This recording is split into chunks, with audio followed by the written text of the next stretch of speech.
What up, Diver?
Social media handled. I'm gonna wear my glasses today. We got done the 7-hour session yesterday, and I went for a walk, and my vision was so blurry.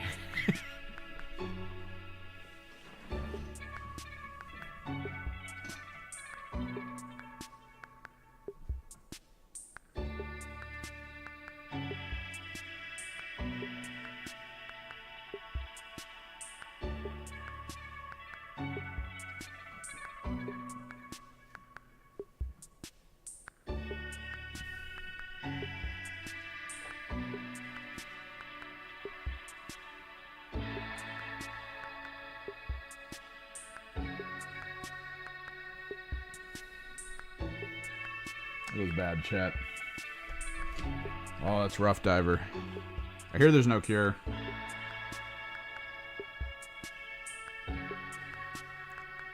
So I did a lot of the busy work to get the Naples yellow on all the parts that I wanted on. Now we have to do kind of like light brush highlights. Specifically with pale yellow. Brings it up to about this standard.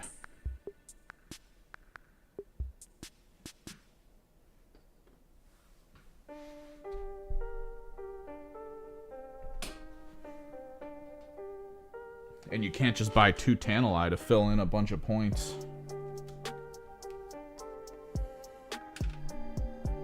days of old are gone. You actually have to buy units.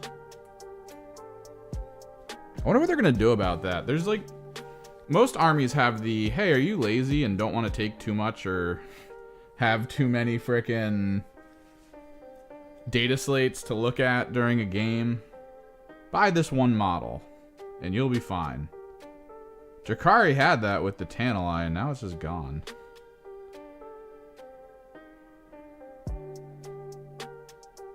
They're like, nah, bro, you gotta actually pay attention.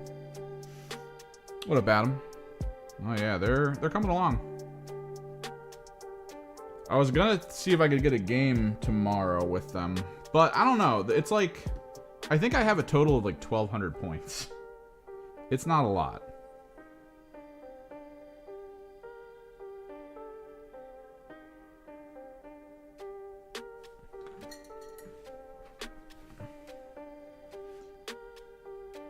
So like there is a level to it of like, I know there's a few people at the local store who are like, I want to take an 1,000-point game. Those people I might bring them for. But there's a lot of people right now who are like, I'm trying to test out this 2,000-point list. And I can't just be like, cool, play it into 1,200 points of Emperor's Children. That just, that doesn't feel good. So the main thing here is we don't need to cover everything with this crap. We just need to hit like edges on the shoulders,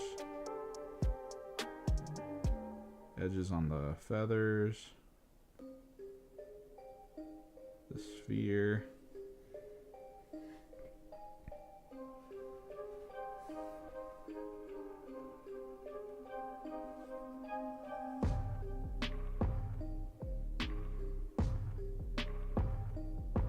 Little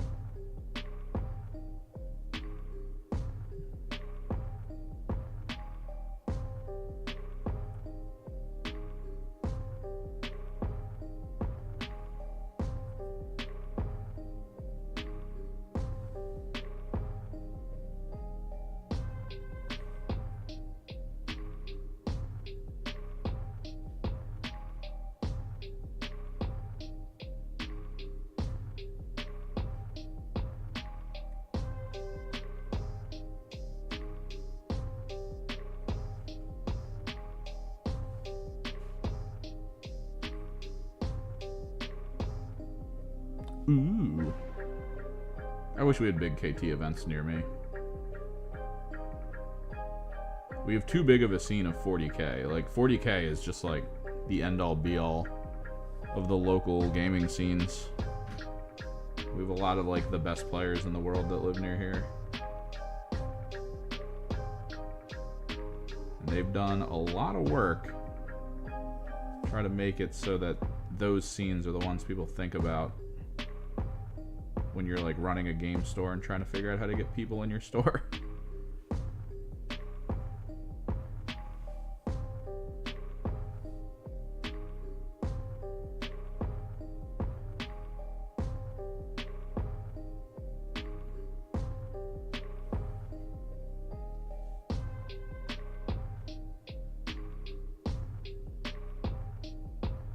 This brush is going to be so ruined in such a short period of time.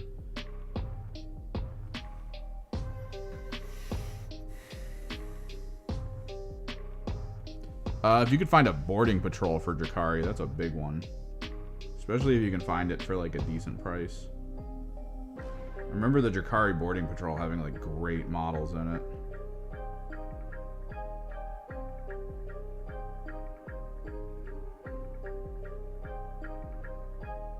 Although I don't know how usable they are. I'm not sure on like the balance of Drakari, right? Like, it's not an army I play, so I don't know if, I think those are, were those in that box? It's like, oh, Incubi. There's Incubi and I think Witches in the box.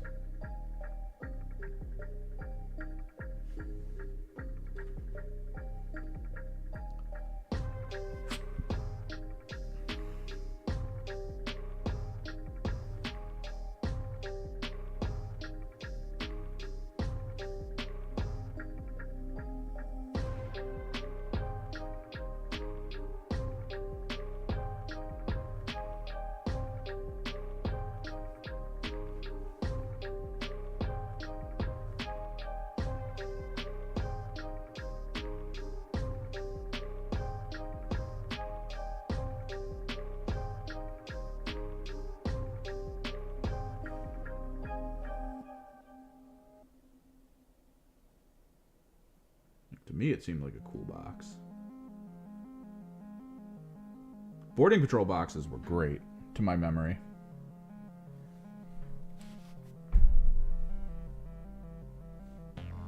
Because boarding patrol boxes had, like, actual units a lot of people wanted to use by comparison to a lot of the combat patrols.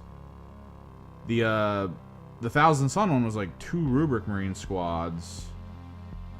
And I want to say... what was the leader? I don't know if... I think it didn't have a leader. I think they were just like, yeah, rubrics.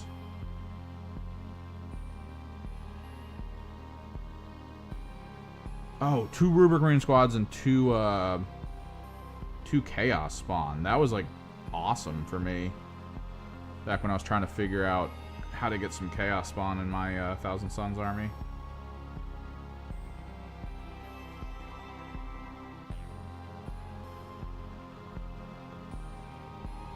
Might be playing against an Imperial Guard tomorrow, so I think I might take my demons again. I'm having a lot of fun with them.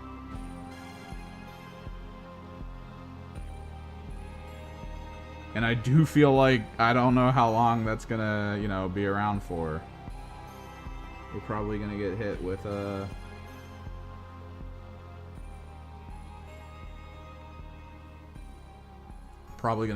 frickin' the index just getting pulled at some point in, like, the next edition. And they're like, well, hopefully you have the right stuff. Oh, that's gonna suck.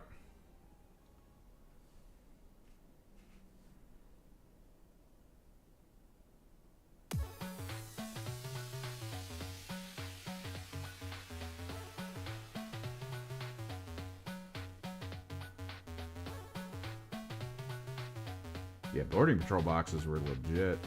I think I did get a GSC boarding patrol box. That was 2 of the big cultists you could turn into the grenade-wielding cultists.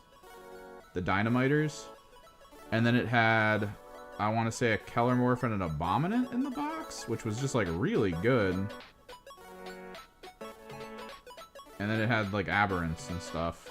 It was such a good box.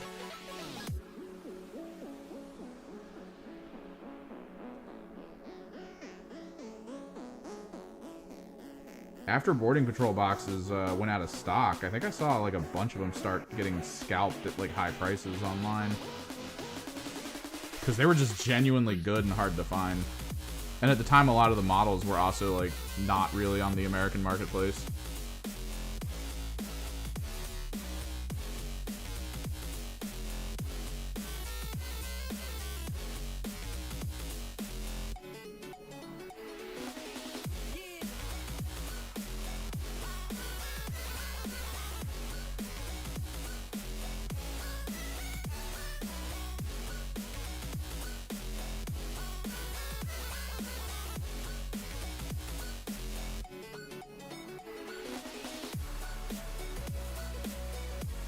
We gotta figure out how to do the chrome blades.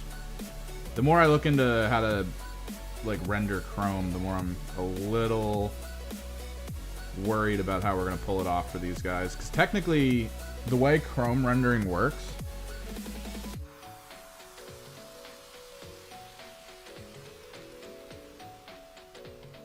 oh, okay. Talking like a faceless.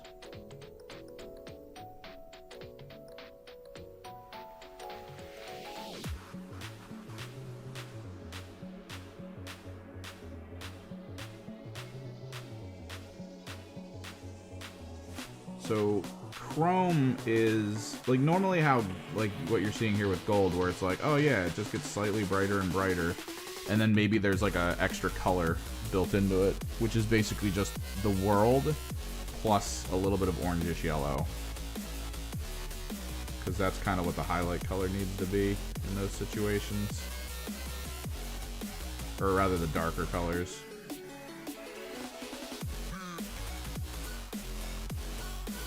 Chrome is basically just a bent mirror. So I need to be a little bit more specific with it. Because if these blades are chrome, that means I gotta show the reflection of the planet's surface, which, pink. And then I gotta pick a sky color, which I'm thinking is gonna be maybe like a blue or a green. Because that's how it works. It just shows the sky and the planet surface. And that's Chrome.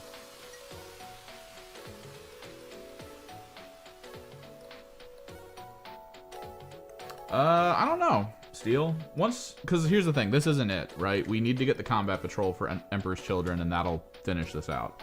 Project-wise, it's just videos at that point. And then figuring out how to do live streams where we do a versus chat. That's the big one for me. Versus chat with a kill team. Because we've tried it a few times, and it kind of works.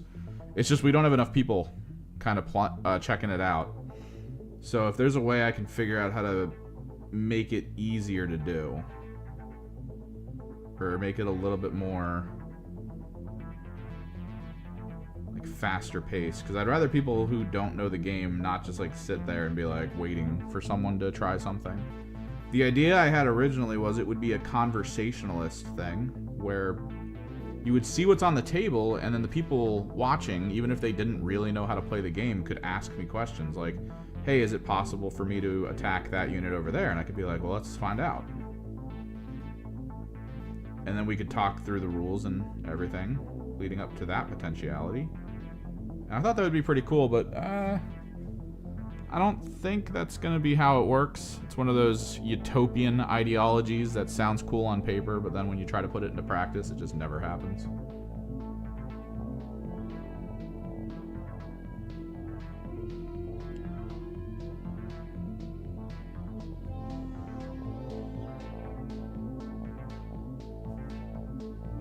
We also did the little details off stream. I did the tassels in Sybarite and Cabalite. Wanted to get them done.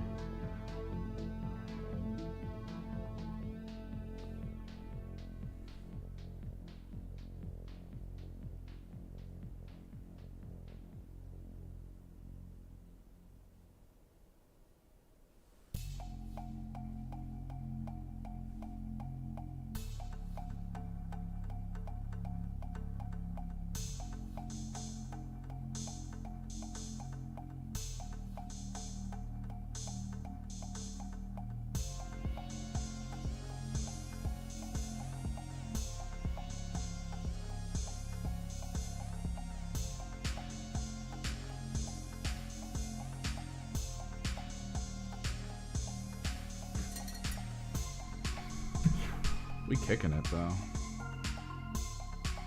This might also be another late stream. We also need to figure out if I'm gonna Druchii Violet some of this stuff. Try to give some depth to the purple.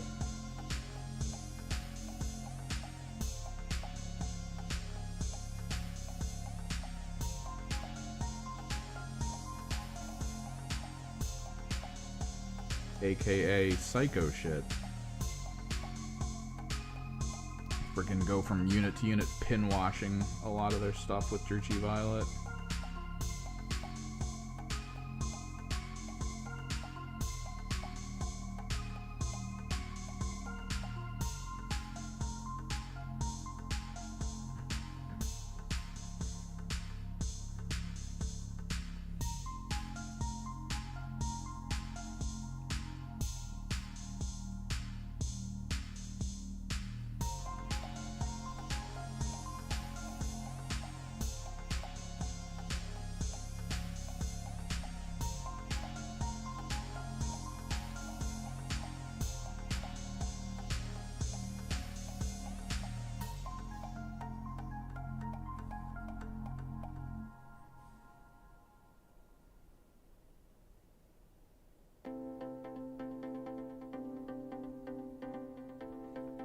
So we have that Proteus Land Raider. And the only reason we really purchased it is because A, the Proteus, or the regular Land Raider isn't really in stock in the US right now. That's not a thing. So you gotta kind of go to outside sources and figure out alternatives. And B, there was that Horus Heresy post that was like, hey, you can use in tournament play for GW sanctioned tournaments. you can use Horus Heresy tanks that are basically the other tanks.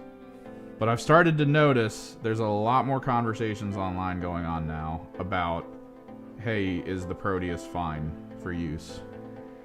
I think we're going to come to an interesting conclusion that might kind of screw over my list for tournament play. Because it is smaller. I mean, there's no denying it. It is smaller.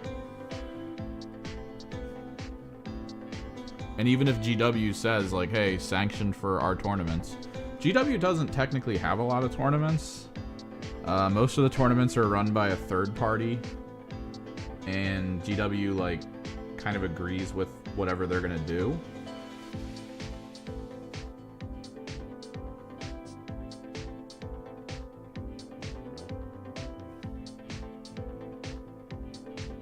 And just sort of goes from there. So if the tournament organizer goes, hey, no Proteus,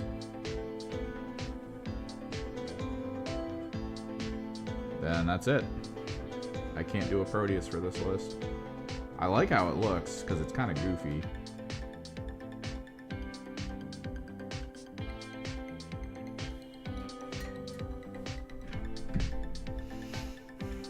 And it feels about right, because a lot of what these guys are feel like the old Horus Heresy models, to a degree.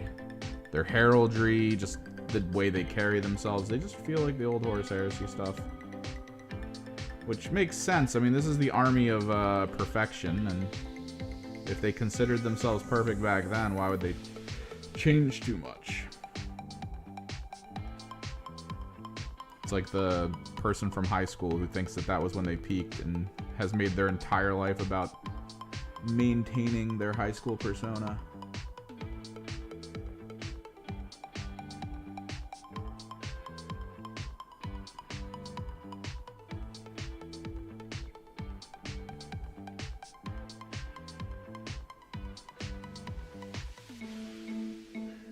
I'm gonna hate to have to buy like an actual Land Raider though.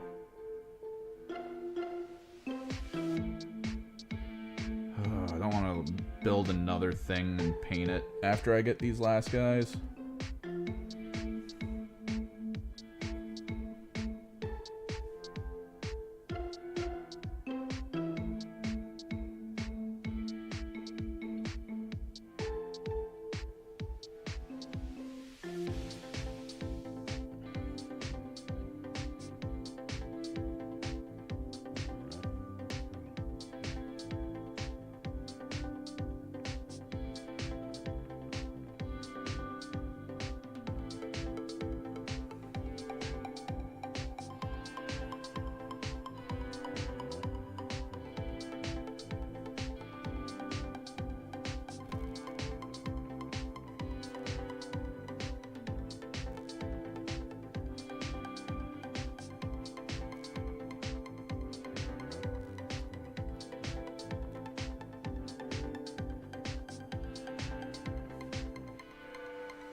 What up, Francois?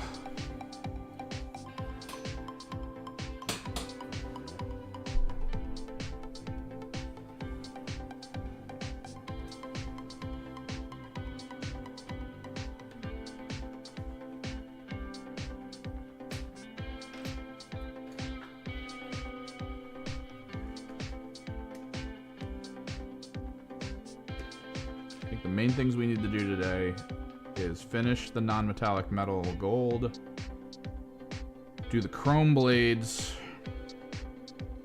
fix up faces and hair, including retoning faces.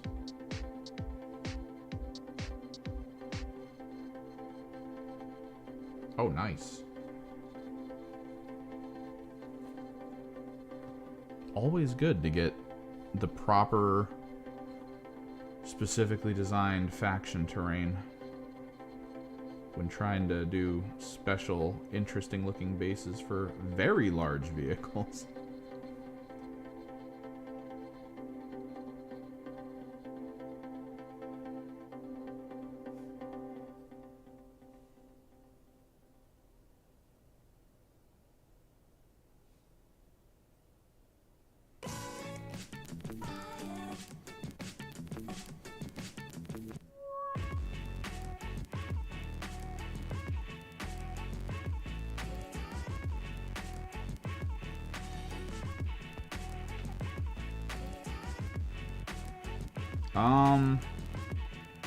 Whatever the choice is, make it the inverse of kind of what the vehicle is.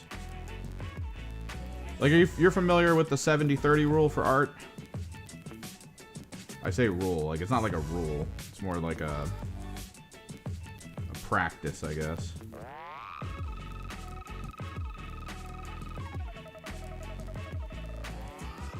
It kind of applies in miniature painting in certain ways, which I think is pretty cool.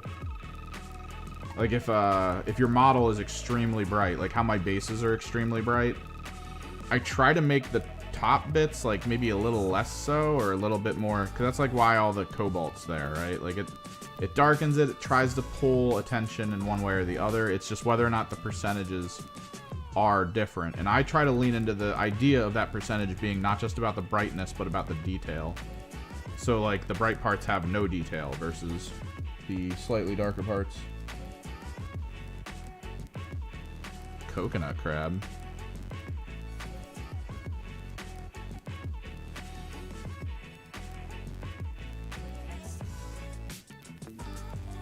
But yeah, if your knight is super bright and maybe your army is super bright, maybe lean into like interestingly darker terrain.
So browns are just earth tones. You can find an orangish brown.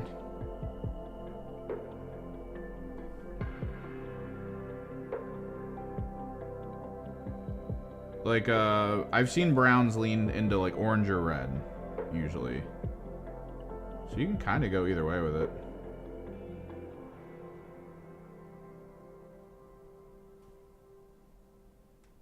Like a rust color, almost. A dark rust.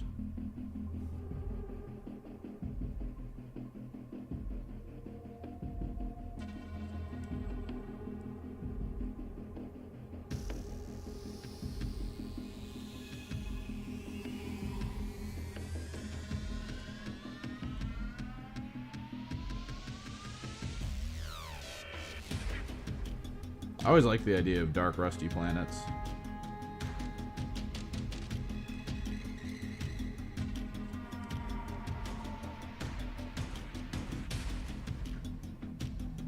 Like, maybe even like a darker rust orange. Like, you could probably cut it down a little bit if you have, like a slightly... Like, if you touch it with, like, a Sierra.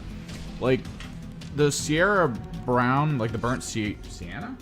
Yeah, burnt sienna has, like, a reddish tint to it. There is an orange version. Like, you can go to a slightly oranger version. Or you can start with, like, a rust brown and mix in a little burnt sienna to pull it to brown, but keep it, like, orange tinted.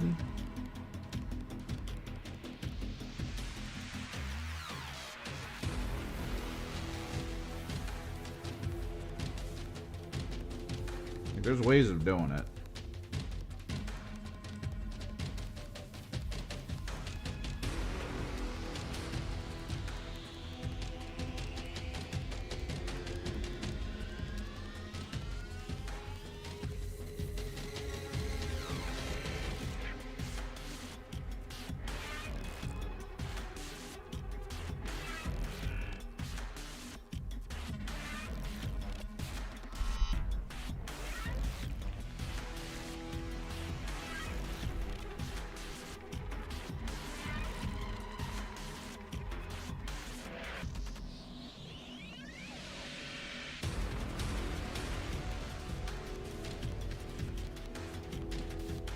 I think we'll play my Zinch Demons tomorrow. Just gonna hope to get in like a 1200 point game with these guys. I thought it'd be cool. But I don't know. I'm starting to feel like I might need to like hold off until I get the Combat Patrol and then finish painting that. That way I have the whole 2k points that I'm gonna need.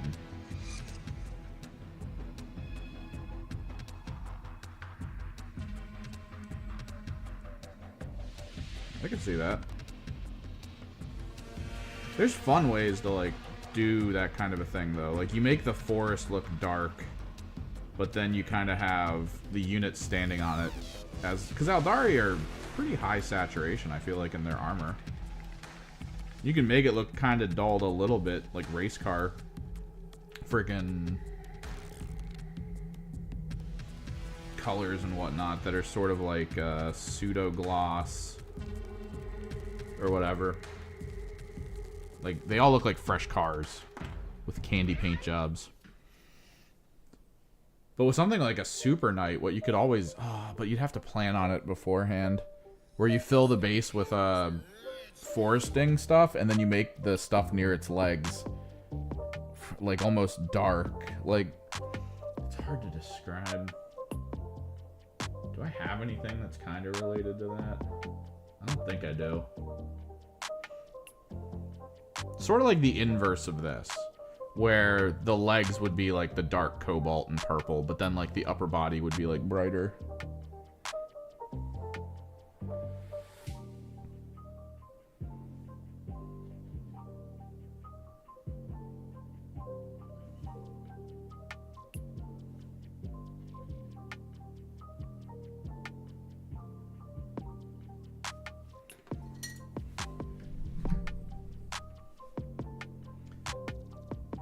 It used to be something they used in like movie posters and comic book pages back in the day, where the upper body of the person using the jungle for cover is visible, and you know, it looks like the character, but then like the closer you get to their legs, the more it's like a dark teal or dark just some kind of blue.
The specular part will probably be the easiest today, and then I do really want to work on the heads and hair, because the heads and hair are kind of flat, and I think we could do a bit with them.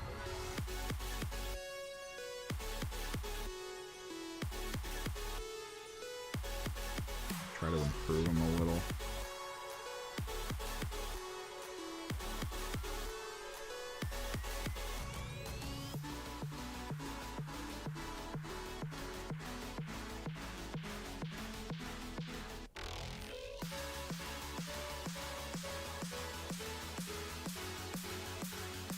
I feel like if I go to that game tomorrow, I should bring the Demon's box that I need to bring, which I'm really glad I fixed all those magnets on the little guys. Holy crap. It's going to make it so much easier to play with them.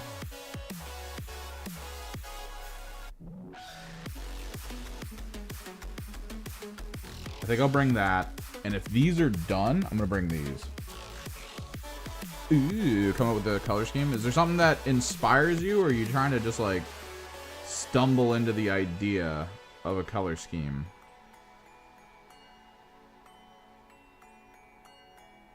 Because like step one, understand that every color scheme that ever existed has already like come to pass.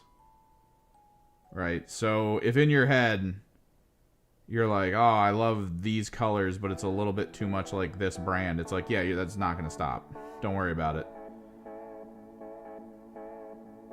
So maybe if you can think of something that's like interesting that you've seen, that you'd be like, oh, Space Elves might look good like this. That could be something fun to do.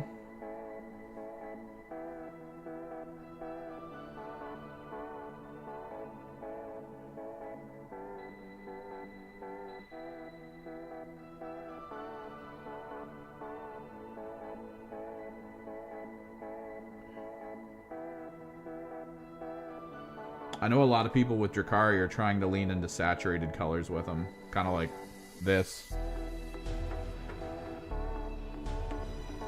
Because it's kind of fun. I mean, they're sort of the Slaaneshi Raiders. In a way. They love the excess, and when it comes to excess, it involves everything. Pain, pleasure, color.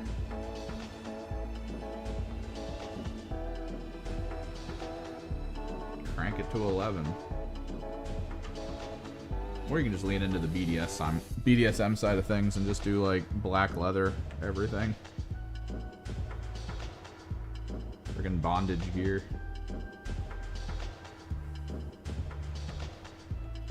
And color shift paints. There's interesting ways of applying those, I think. Color shift is best done, to my understanding, over top of gloss. Because the gloss really pushes it. But you can kind of do some fun, like, tricks with it. You can hit certain kinds of colors with it, where it reinforces some of the color, and then just gives you, like, a weird rim light.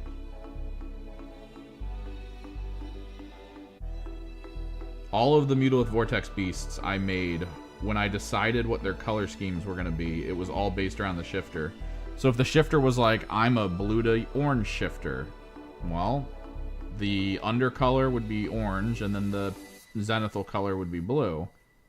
And then I would do the all-over shifter.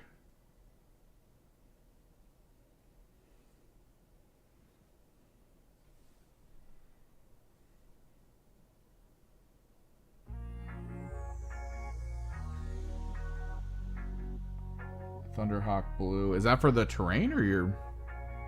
I thought those... Aren't those just the colors of your... That's the color for your army, right? Supposed to be like, man, are you gonna paint the terrain the color of your army? That's a little weird.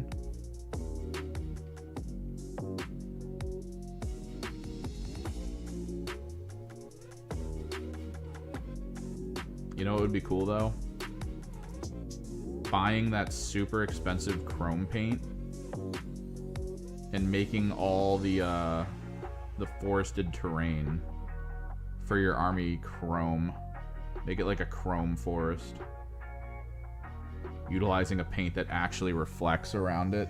That way the color of the models is like on the trees. And then when you get closer to enemies and stuff, you can see the color of the enemy reflected.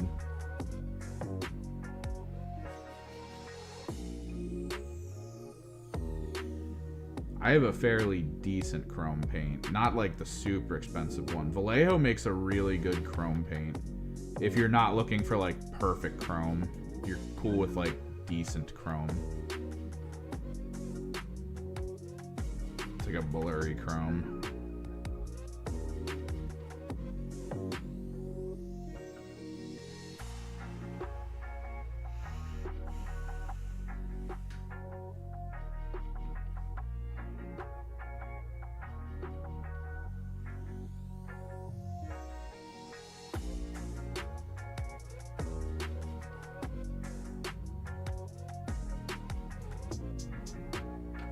Tormentor.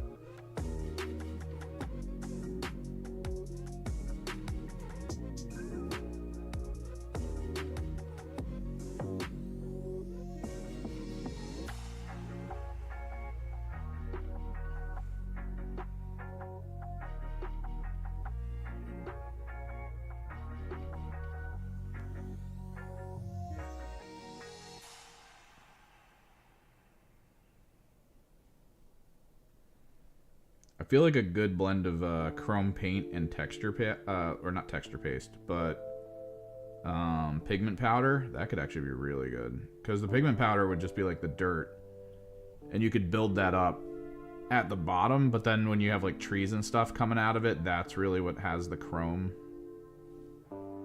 So like all the stuff coming out of the base is chromed, but then as you get closer and closer to the ground, it's still kind of chrome, but then there's like some kind of pigment powder that just feels like dirt. Like maybe like a dark blue or something.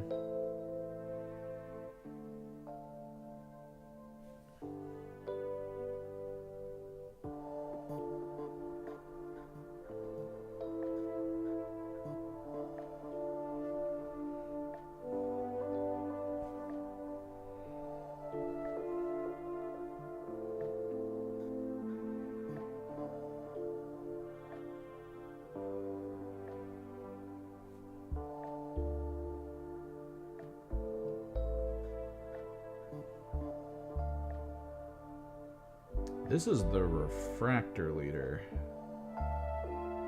I mean, I can interchange them, but I kind of want to do the tormentors without the backpack thing, the chemical.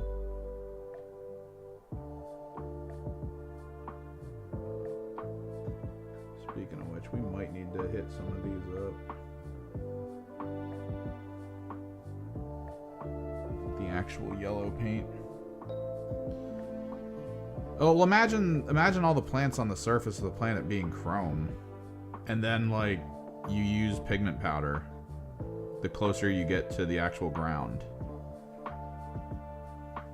I think that could be, like, a wild-looking base. I don't know how, like, useful that would be to most people in terms of, like, visual aesthetic. But I am a big fan of the idea that we're fighting on alien worlds. There's got to be some cool stuff going on, right? You could probably even glaze tone it, too, as you do it. Like, try to get a tint the closer down to the ground as you go. So it starts as, like, pure chrome near the top, but then it becomes, like, maybe like a slightly darker green chrome the closer it gets down to the bottom.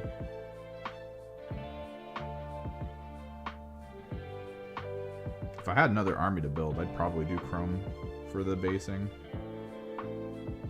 Try to make it look interesting. Probably just because I have chrome on the brain right now. I've been trying to figure out how to do the renders for the non-metallic chrome on the swords. And I think I have an idea. I think.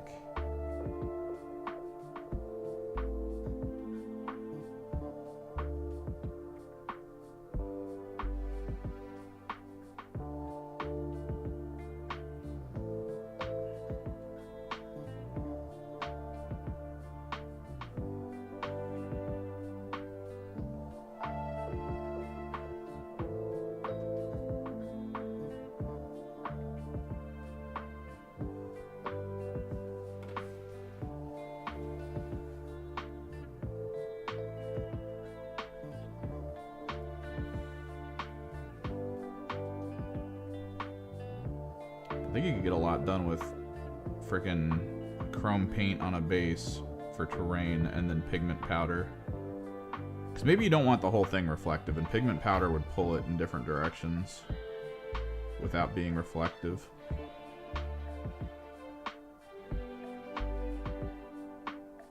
Ooh. Vibrant AF. And solid for alien world concepts. Again, I do really like the idea of we're fighting on alien planets. Why does everything have to look like the surface of Mars?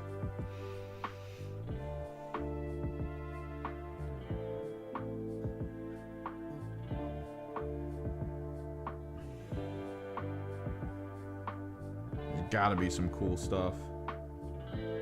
Some weird fungi.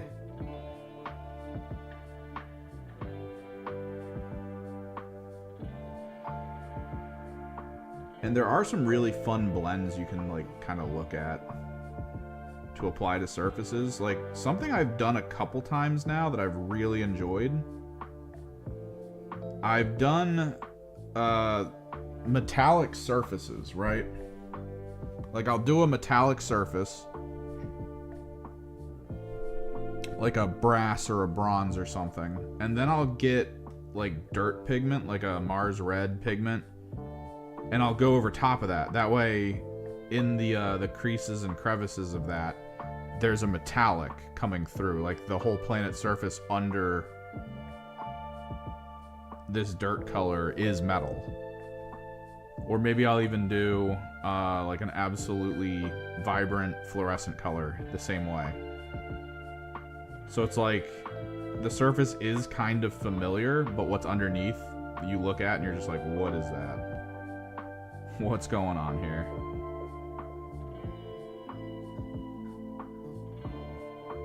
It's just something you don't see.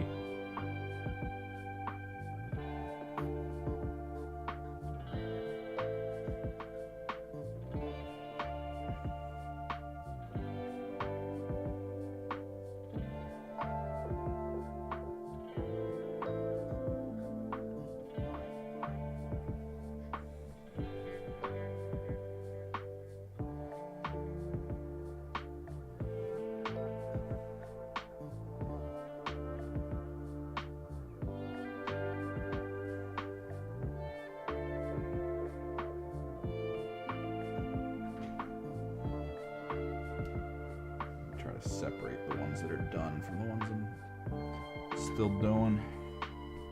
But yeah, that could be cool.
Well, like I'll do crackle texture paste, and that's what I'll hit. Like I'll make that metallic looking, and then I'll go over top of it with like a dark brown or red pigment powder, just to make it look like stone or something, like some weird stones.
I've been doing the wrist armor. Whew. Feels a lot better doing this with my glasses on.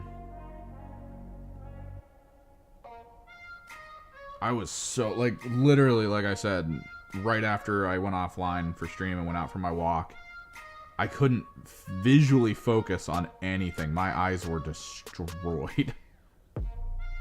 It was so bad.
Because, yeah, tomorrow, I'm going to take my demons.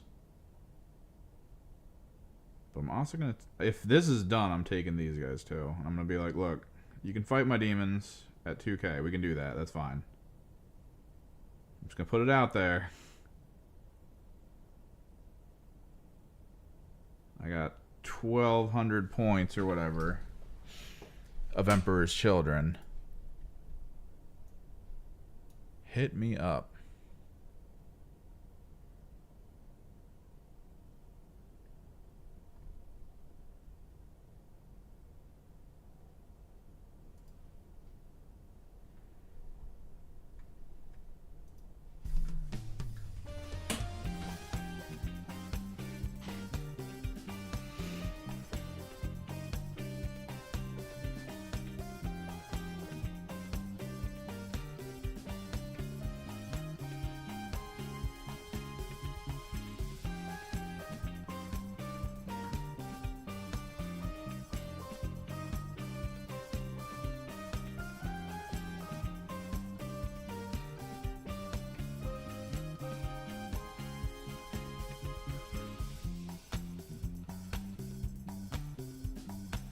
I do really like the prospect of rush down Emperor's Children.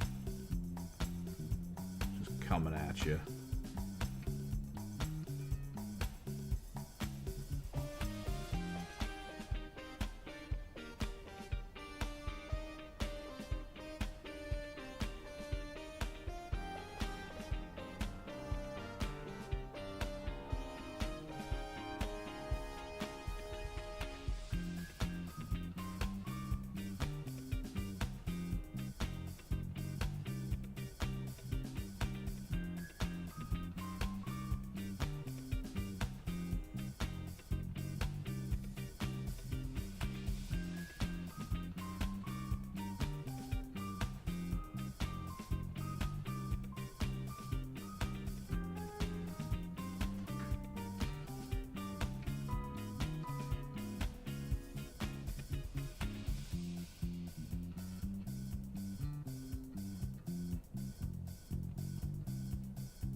surprised they gave the Tormentors precision on everything.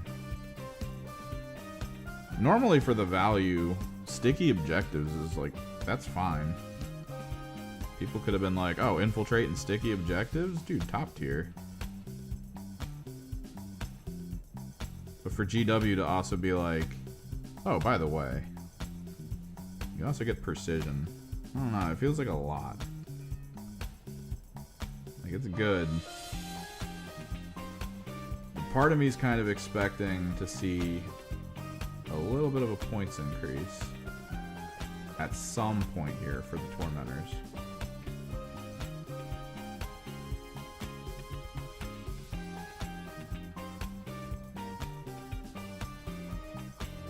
But maybe not. There's like this weird place, I guess, in the Munitorium field manual for like mechanics units like this to just kind of exist on the cheap.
No. My rag.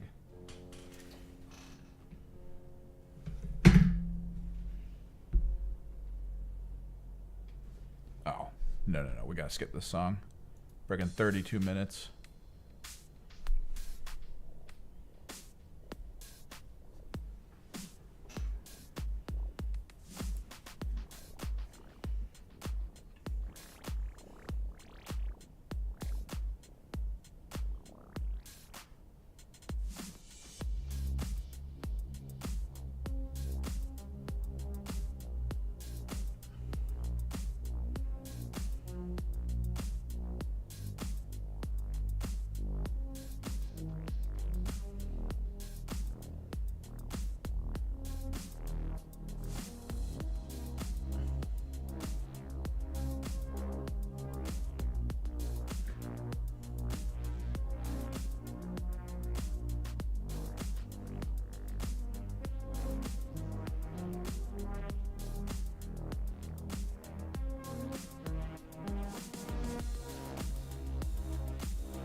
hard part, as always, with this gold trim is going to be hitting up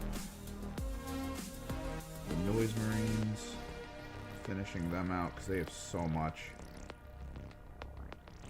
Before I went live, I actually double-checked my Noise Marines to make sure I kind of hit everything with the Naples from before, and I did not.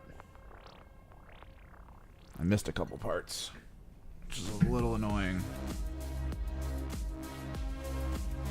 Pretty sure I did a good job working on that, and then just out of nowhere, it's like, nope. Get back in there. Back in the paint mines.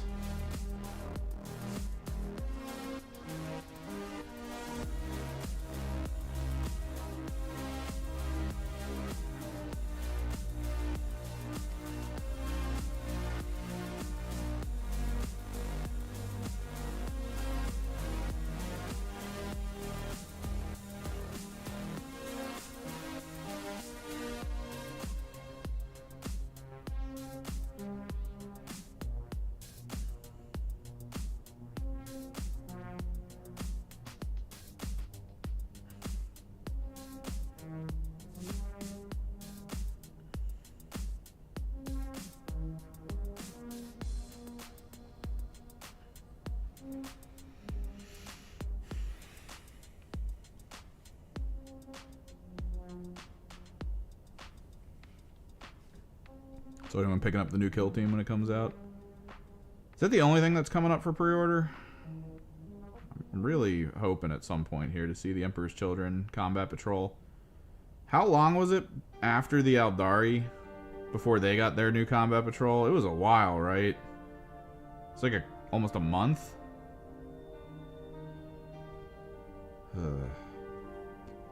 I gotta say, I don't like this method of getting armies out there. It does feel probably better to some, just because you're not going to get overwhelmed with like, oh, I got 30 new paint projects.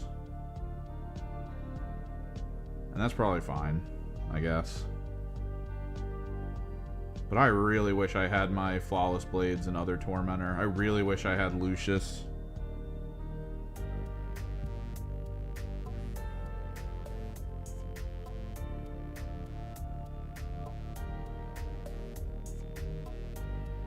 Maybe one Cacophonist. The terrain, you're gonna get the, yeah, I guess, it's a good idea to get it. I guess, if you're really into, like, the sisters friggin' statues. That's a good one. I'm glad me and my friend actually picked it up not that long ago. When we were first getting into Kill Team. Saw it at a store and we were just like, yep, that'll be good terrain. Put a statue dead center of every field.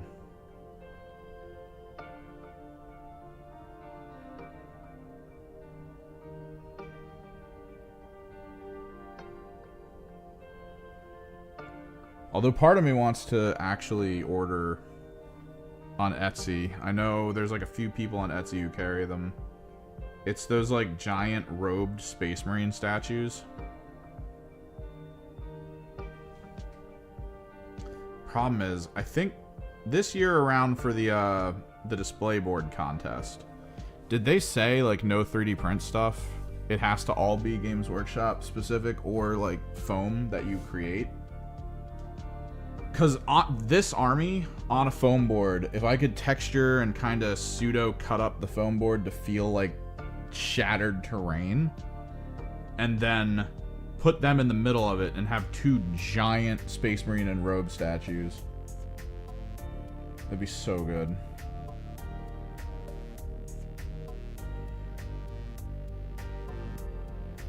But they would be 3D printed, and I'm pretty sure Games Workshop would be like, disqualified. Because there's some good ones. I've always loved like those monolith-sized pieces of terrain.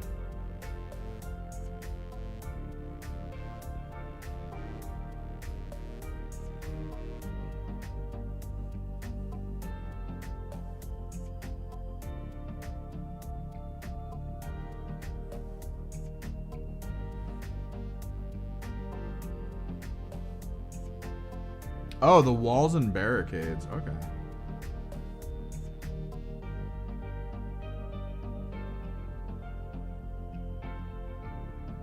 those explicitly slot into the Vulcus stuff, to my understanding.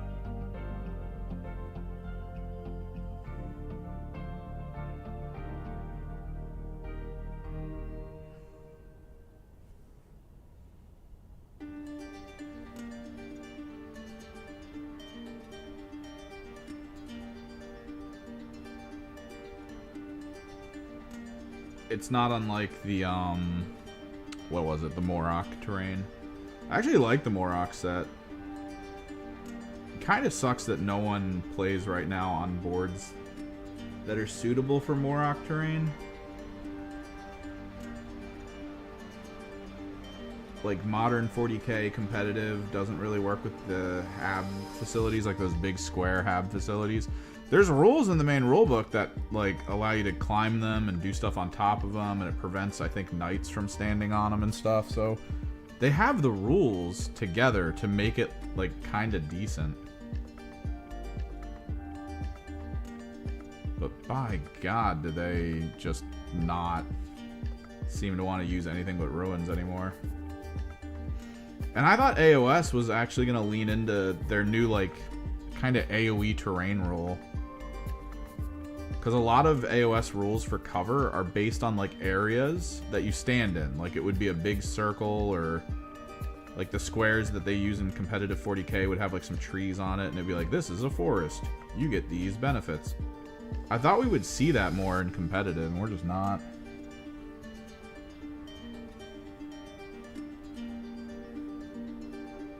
Competitive AOS is just like, here's a couple vision blocking pieces of terrain that won't actually block any vision. And you'll be able to freely shoot everything on the field. It's like, whoa, okay. I guess that's fine. Actually finish up the chest piping.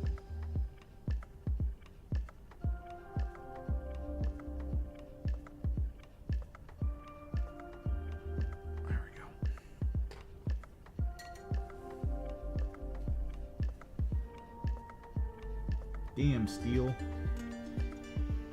I try to get at least one game in a month. But it is rough. The best place that I could play doesn't really do 40k stuff right now. They say they're cool with doing it if someone else organizes it.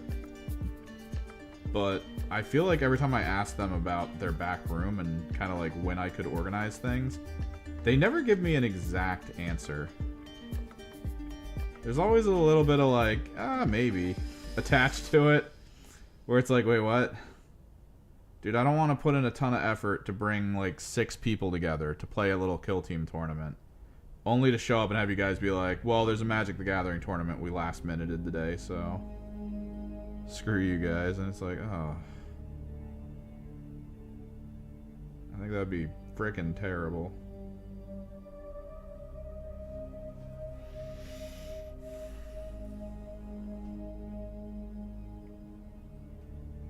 I need to look up to see if there is rules. I thought they did put rules up for the display board contest to be like no 3D print stuff, which would be kind of sad. I mean, there's no way if I order it now that I get it in time. Like, to be clear, I highly doubt I could actually get to a place where I'm like, here's my awesome board.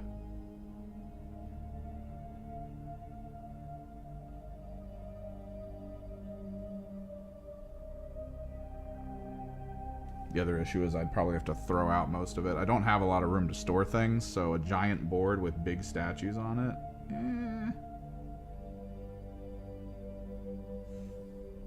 And that's money I could use towards my my combat patrol box. All I'm saying.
I think if I themed a 40k table, it would be around Morok. Just like overrun hab blocks, destroyed.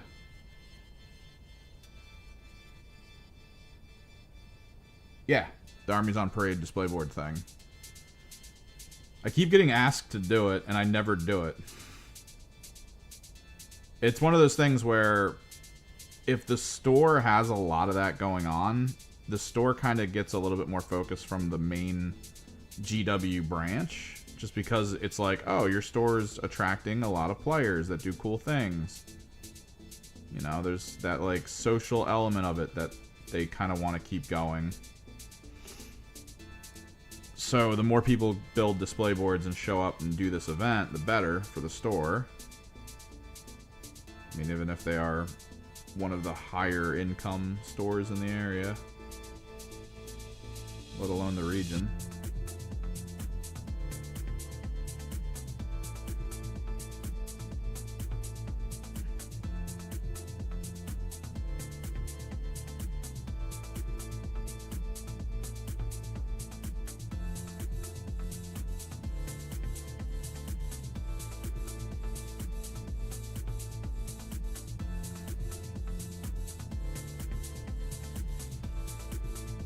I also want to see people show up and do the events. We had a lot of really good turnout for a while. Underworld's tournaments got like 20 people to them. Thanksgiving got like 15. We even had good turnout for the recent Thanksgiving stuff, which I think the store was just doing Thanksgiving because they thought it was funny, and then all of a sudden GW was like, hey, let's actually do like a proper Thanksgiving where we kind of have built-in function to possibly sell stuff.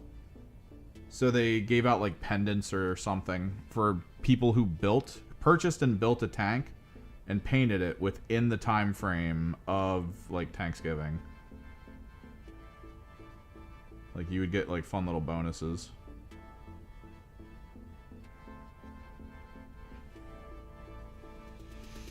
Caliban.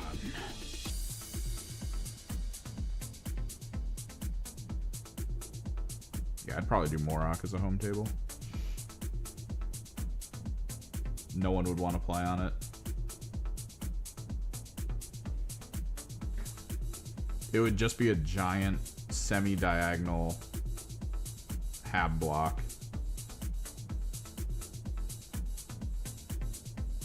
Just filled with buildings.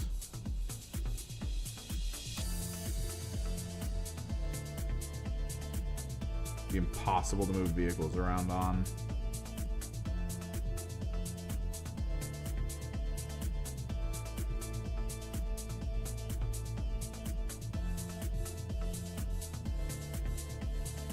One of our locals put out the call for the big game that he tries to do every year,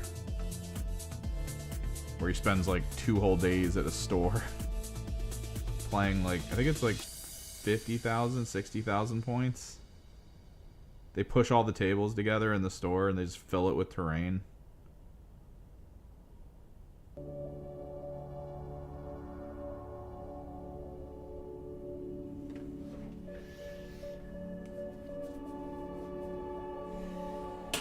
Drifting in 432. Blam.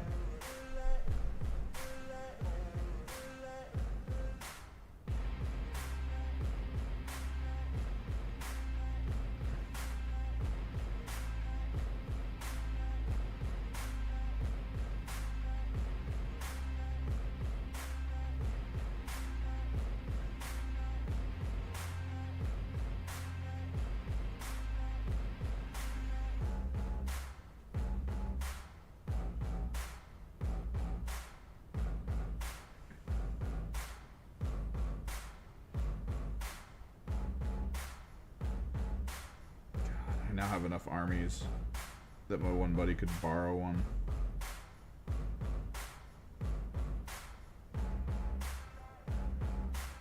I feel like we have a friend who wants to play but doesn't want to buy an army. And we are at that point where we could be like, yo, we're going to a tournament. Which of our armies do you want to play? You could pick like my buddies Custodes, Sisters, Drakari, Aldari. You could pick one of like my GSC, my Chaos Knights, my Demons.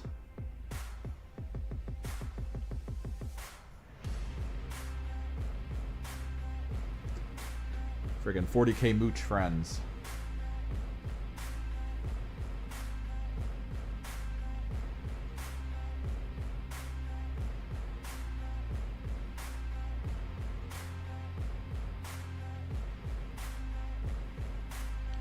It's not even that he can't buy the army, he just doesn't really have the time to put the effort in that he would want to.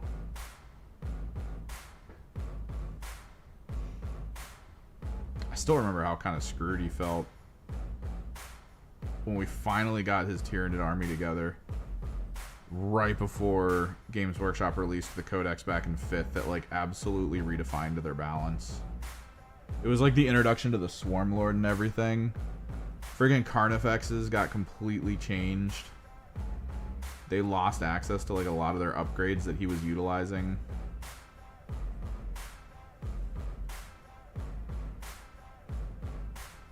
I think with the Codex drop, like literally changed his list so much that he couldn't play it anymore. Like he actually just, it wasn't legal to field. He had none of the right stuff. We talked about an infinite Gaunt army at that point, but then he was like, I don't know if I want to build that many Gaunts.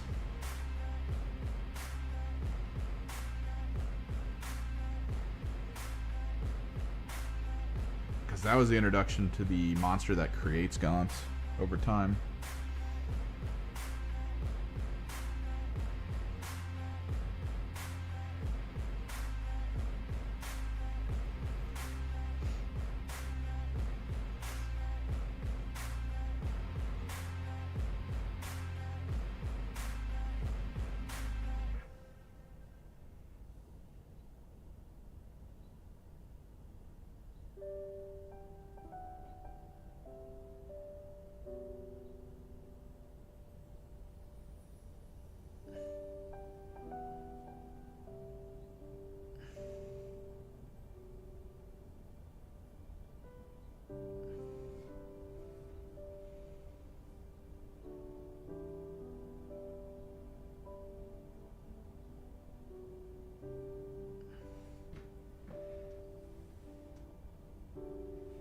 Maximum Gaunts. That's like me and my my Zangors.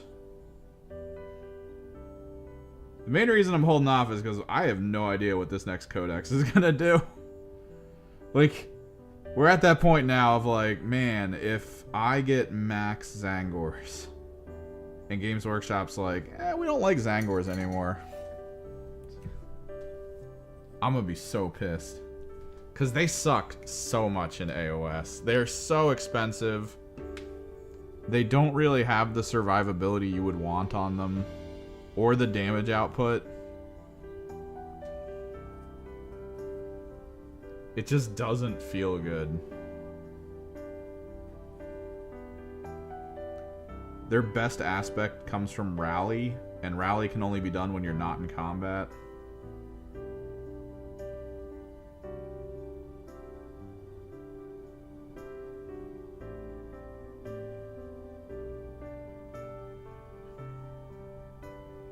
Which, I mean, they don't have the killing power to pull themselves out of combat easily.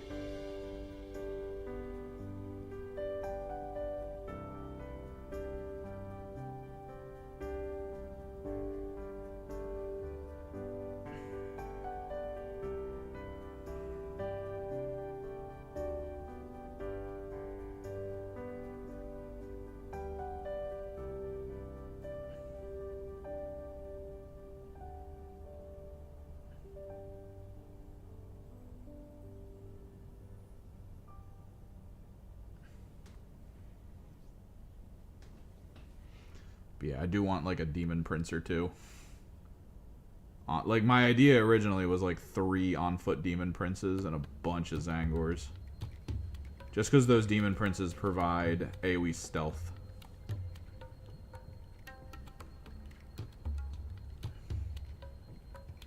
And that's honestly the best way you're going to make those Zangors survive, is just like, -1 to hit all my Zangors.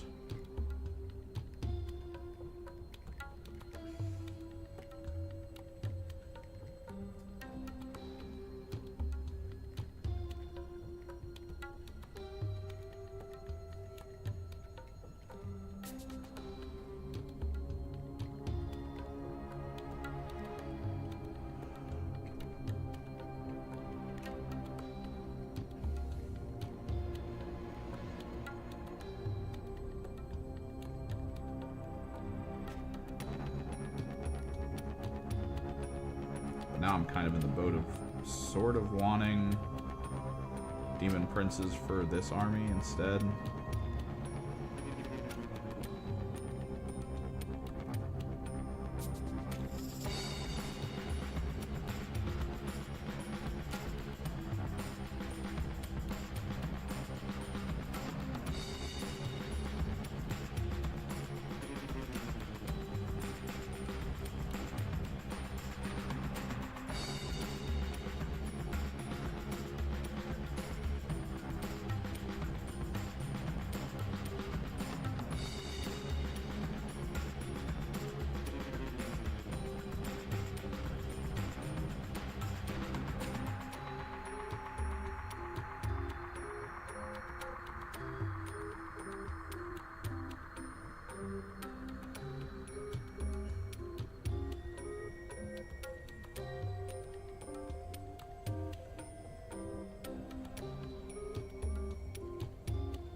Eyes so not stressed. I really should start wearing my glasses more when I do work like this. It's like my eyes aren't even doing work anymore. They're just like witnessing. Normally when I'm painting without them, I'm like pulling this in close to my face just so I can see the little pieces that I'm trying to paint.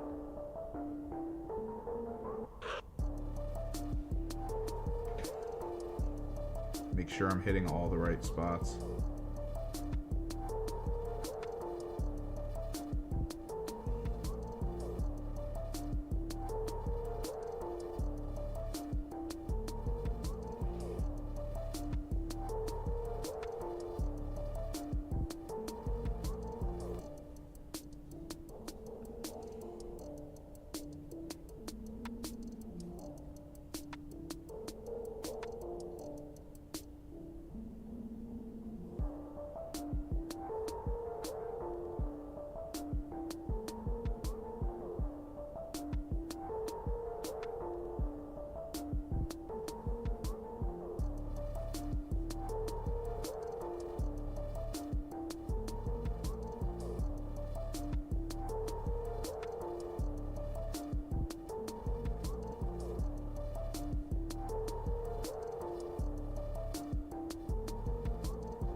I'm also realizing that we don't...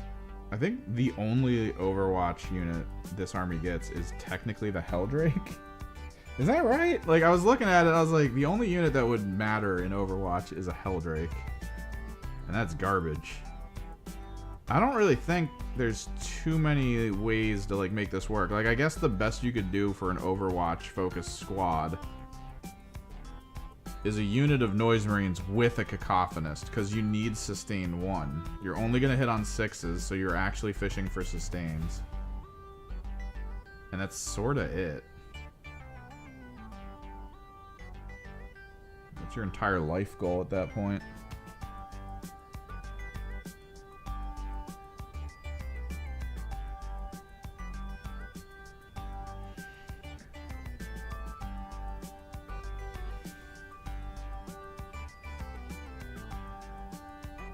We really don't have an Overwatch unit.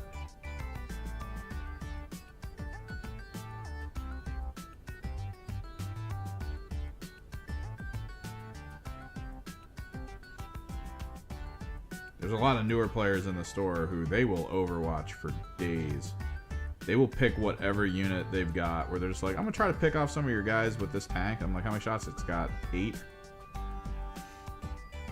They're really good shots, though. I'm like, yeah, but you're hitting on 6s. Jesus, dude. 8 attempts at a 6+ without, like, sustain?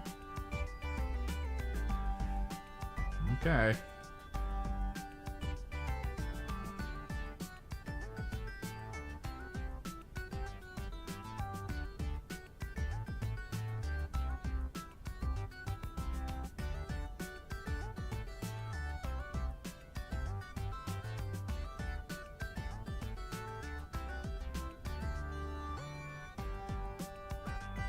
Yes, spend your command points.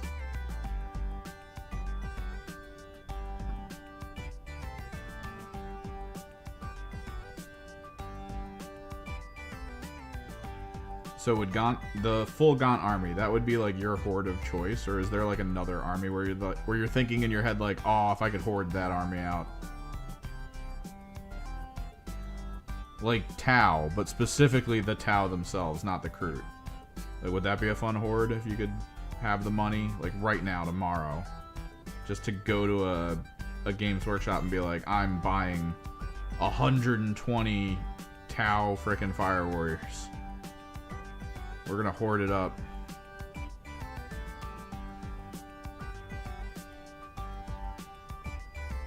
Yeah, they haven't been beaten down by the dice enough to not choose to Overwatch for the spike.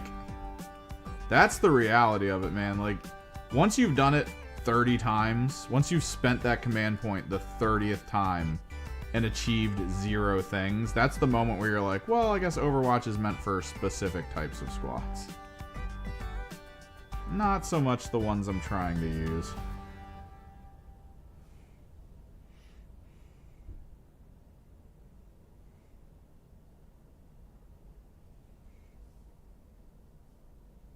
Like, life just hits you going a million miles an hour.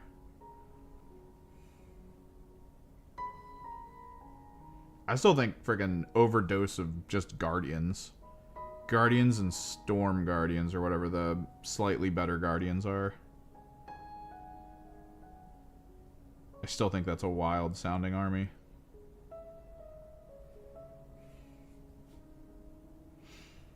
Can't really play those at tournaments. Like, tournament clocks are the biggest anti-horde thing that exists, right? Like, you really have to design what you're taking to a tournament to equate to the army you're playing if it's a horde army.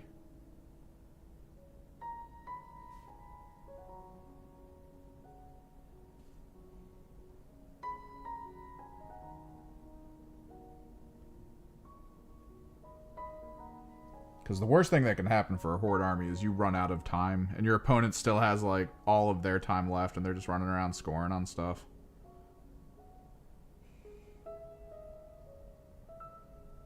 Nothing you can do about it.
enjoy the Corsairs.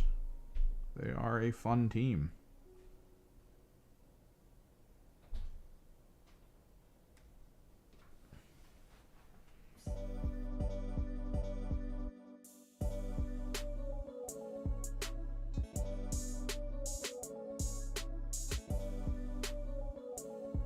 BRB chat.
I is back.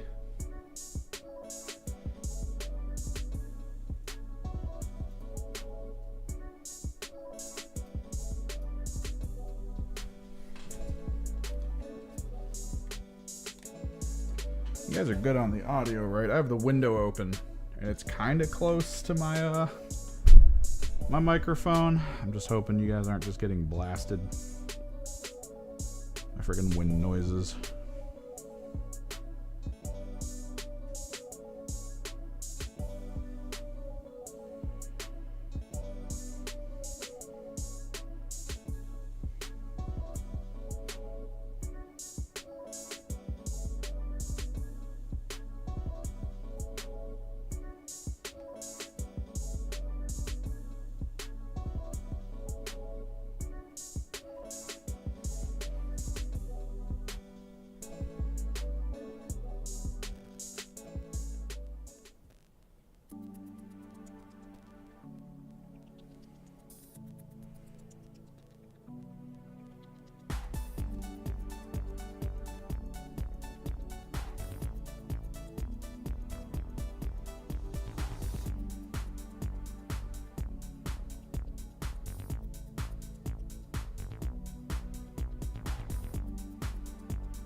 I still haven't done test rolls to see how these things can handle stuff.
Out.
Probably record the Noise Marine painting. I've been recording the Tormentor and Refractor painting every time, which is fine, but like I think a lot of people might be interested in what these guys look like in the process.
more for the light yellow render. And we'll get into specular, which should be easy. It's literally just going to be white, and we're going to slightly tap certain parts with it. The pacing is mostly going to be literally like pick up unit, touch, touch, touch, touch, touch, new unit. And then we'll be on the part that I feel like actually kind of matters, which is the heads. Fixing up the hair, making adjustments to some of it. Because like some of the white hair, I might actually just pick some of the more bright contrast paints that I have floating. To kind of hit that with it, just so it can have like a good bit of detail. But the main thing is the flesh toning. Trying to pick maybe a couple different glazes from the contrast paints that I have to semi-adjust how the faces look.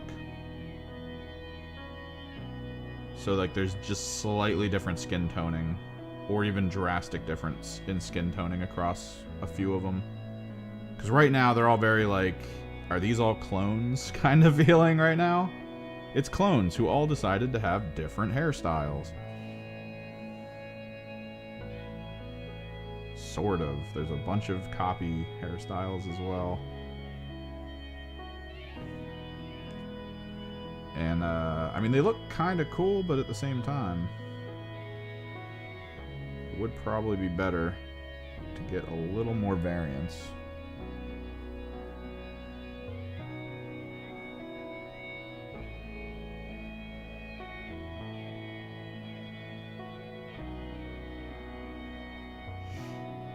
Would be cool, though, if the sort of Etsy scene for head prints and stuff were able to do, like, absolutely random. Where, like, maybe there's a couple different faces, and then when you order them, it kind of randomly picks a bunch of different hair to apply to those faces. So you have, like, different face structure and then different hair types. So you can get, like, some decent visual aesthetic changes. Because, like, these feel mostly like what you would expect. The person rendered a single head and then just made like 10 different things of hair and called it a day, which is pretty good. It's pretty solid.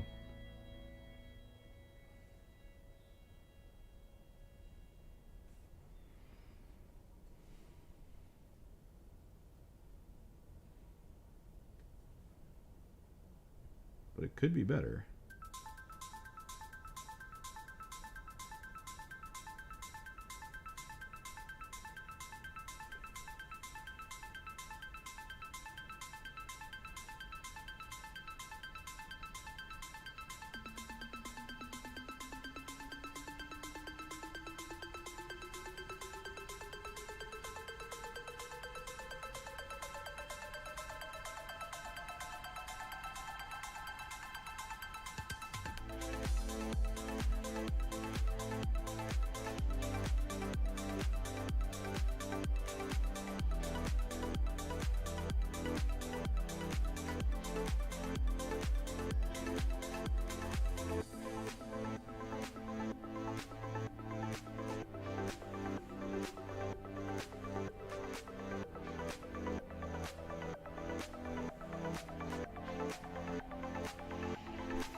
Three more.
Question is, do I actually play demons? Kind of want to. I got a small game in with them a couple weekends ago, and I really enjoyed it.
Chat has fallen quiet. The end is nigh.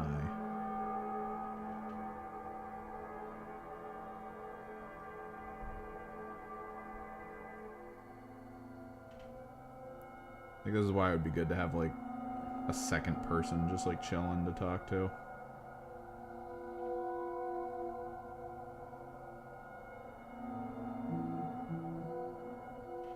The hell? Okay, good.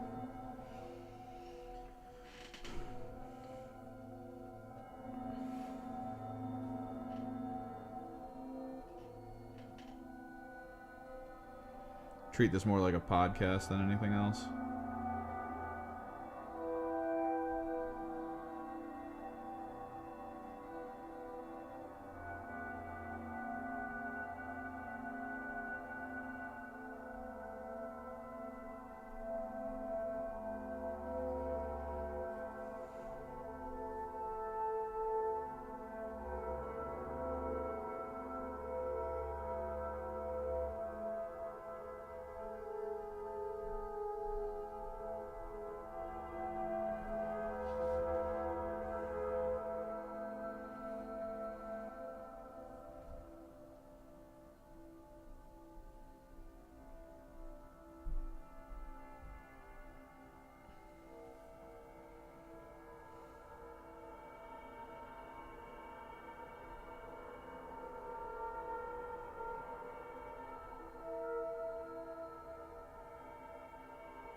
It's almost like an alarm clock. I feel like if I look over, yep, 3:30, chat dead.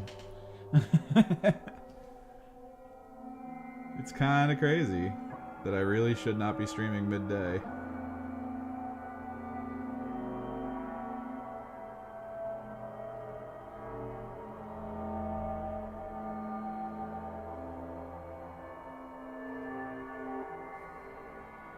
But this is when I do stuff. Maybe we'll stick around for a bit.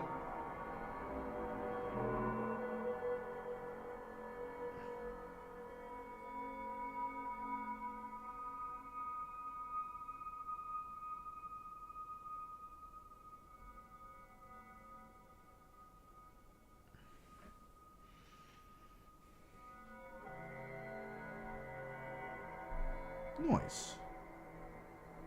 Yeah, but you got a contractor. You getting your work done too? Deciding on some hobby stuff?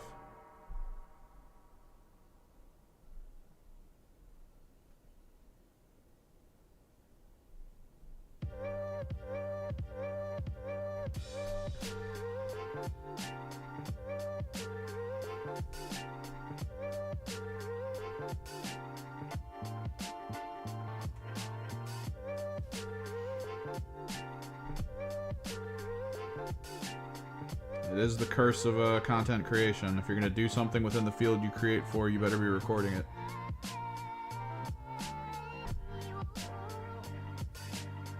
To a degree, it takes the fun out of it, right? To a degree. It, like, sucks the soul out of what you enjoy. Like, I always think of the skateboarding content creators, and, like, their whole thing is they love to skateboard. But now they need a camera crew. They need to make sure there's always someone nearby that's able to record them. They need to feel like whatever they're doing is interesting enough for people to watch. And it's like, ugh.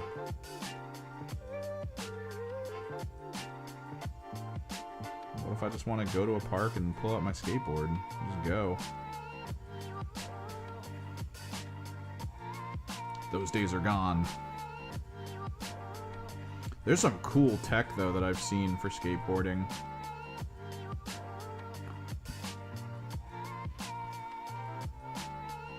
And, like, videography and stuff. Like, there was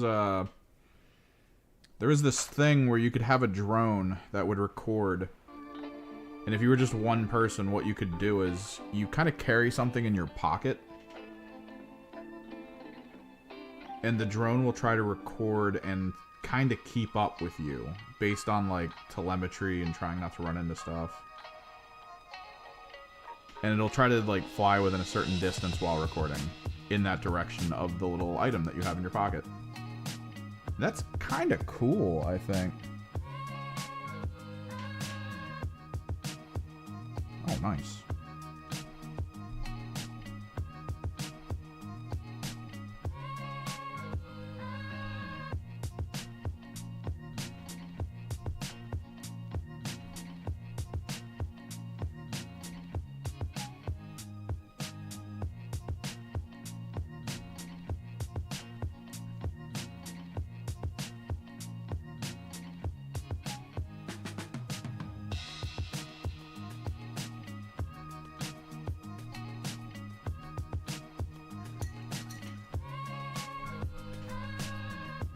Custom garage door, what are you getting? You getting something like really cool?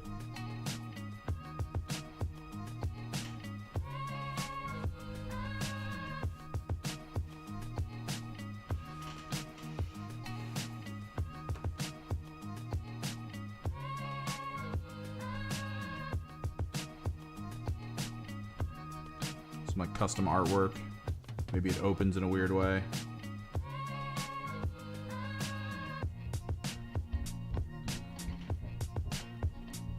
Is it on a piston system that goes into the floor instead of up?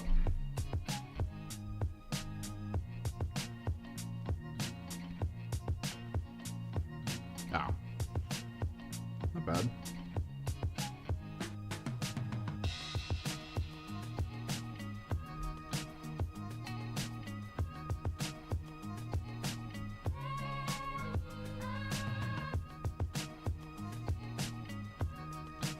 Thought you were about to hit me with something wild, like you decided you wanted an iris opening system for your garage door.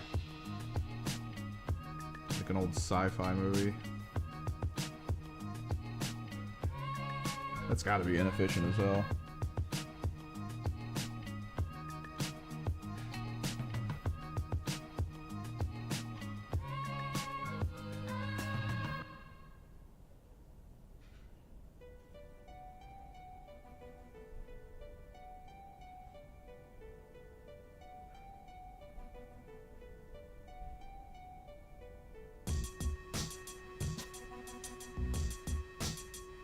That's good. Getting an effective door for where you live. Pretty standard. Pretty awesome.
Next up, we got specular, and then we're gonna get some correctives going.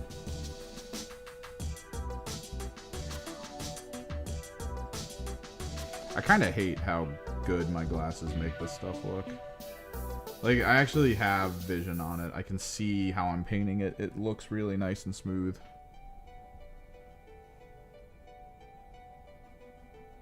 And I'm like, yeah, it's awesome. But it's like the reminder that my eyes are just that bad.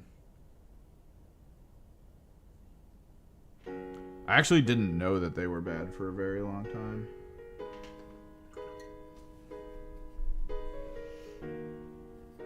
It was crazy. The day I learned my eyes were, like, not doing well. Were not as good as they were when I was a kid. It was actually when I was watching the new Blade Runner movie.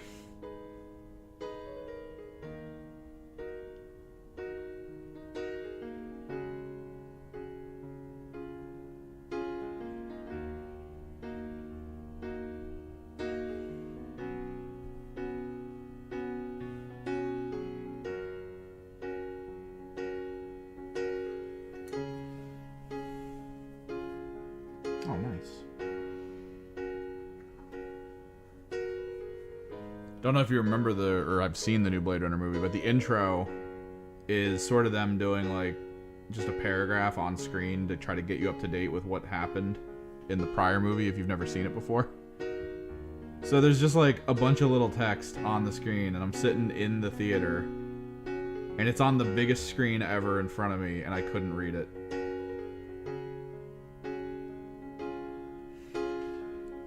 And I just had that moment of like, ah, crap. Like, it felt so weird to just be like, oh no. Something else is wrong. Let's see what we can do to fix it.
Hell yeah. Specular phase. Let's actually start with my noise marines for specular. Make sure the cameras are lined up good. So yeah, specular is just white. And we're mostly just going to tap parts of their gold with it. You don't want it to be all over the place, because then it's just too much.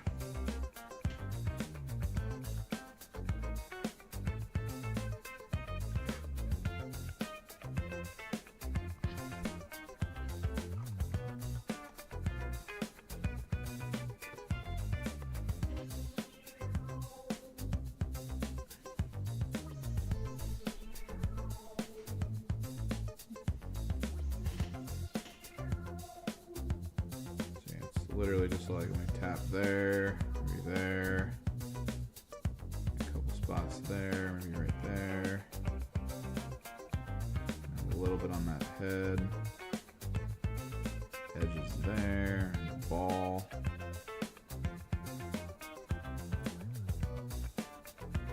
A little bit. Boom, speculars.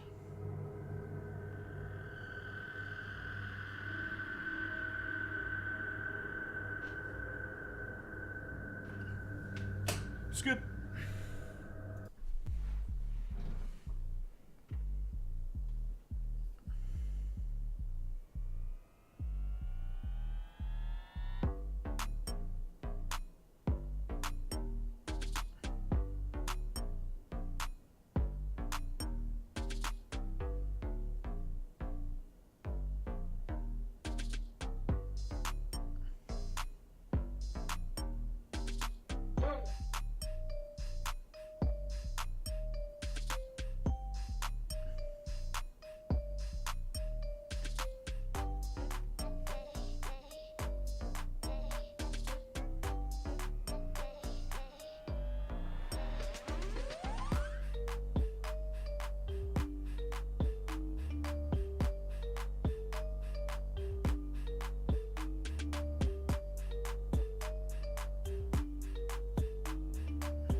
Little speculars.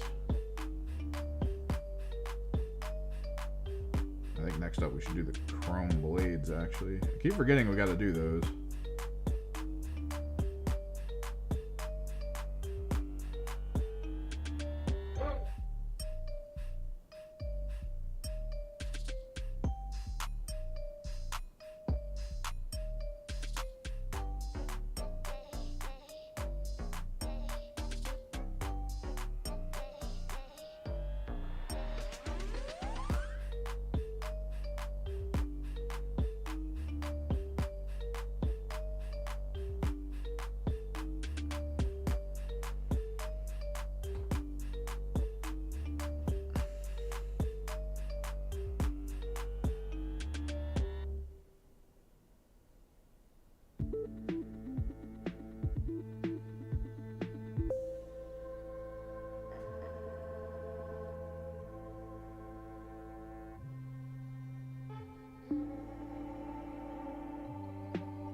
shoulder pad?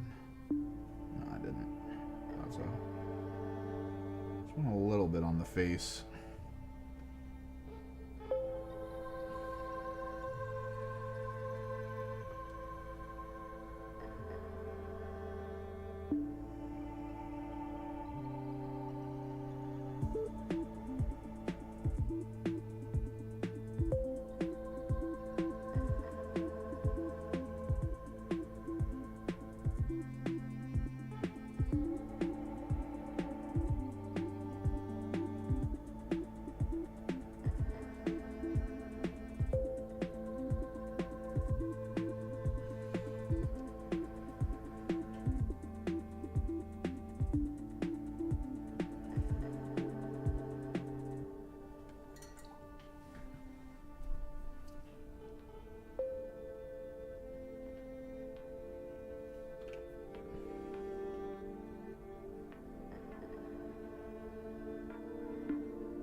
Alright.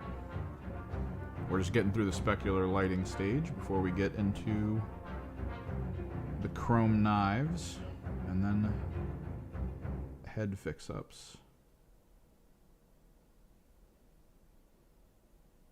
So just trying to put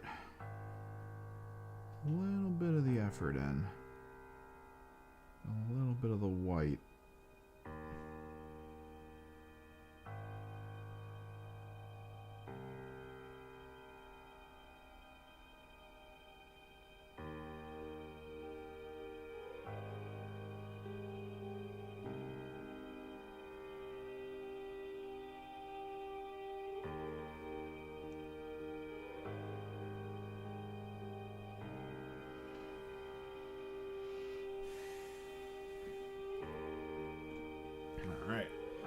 we just have to kind of power through all the tormentors and infractors. Probably a couple spots maybe on the guns if they've got them.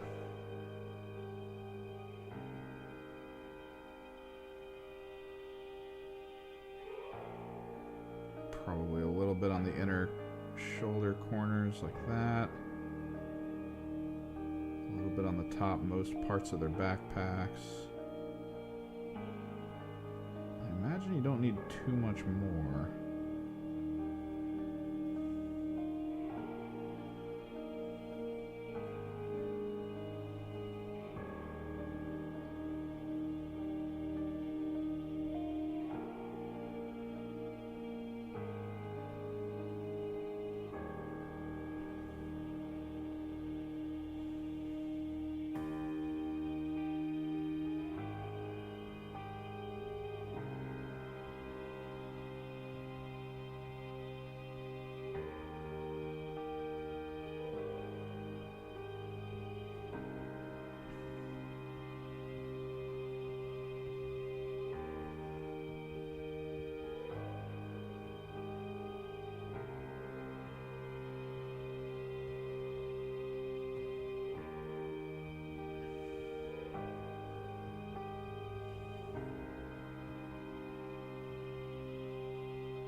Update on the brush, so kind of, I guess, hashtag ad for this moment.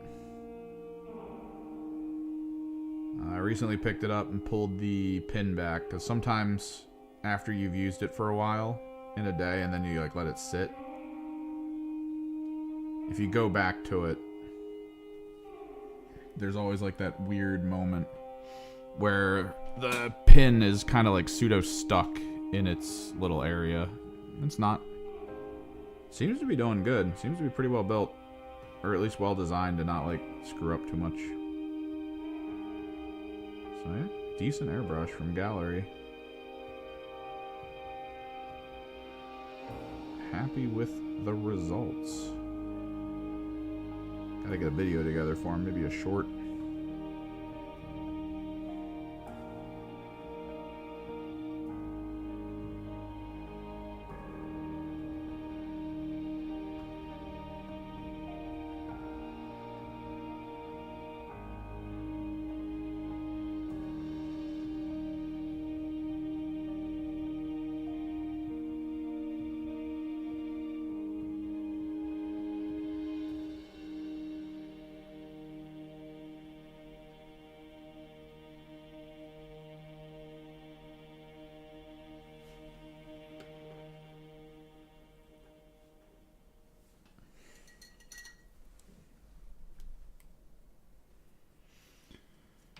Avatar Galaxy Beta Fish.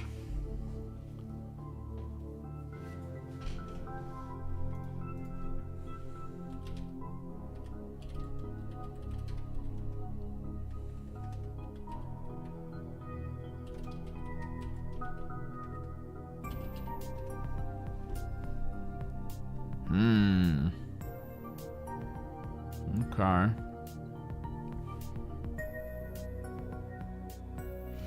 Are you trying to do specifically this? Because I'm going to tell you right now, the best thing you can do is figure out how to texture white on top of black.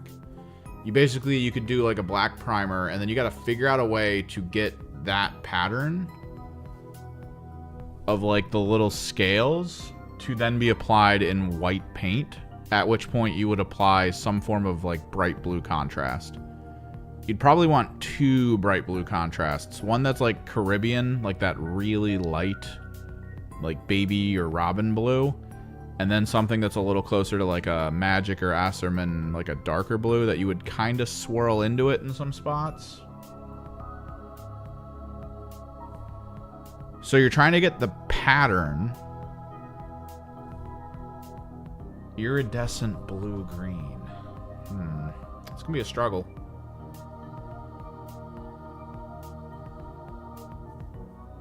Definitely going to be a struggle. I mean, it looks cool. It's a cool texture.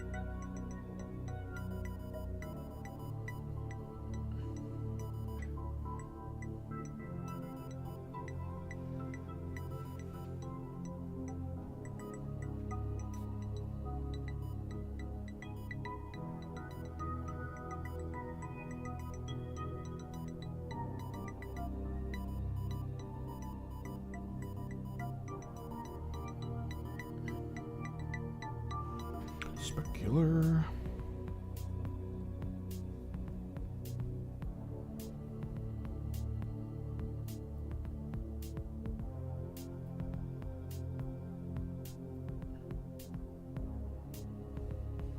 It's actually a good chance I might just redo all the hair white. Get every single one of their hair made to be white, and then just get the pick a bunch of contrast paints that I feel would be good for like punk rock hair. And just go from there.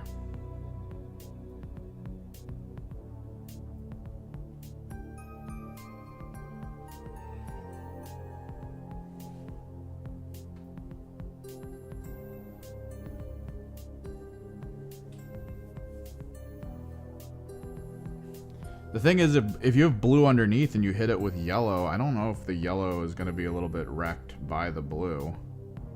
Yellow is a difficult animal to put down on anything other than white. Like, if you've got something that's like full opacity yellow, go for it. But if there's even a remote chance that whatever you're about to do gets kind of like overridden by the fact that there's a different color underneath, I don't know. I'd probably try to figure out a different path. Spray blue, crescent moon, leopard spot masking, yeah. Spray white. Okay, complete scale of masking. Spray yellow. Maybe. Maybe. Green iridescent. Maybe. It could work. As long as because it's like a masking spray, so the masking is going to remain on it until you get it off of it. That could be fine. I could see that being fine. I haven't used masking spray personally yet. I've thought about it sometimes. Occasionally I'll come up with a project and I'm like, oh, this would be cool, and then I just don't do it.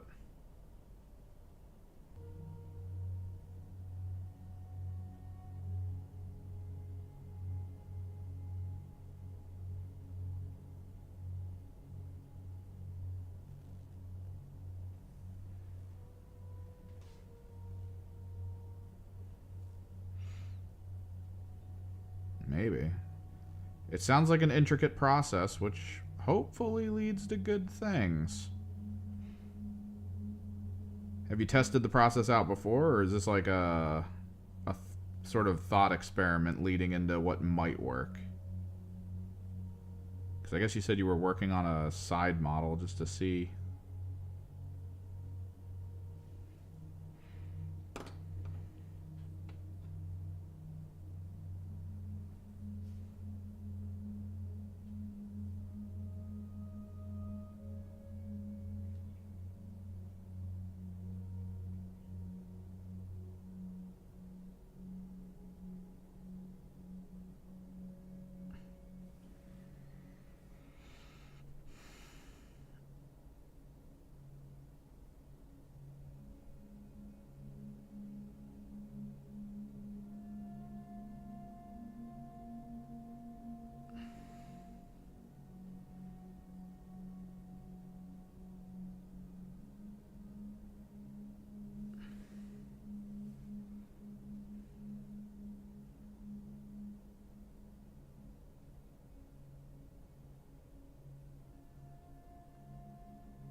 Decent. Decent.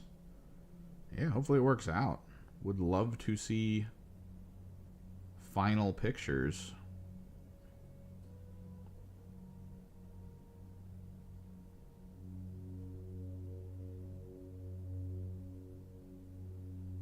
And what I kind of love is that what you're saying feels mostly mechanical. It feels mostly just like anyone with time and the items on hand could pull it off in sequence without issue. And that's something that's like kind of fun, because that's what my buddy did with his Drakari, or not his Drakari, but his Harlequins. Just figured out a mechanical way to paint them and make them look really cool using his like galaxy stuff, the galaxy stencil he had, and you know, some white ink, and then just like a big brush where he applied contrast paint so that the contrast paint kind of like caught certain elements.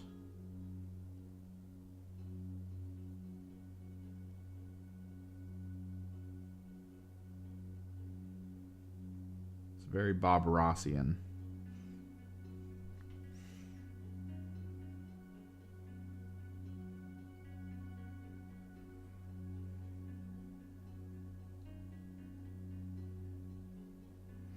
So my original plan with my frickin' Emperor's Children, my dumb plan with Emperor's Children, was we were going to use the nail glitter. I don't know if you've ever seen this before, but it's like Ard Coat and nail glitter. Those nail glitter sheets, like the big chunky glitter.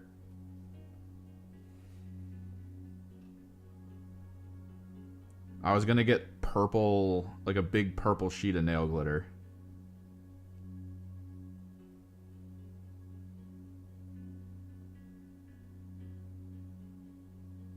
And we were gonna try to inlay all the armor components with it.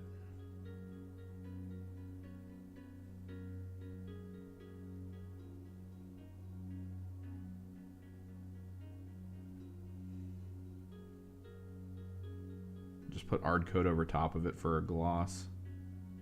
So it looked like their armor was just purple fractals.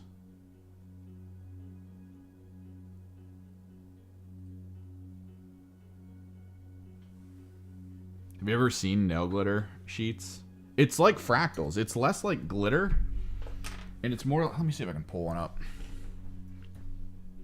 My buddy did this with his Tyranid.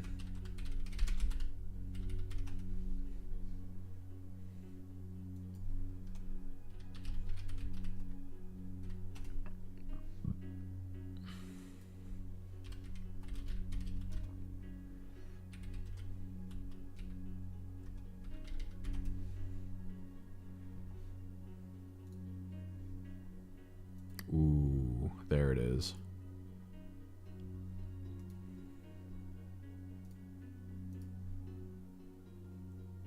No, these are decals. There should be a fractal.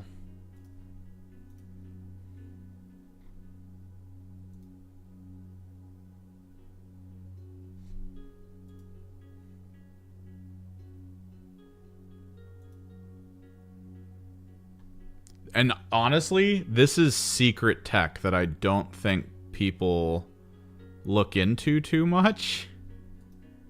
If I'm being real. Oh, this is polish. Dude, the things you could do with this. Hang on. Let me grab that. Fractal.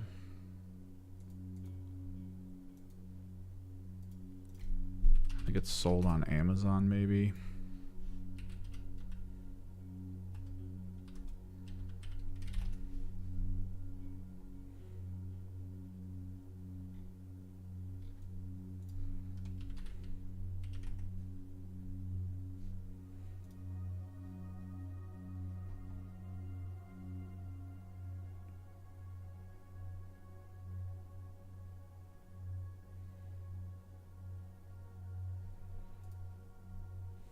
Nail glitter, was it flakes?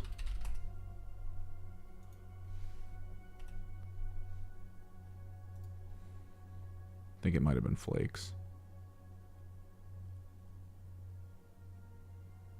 Yeah, I think it's this stuff.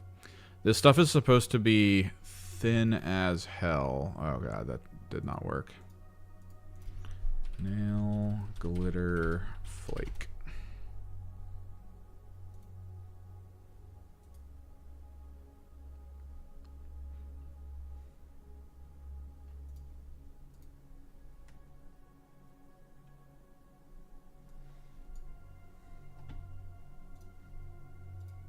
So here you go. Studio mode. Secret tech time, ladies and gentlemen. So this is like paper thin. And it comes in all these like pre-existing fractal cut, like it's just basic, right? And you kind of push it into parts of your mini that you want it to be on. You're supposed to have like a kind of semi-sticky adhesive. I think the way my friend did it, he just took a bunch of Ard Coat and then threw this into the Ard Coat and then just slopped it on. But you can kind of apply it the way you want with like a semi-sticky surface.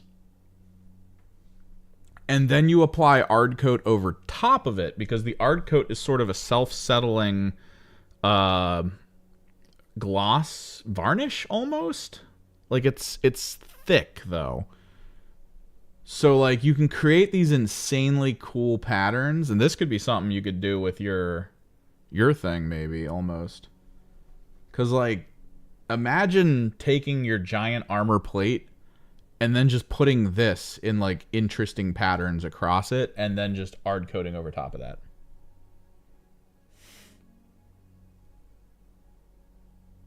Like how cool would this be? And I was thinking of doing like this purple and pink and all that in every piece of armor on any of my Emperor's Children. But like, dude, nail freaking paint tech is so crazy. Like, look at this. Like, we've got shifter paint. Imagine this is your shifter. Look at this thing.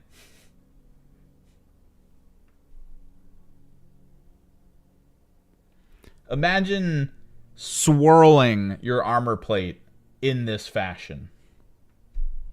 To have, like, such fine pigment. And just galaxy iridescent swirling. This is the secret tech, I think, of the future of miniature painting. I'm not even kidding. Like, this is crazy, dude. It's probably super expensive, but still.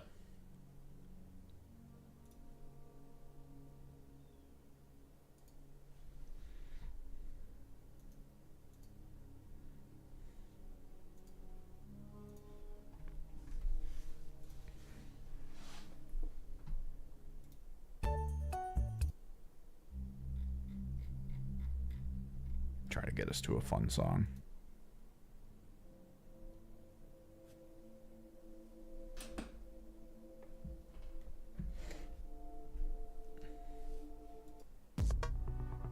There we go.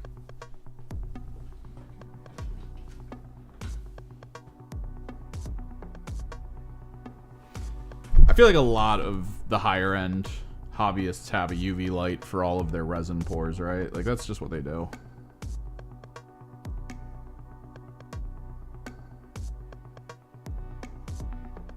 Could you imagine like swirling that into resin so that your character you're painting looks like it's standing over top of like the most toxic stuff ever? Oof. Oof da.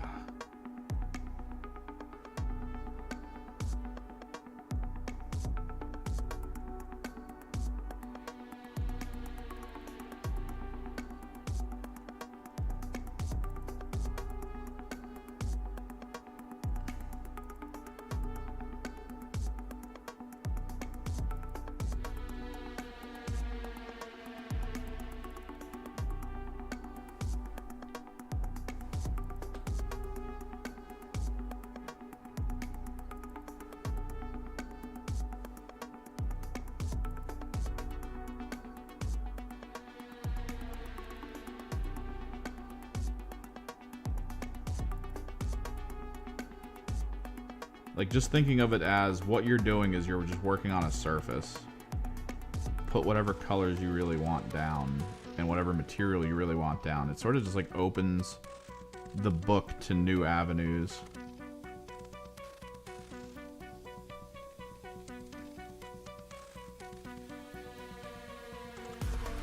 Like that cat's eye stuff is probably the closest thing I've seen to what someone did with their Death Guard to give them like toxic bases. You just have like that at the feet of the person.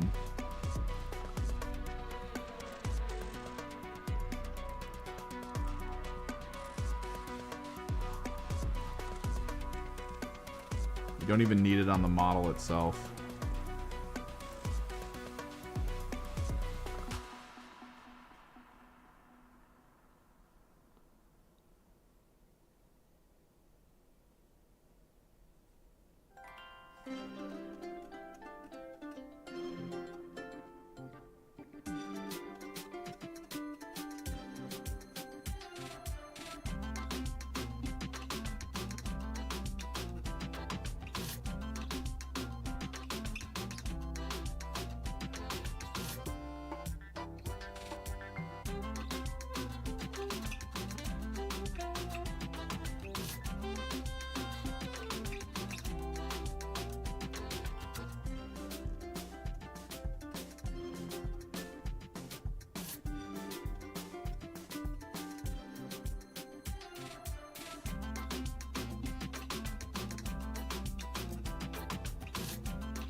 But yeah, check out the flakes at Michael's.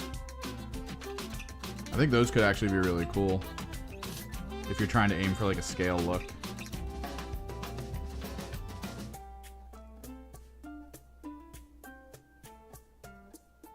Or if there's like a beauty store near you, you could be the one weirdo that just walks in and is like, hey, you got any nail flakes? I could really use some nail flakes right now.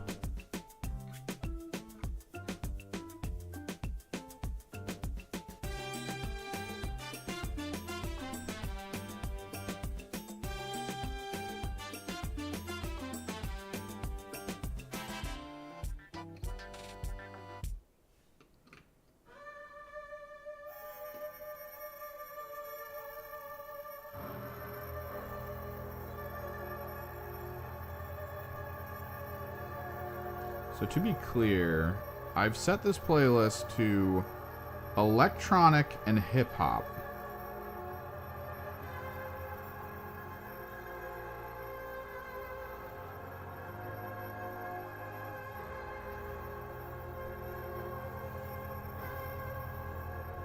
And we're getting like the soundtrack to Plague Tale.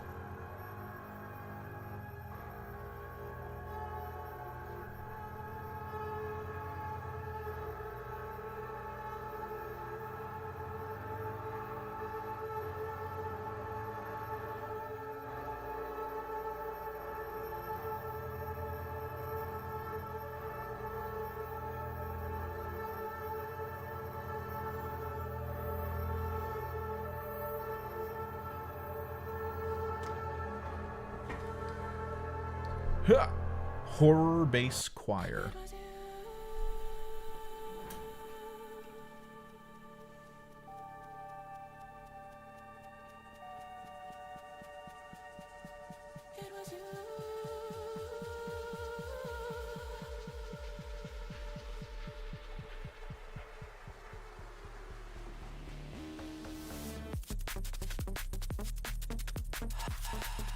Ooh, some classic house.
Ooh.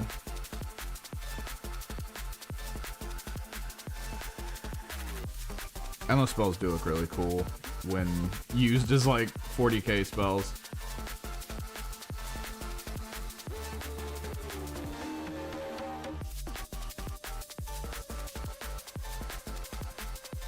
Also Night Haunt. Specifically the those like swirls of ghosts from Night Haunt. Those look fantastic as spells.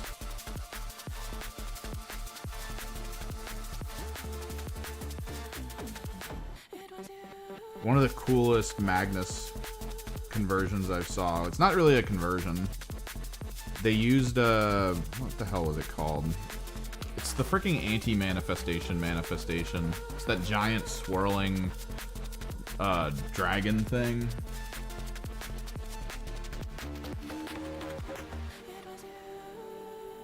They put Magnus on a base and had that thing kind of swirled around him like he was summoning it.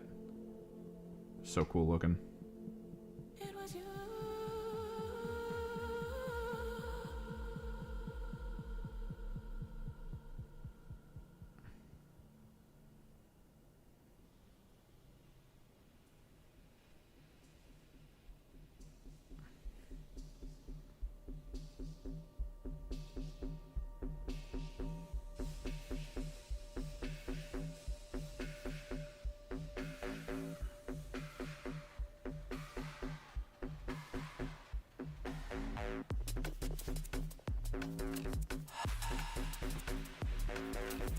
No.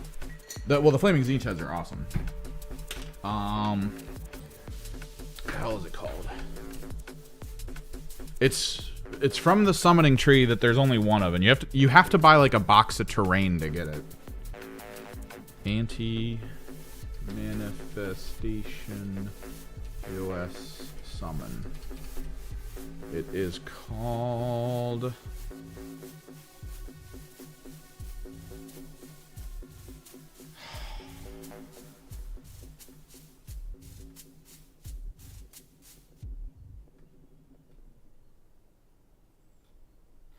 Oh, people are angry about manifestations right now. Oh no.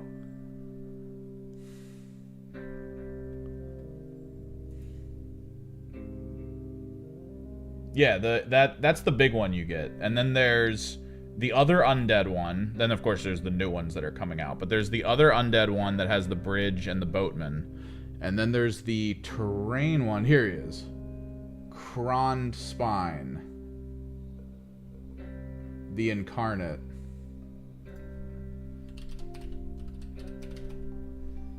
So there was a conversion of Kronspine and Magnus. If I can find it, maybe. But it was like Magnus had his foot going forward and the Kronspine was coming out around it.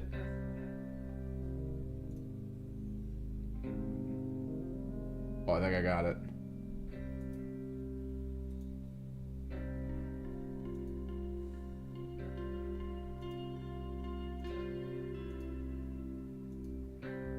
Like, seriously, props to the person who figured this out.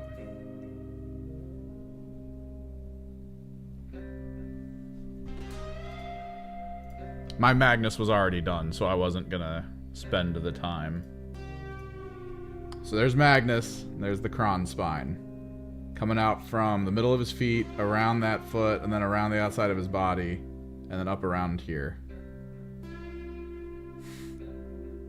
That looks so good.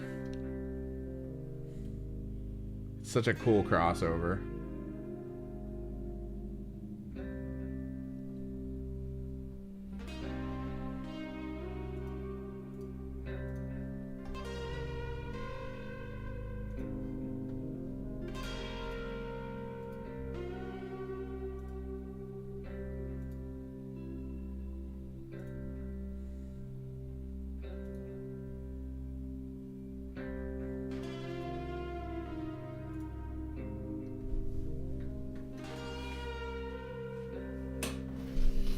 But yeah, it's a bit up there in price. So, what I had planned here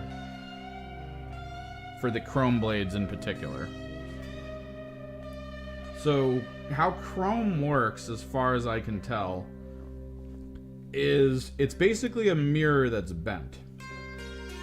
So most of the time when I look up online and I see people who are like, oh, this is my painted chrome, it's usually like a really light blue white, which that's what we've got going. And then it'll be like a lightish brown on the bottom to a dark brown mid rim to then a darkish blue to light blue top. But the reason that's what it looks like is because it's reflecting the world. It's reflecting kind of the earth nearby and then the sky from above. Phone call.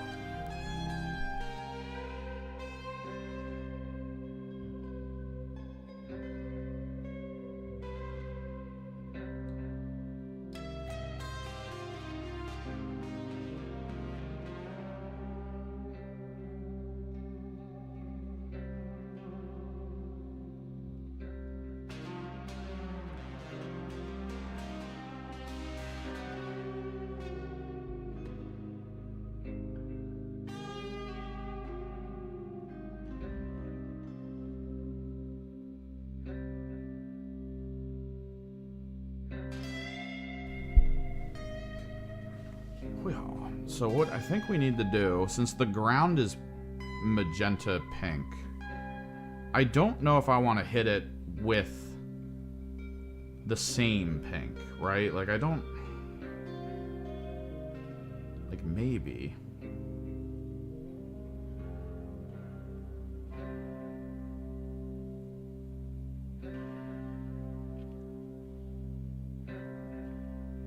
We're definitely going to use white on, like, the top cornering, I think, of it.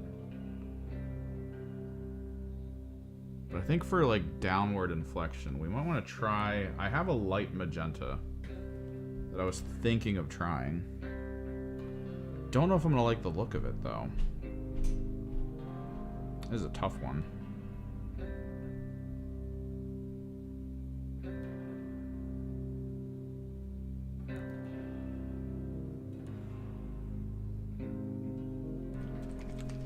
Let me see how it looks.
I'm actually okay with it.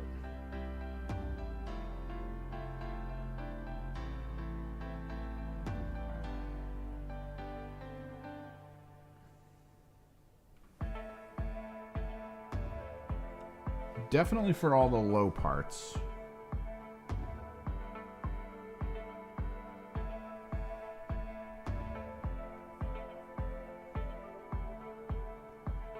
Because I didn't want it to pull too much from the bottom, right? Like, I didn't want it to pull too much from the basing. Because if this was just another fluorescent pink, I think it would have distracted a little bit. And we can always sort of rim highlight on the bottom bit fluorescent pink.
the pink blue kind of concept in place.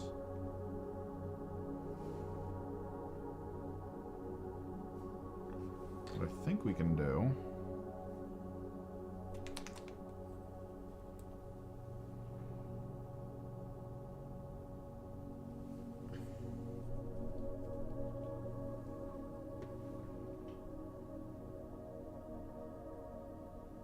is take teal.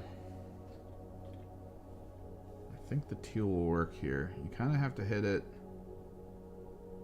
very specific. Maybe not. Maybe not teal. I don't know.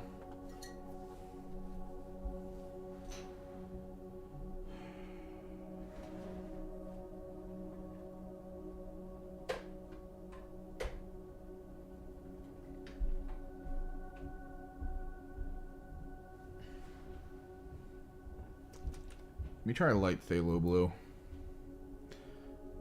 Usually there's a dark spot between both, but I don't know. I feel like if I go dark, it's going to draw too much attention. Maybe we kind of cheat it with something that's kind of right, but doesn't necessarily need to be 100% right.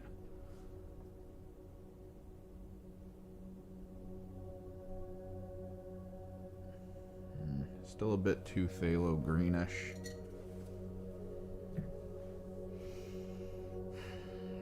Maybe we just try to like border it with white and then do fluorescent pink on the pink side.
There we go. I needed less ambience.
do bottom side edge highlight.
Hell yeah. Alright. Faces and heads. Faces and heads. There's probably some parts I need to fix up a little bit.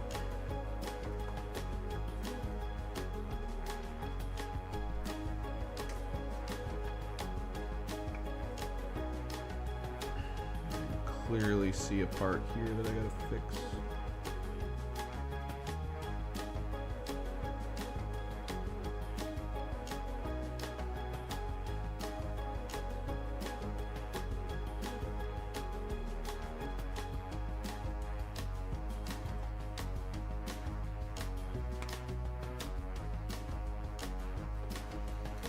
Trick, I think, is actually the hair, though. Like, part of me feels like I need to just repaint the hair all white. Maybe do the skin texture change, or the skin tone changes.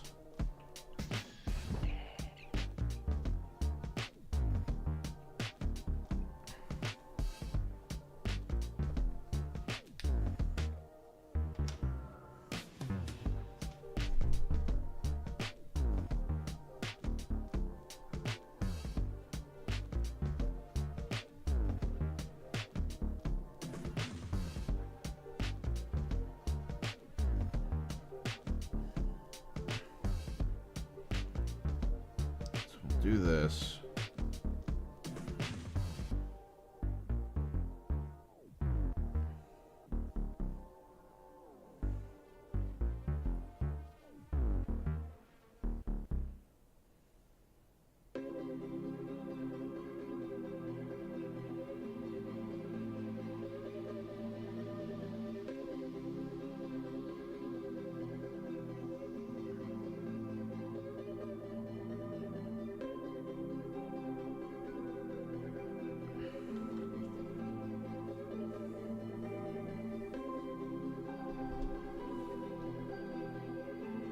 we are kind of on that final stepping stone, that final stage.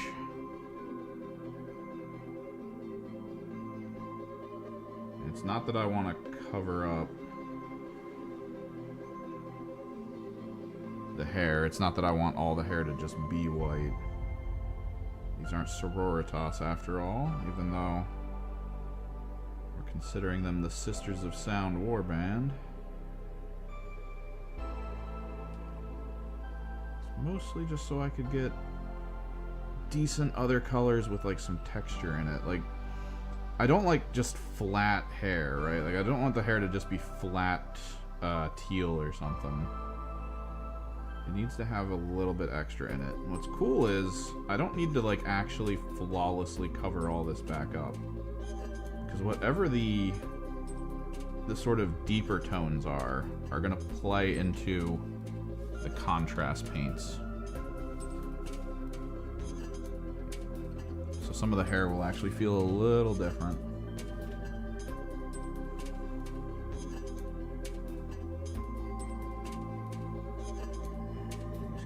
Sure we get all the right components.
No, I'm painting them white so I can hit them with contrast paint so it feels more like hair, and rather than just solid colors.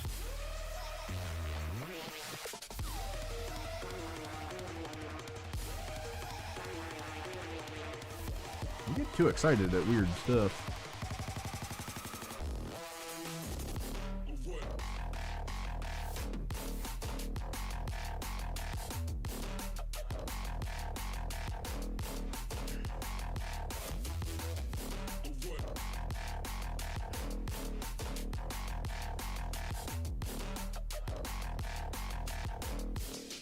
I do want them to have punk haircuts.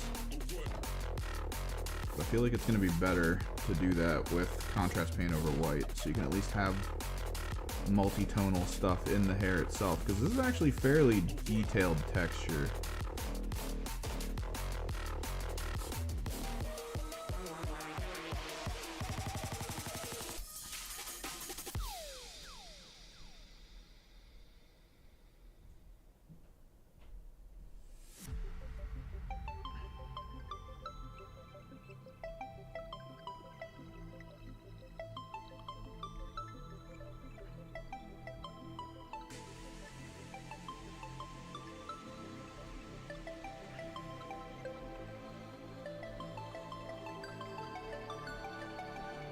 No, because they might not be big enough. That's the problem. Like, I know there were a few people who were thinking of doing like Escher sprues and stuff to try to make it look good, but like I wanted heads that were Space Marine sized. So these are just 3D printed and scaled up to 32 mm. They're Sisters of Battleheads. They're punk rock Sisters of Battleheads. Is what I got them as.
There were two options. I probably should have went with the demon horned options, because that would have looked really cool. But I decided to keep it pretty basic, punk. Earth, a tiny blue speck, adrift in the vast cosmic ocean, shaped by the dance of asteroids. Our whole existence rests on the edge of this delicate balance between creation and chaos. Asteroid.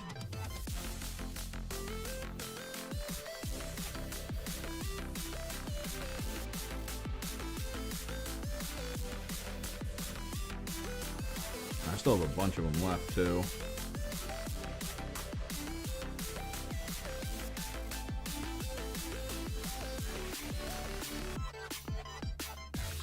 We have way more than I need.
It was I think it was another one of like the Sisters conversions kits. It was either punk rock or demonically possessed, where it was just basically sisters' heads with little goat horns and sort of like Magnus style horns. Which, I mean, it was alright. I think they were less interesting looking than the punk rock heads because they didn't have like as much detail. The hair itself felt more polygonal and didn't have like parts of hair, right? Like they didn't have like sections of like wavy hair or anything. It was just like, here's a polygon shape and then there's some horns. So that's why I kind of leaned into the punk rock, because this one was actually like, oh, you get waves, you get all these little components. It feels more like almost a natural hairstyle.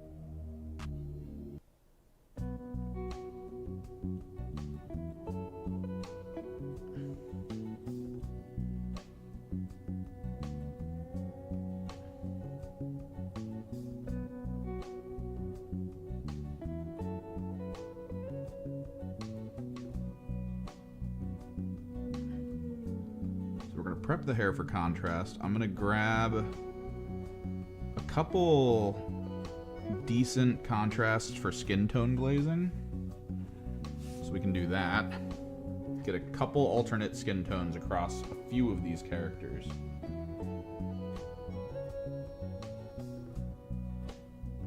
Should be good.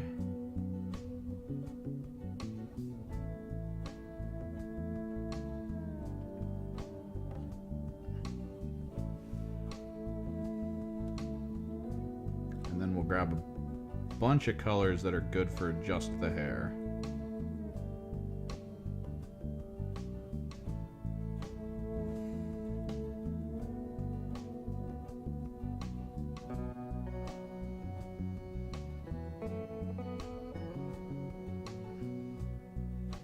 We'll figure out some good ones, kind of like a scorpion green or something.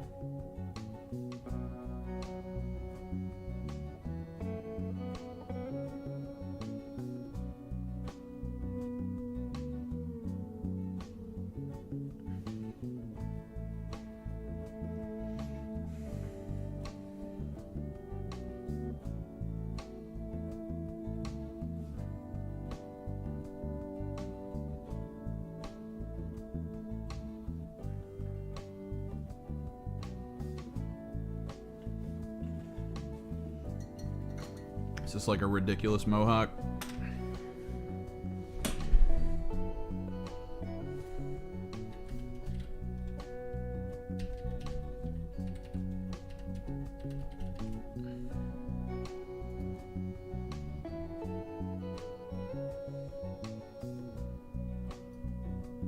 Oh yeah, just like spiky multicolored hair.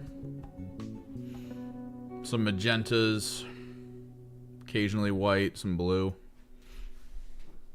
Like, that's the thing. I got Doomfire magenta. We could probably throw in a couple of them.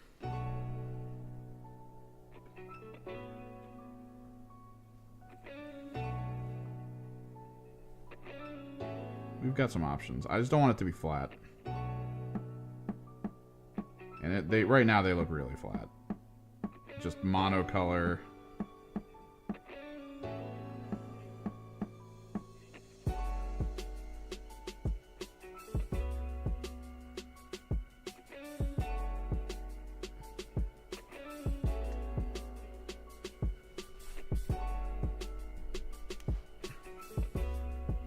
I don't know if I'm gonna go that far with just like textures and stuff. I mostly just want them to feel like there's dark spots in the actual like hair recesses.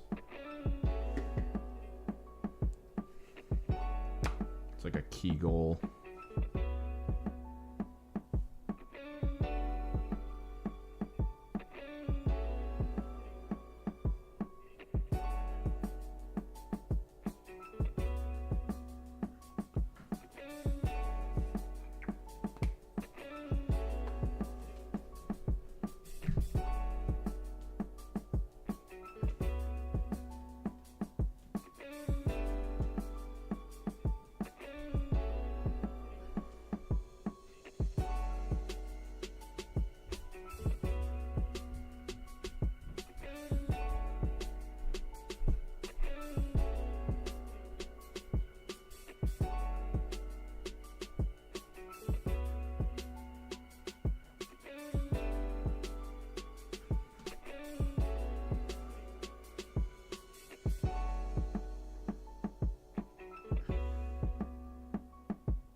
Go get a paper towel so we can do the final touch of frickin' mica powder.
paint. Ugh.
Probably gonna need to wait for that to dry. I think there was one other head like that. Okay, good.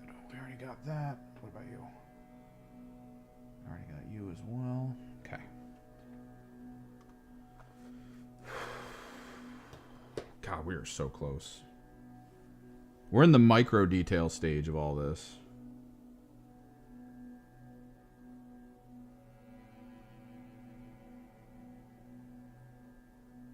Trying to get the little bits and pieces to work as I would want them.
And it's not fun when you do it, but when you're finished it and you're looking at it, you're like, oh, thank God I did that.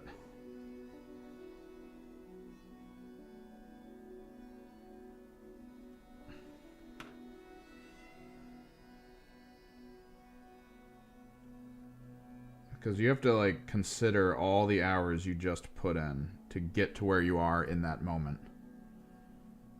And then to, like, fumble right at the end by just being like, it doesn't need that.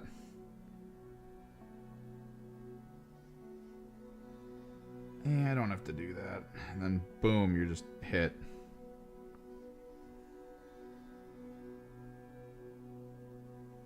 Frickin' 2 months later, you're looking at it and you're just like, God damn it, why didn't I do that? It would have looked so much better.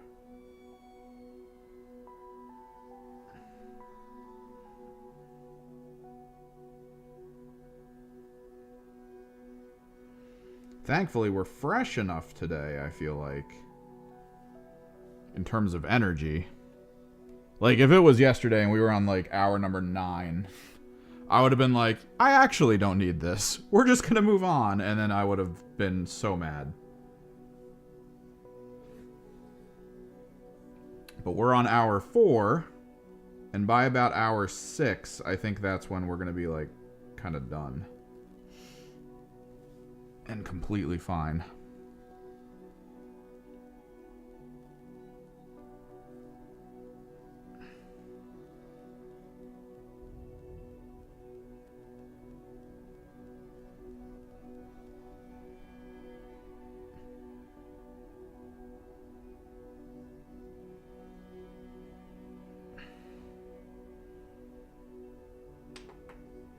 Because it's hair color, skin color, and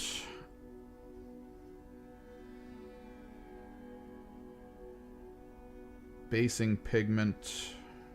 I feel like that's the big one.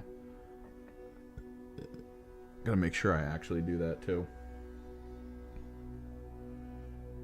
That one's gotta have like a little bit of maneuverability to it.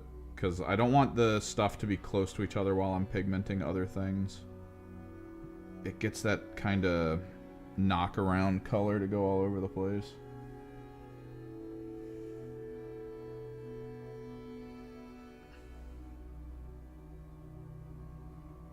I need to change off of this ambient song, but I'm like, I'm in the cut right now. Like, I'm going. This is exactly the pace I wanted it to be. Got 2 more hair. Let me get rid of this ambient song. Why are you dancing electronic? Why is this under dancing electronic? Are you a dance song? No, you're not.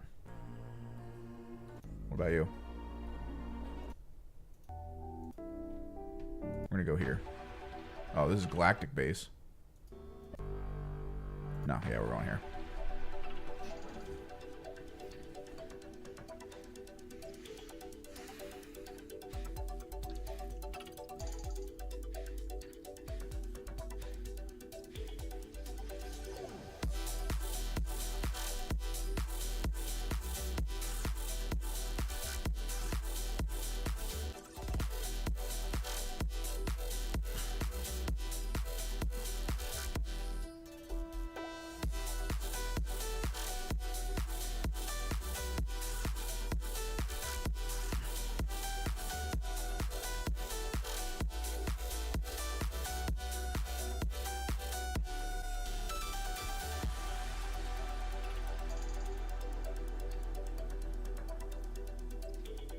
I'm going to open up an Excel spreadsheet after this to make my Emperor's Children list.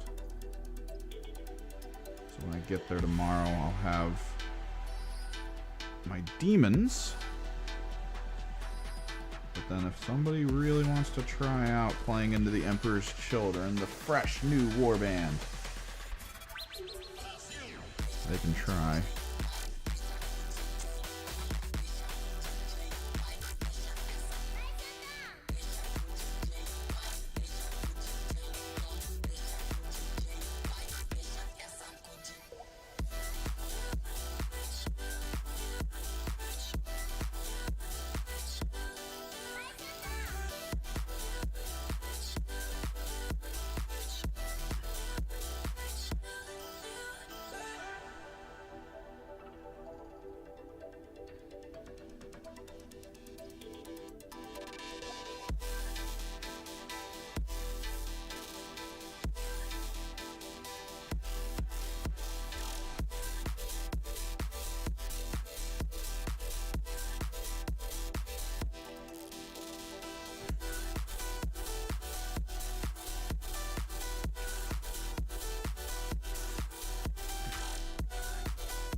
All hair white, so that's good on the basing.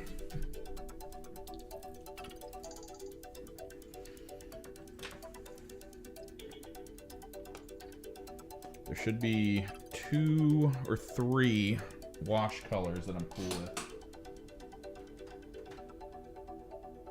Golem and Flesh gives the basic pale tone a little bit better of a feel.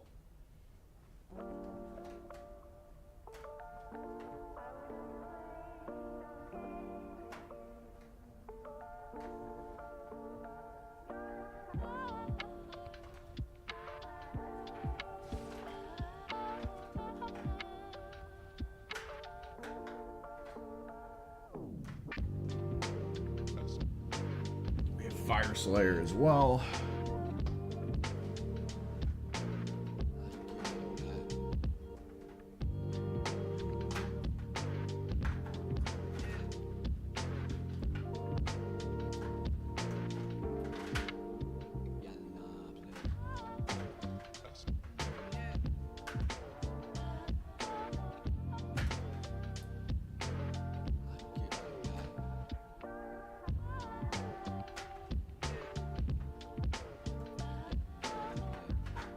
My big issue is I can't find my Kislev flesh. I have flayed one, which is good, but Kislev is just like different. Ah, got it.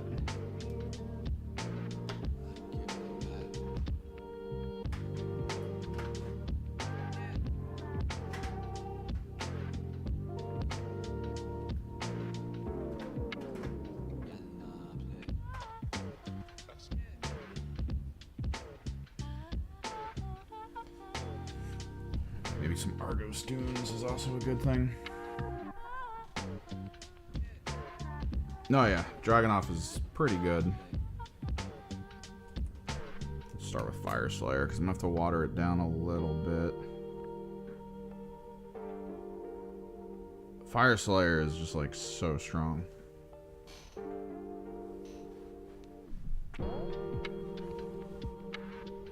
Grab a few faces. Differently.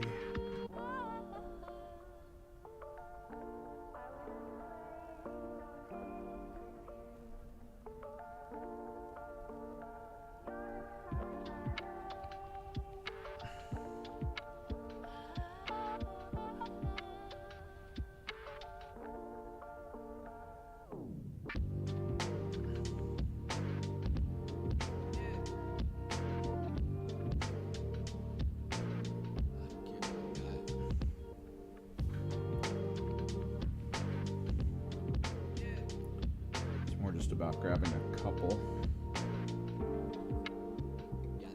giving them the variance.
This is just something I've done ever since my Chaos Cultists, because I made sure my Chaos Cultists had variable skin texture and color.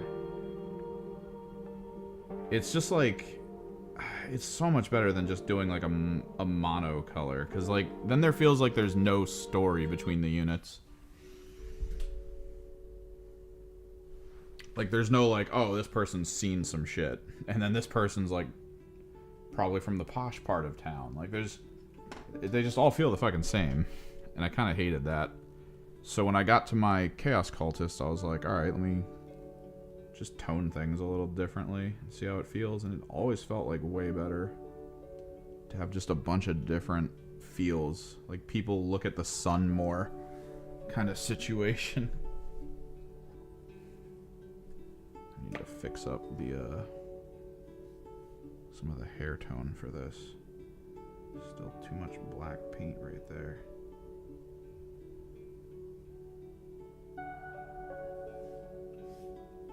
Hold that to the side until it dries.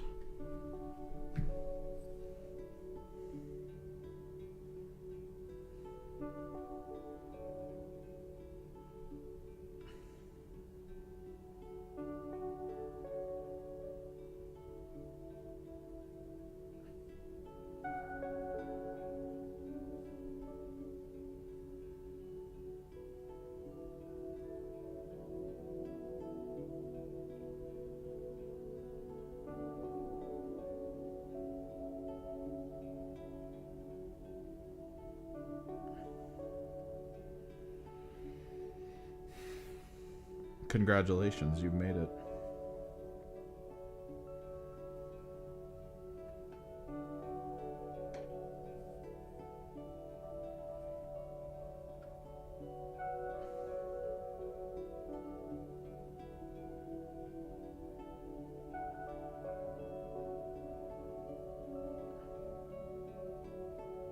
Maybe around this time people will start popping in to say hi again. It's the ideal time to go browse for a stream.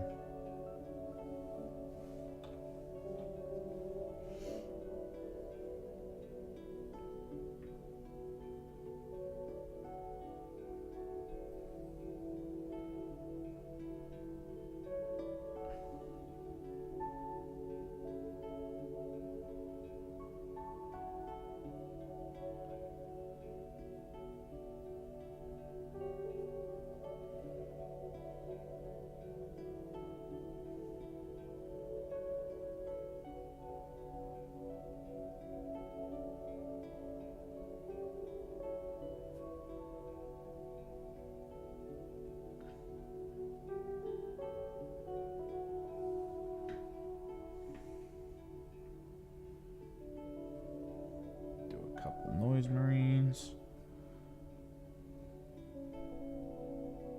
Especially a painting stream, man. You could chill out to this.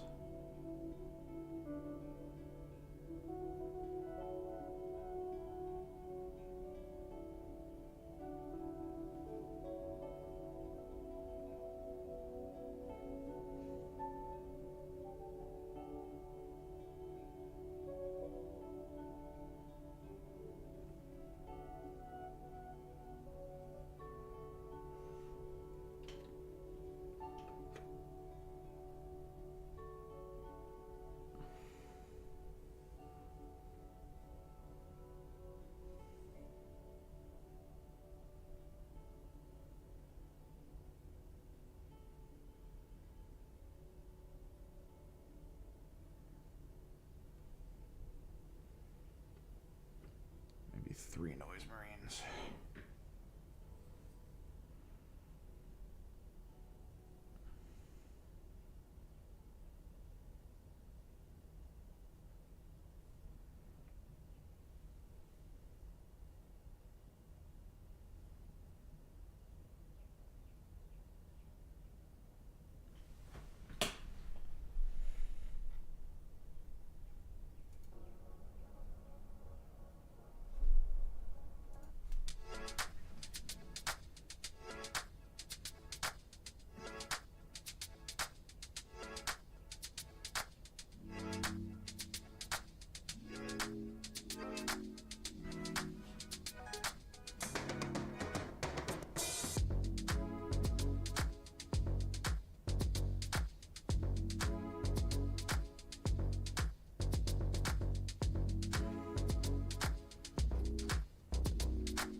Let's rock it out with Gilliman.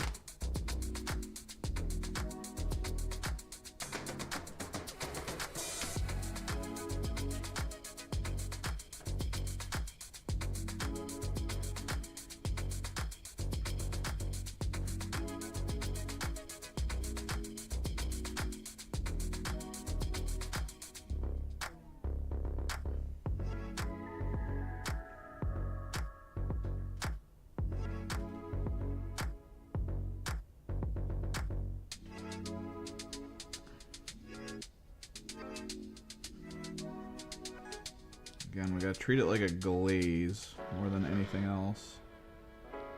Make sure we don't have too much or too little at any point in time. Be preventative for coffee staining issues.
And because I'm actually not that worried about it right now, Argos Dunes. Argos Dunes is great for basing, specifically for desert basing, I would know. I do a lot of desert bases, but as a flesh tone, it does provide a slightly different feel than what you get out of the standard flesh tone. So as long as you're not Argos Dunesing your bases, it's actually not a bad contrast to tint flesh with.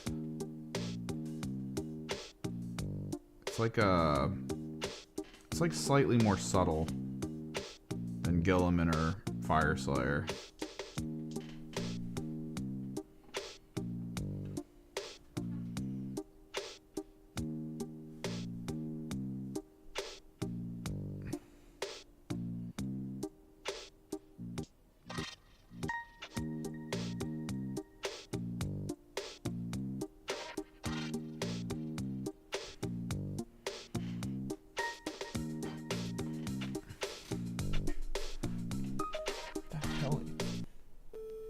We really are in the back end.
Second.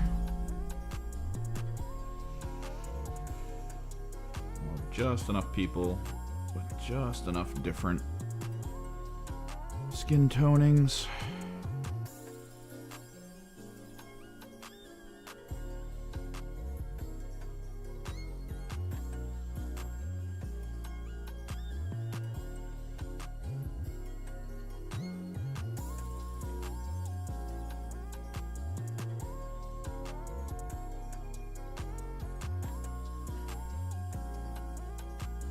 We'll probably need about 3 or 4 colors for the hair.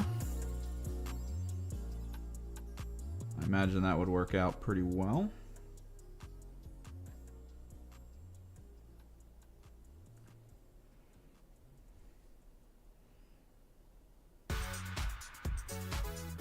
There we go.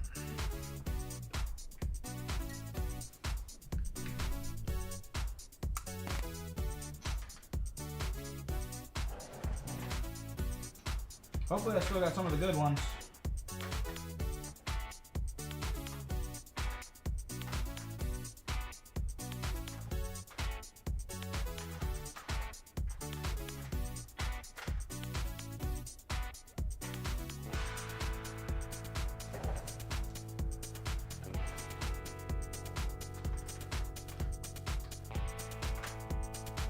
Got some magma droth, that's a good one.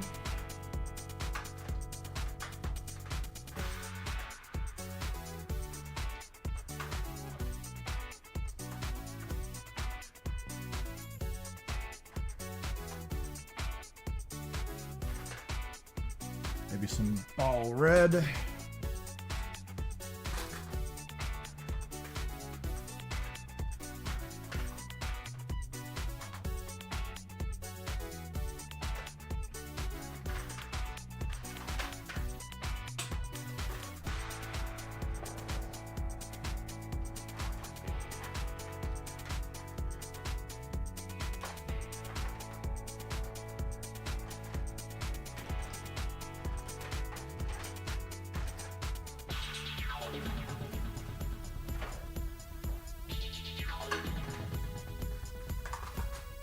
I must have stopped picking up Doomfire Magenta when I started using Fluorescent Magenta.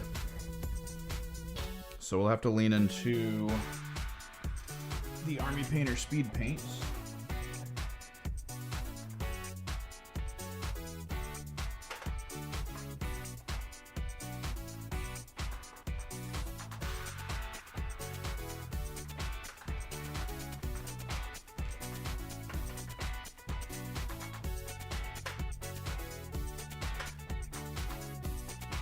Go with familiar pink.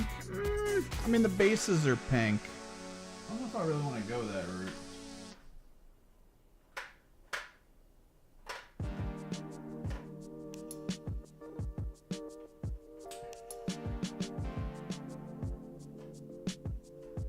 Maybe a pastel lavender.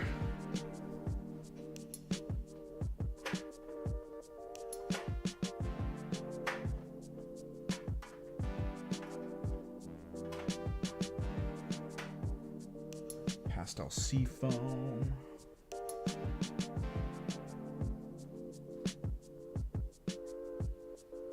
Charming chartreuse, that was a big one. Plasma bolt.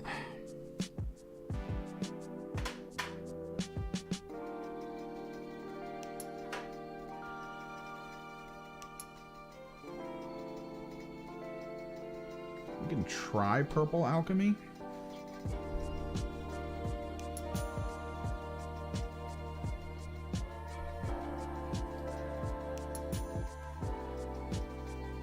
Try on a good, like, bright blue. I had a Caribbean one. I don't know where it is.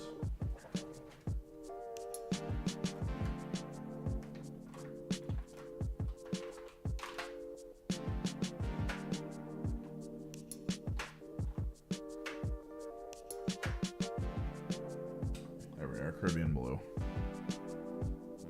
Do I have a better green than freaking chartreuse? Could have swore I had goblin green. Gilly do. That's what it was. Okay. So don't need this.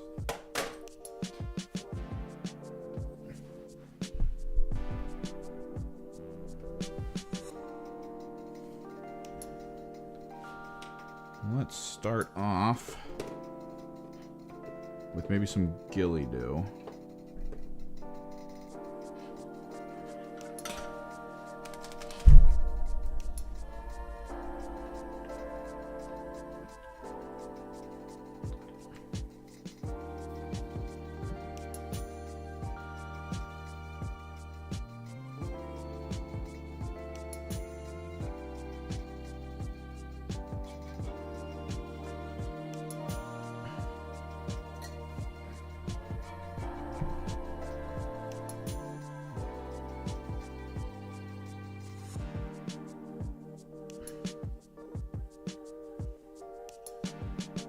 Like I said, the point of this is so that it can seep down into the crevasses. Actually make it feel like hair, whereas before it just felt super flat.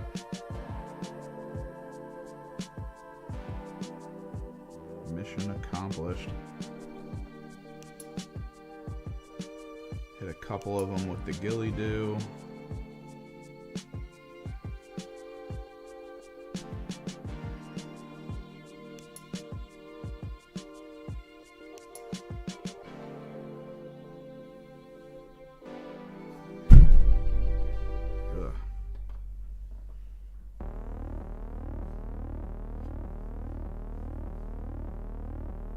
Oh, Jesus, we didn't...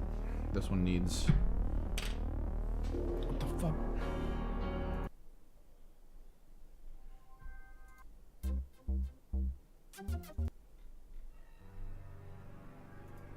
Try to skip through, see if I can find more music that actually has, like, interest in it.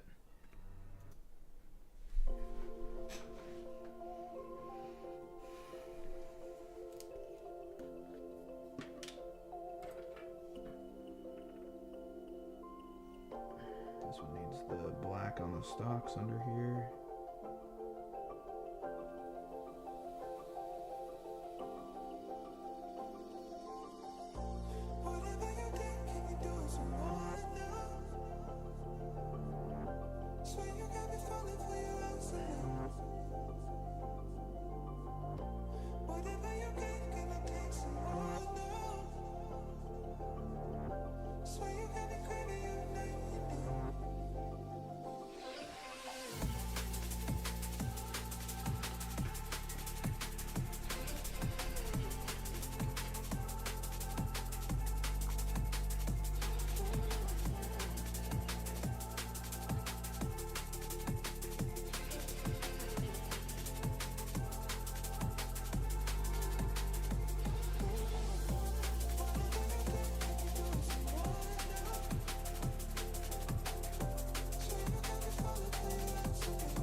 little color on there.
Micro details. Super annoying.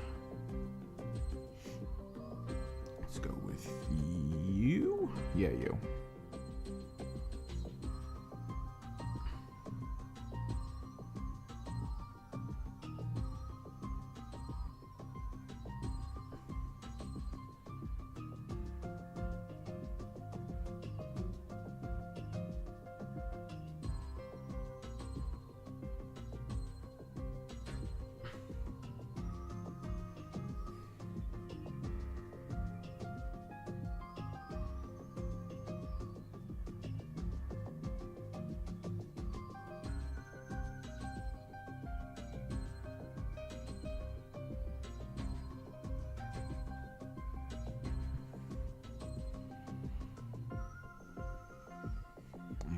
We'll go with you, but for the top hair.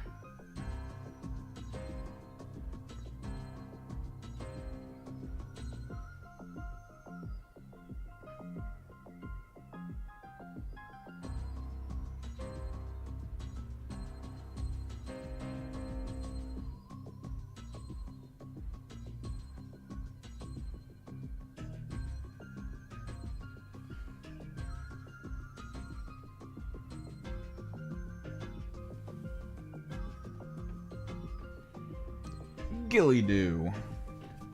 A solid orc skin tone, honestly.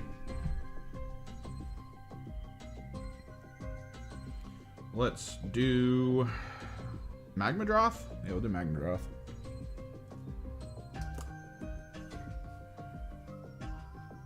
Let's go with you.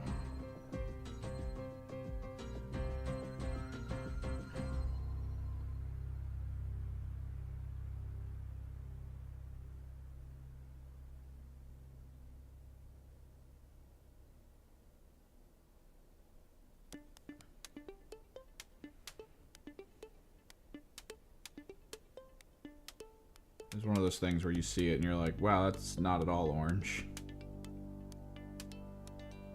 I might only do a couple people with Magmadroth, and then I'll probably try to get my Nuclear Sunrise.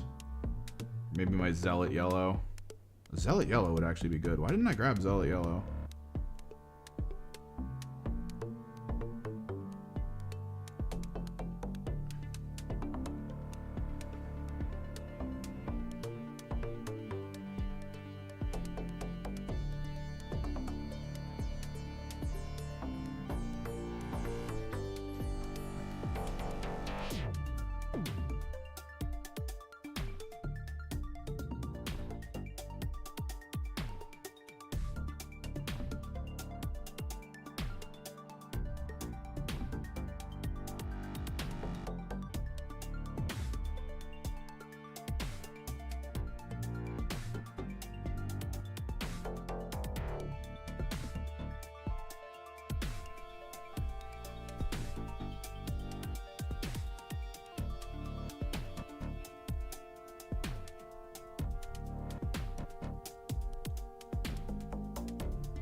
Maybe one more for Magmadroth.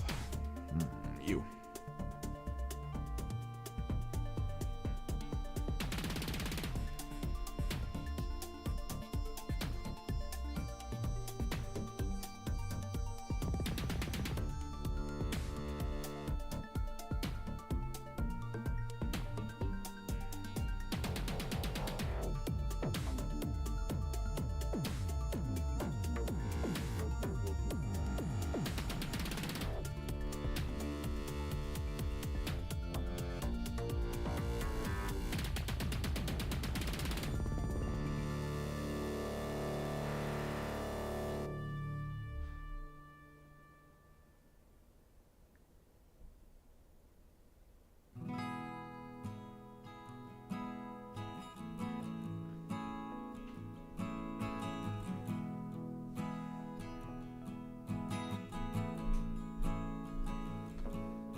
Simple.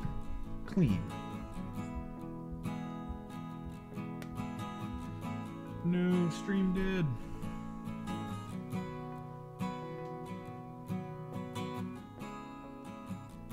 I haven't tried Ghoul Green. I've tried Ghoul Green in a bit.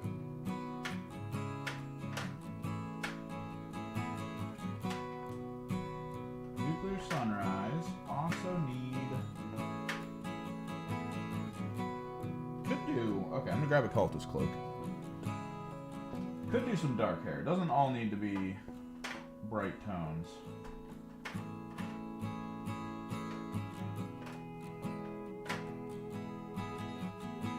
Ancient Honey. Where the hell is Zealot Yellow?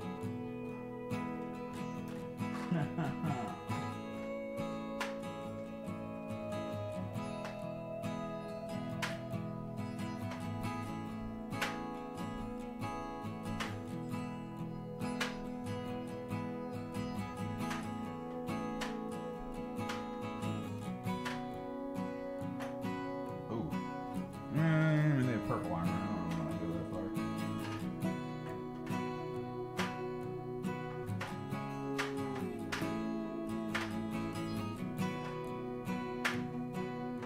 There's no way I'm out of Zealot Yellow.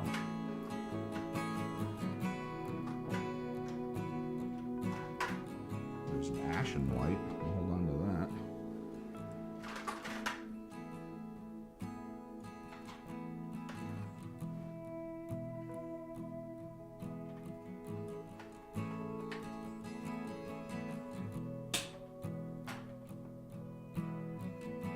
Ah, Zealot Yellow.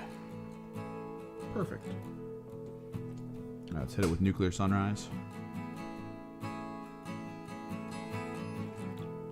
It's kind of like a dirty orange.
This will be your second color, so...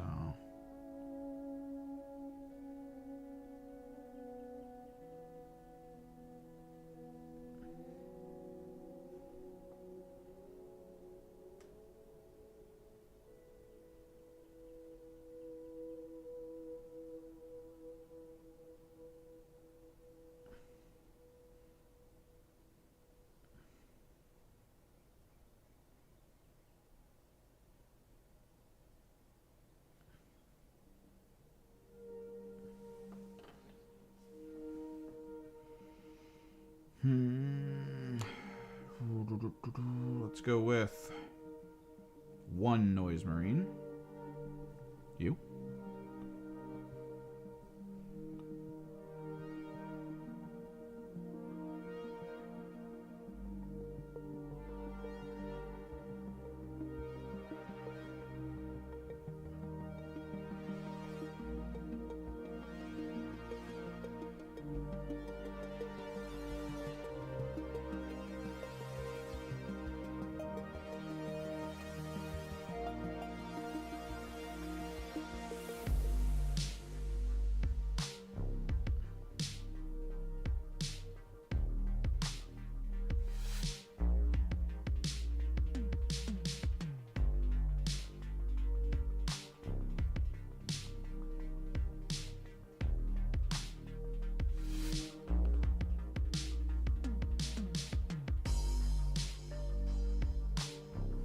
Probably no more Nuclear Wasteland. Swap it up to Zealot.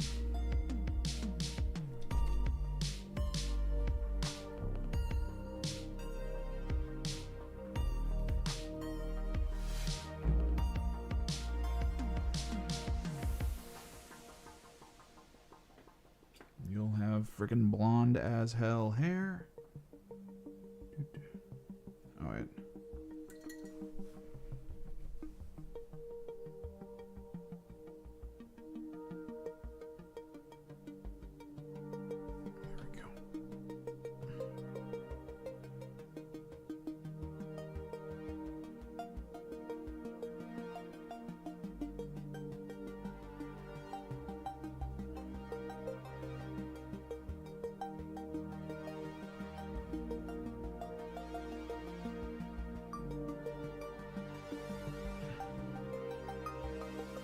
Basically pre-shaded yellow.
be fine for that. I want to see what we can do with dark hair. I always loved raven colored hair. So a little occultist cloak, which is like a slightly blue dark color. We just can't overload it.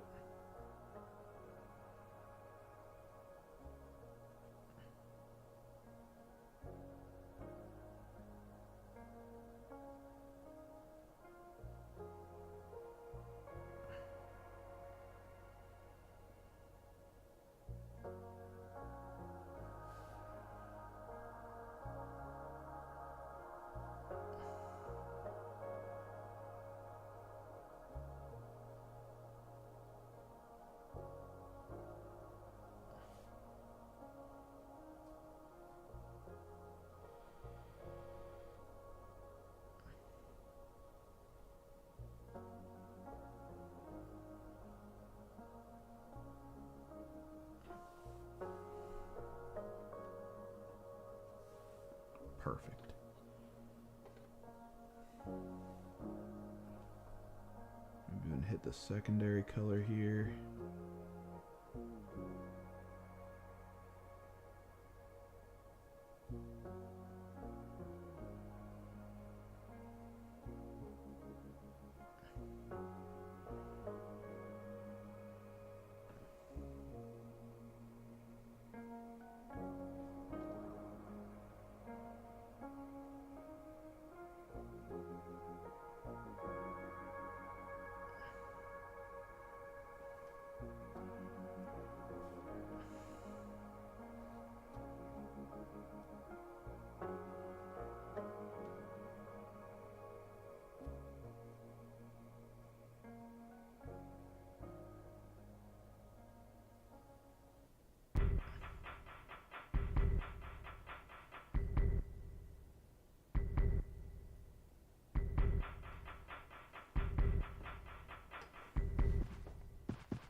Oh, welcome back.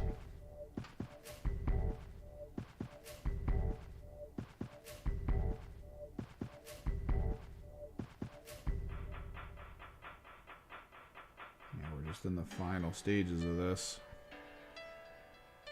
At arguably one of the worst times to stream in the day. So that's super fun. Especially on a Friday night. One of the most common things that has been happening to streamers since post-COVID is they all got like really used to the idea of huge numbers on the weekends. And then that just like vanished once COVID was over, because now everyone's like, I don't want to stay home. That's it. They just go. They head out. Let's get some raven-haired noise marines going. Let's do the full head of raven hair.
Oh, you and me both. I hate people. Hyper antisocial. Less people I see in a day, the more energy I have, to be honest.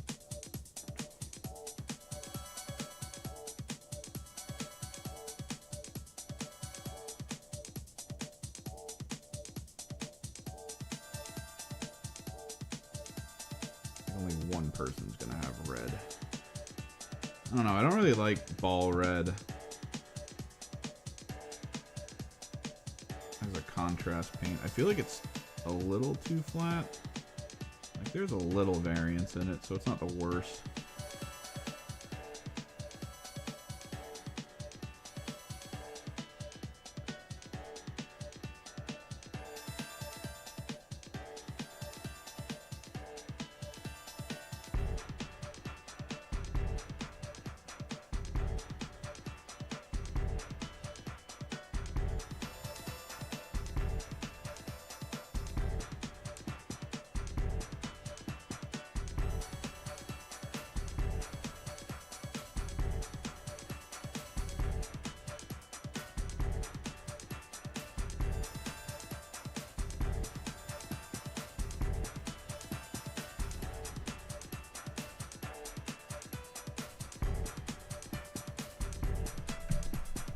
Well, there's some variance right now, just built in, because it's white paint over top of what was color. So there's at least some pre-shaded, like, recessed colors, which is decent. Kind of want to see what Ghoul Green looks like. I bought it, and then I never used it. Let's go with you.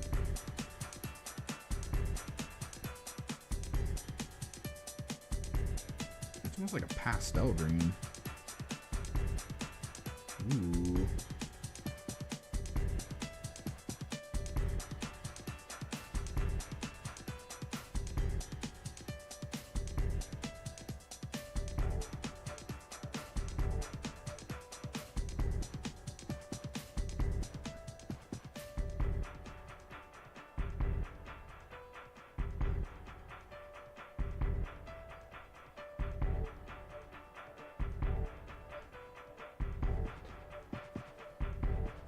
Do we want another one of those? I think we do. We'll go with you.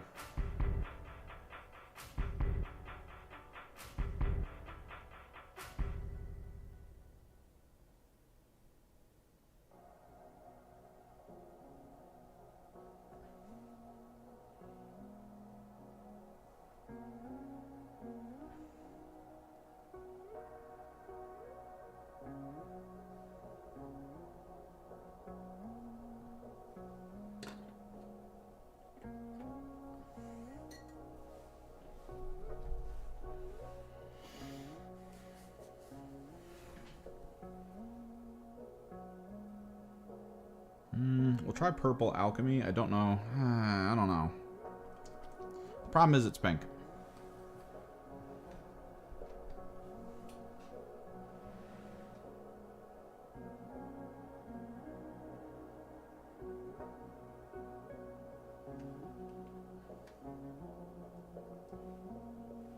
We already have so much pink. Maybe we just stick to like the blues. Let's get the chartreuse going. That's what we'll do.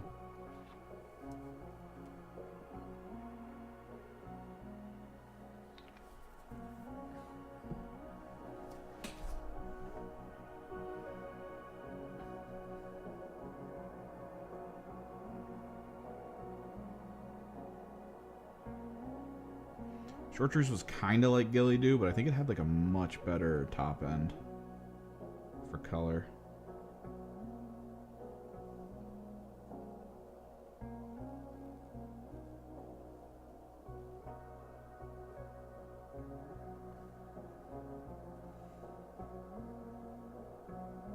It's almost like a pale goblin skin.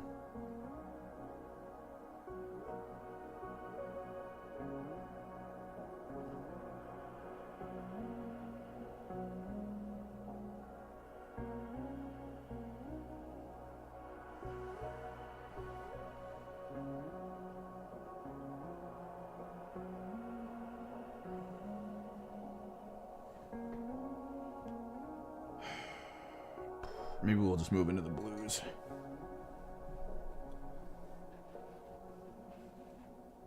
Start with a plasma bolt.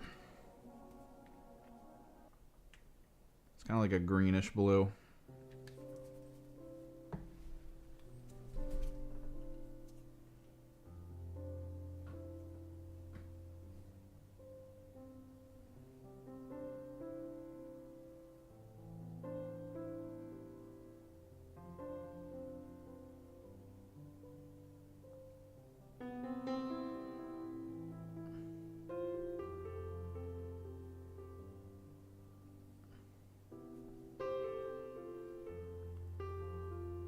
Very close to the Citadel Aethermatic.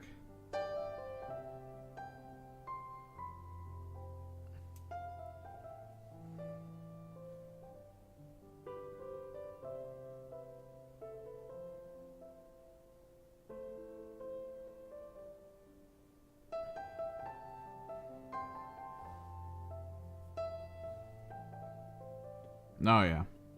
I didn't really want to layer paint the hair though.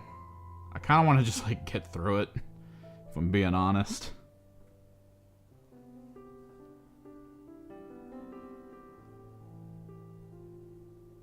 Get to the part where we put the pigment powder down on the bases. Go from there.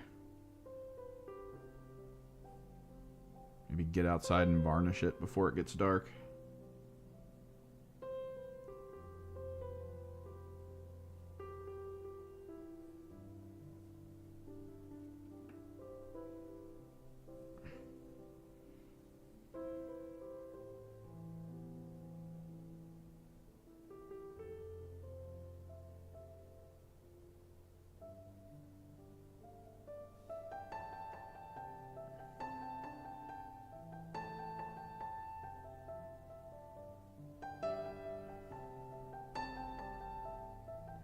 Plasmatic is what I use for my Zangor skin.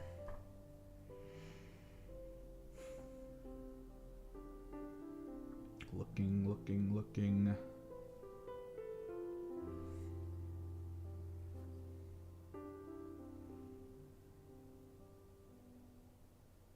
It's like the easiest way to paint Zangors too. Just white primer, plasmatic bolt, or aethermatic. I feel like plasmatic does a little bit better for holding at least a decent pigment on peak parts of the model. So like it's like you get this like nice greenish tinted blue.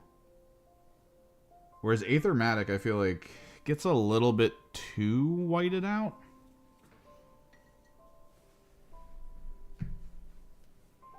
All right, we'll go with Caribbean for those island feels. And then we'll, I think, lean into the pastel or the lavender and the seafoam pastels, so that we actually have people who do have like white hair. It's just, it's toned a little to have like shadows.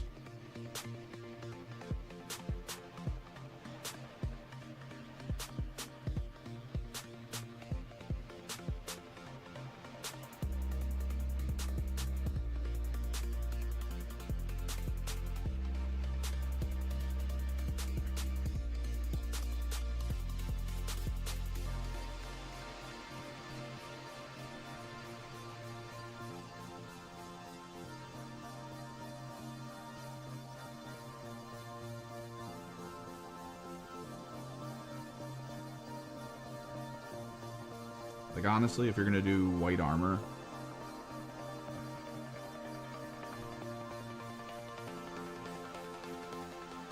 I kind of highly suggest going to Army Painter and grabbing something like this. I think they have a rose version too.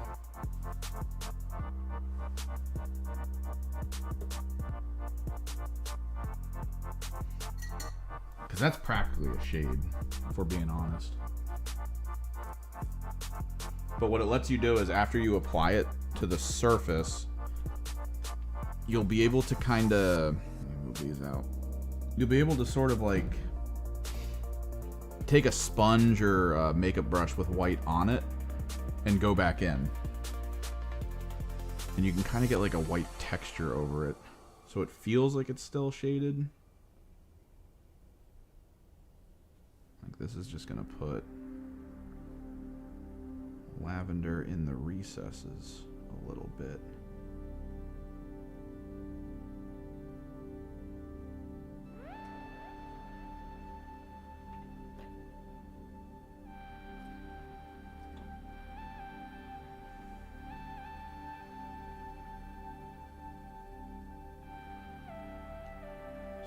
Slightly lavender shadow.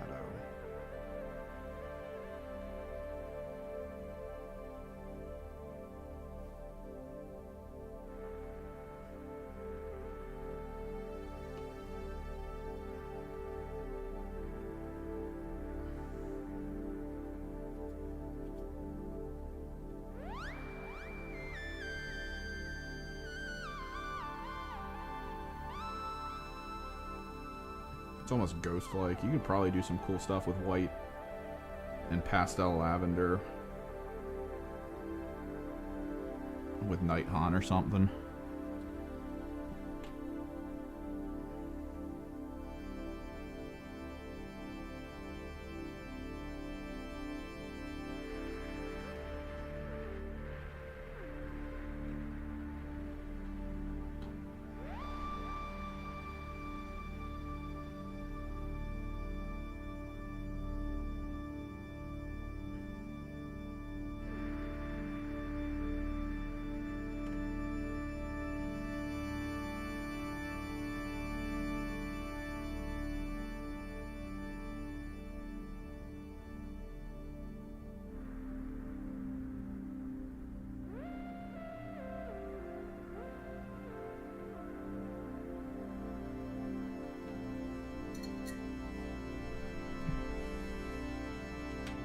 Are you gonna have them be alive and like climbing up the Phantom, or just like a pile of corpses?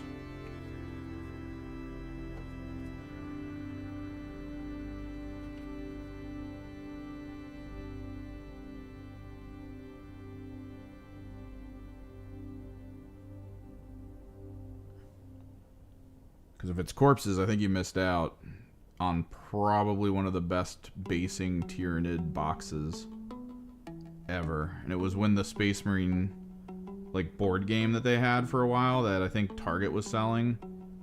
I think Games Workshop was trying to bring it back in-house, so they kind of like cut ties with that to get more printed for themselves. And I think Target went like, okay, and then just put it all on sale. So for like a week you could buy, well, we found that it was like $30 and you could have all the Gaunts you could possibly need. Like, it was crazy what they did.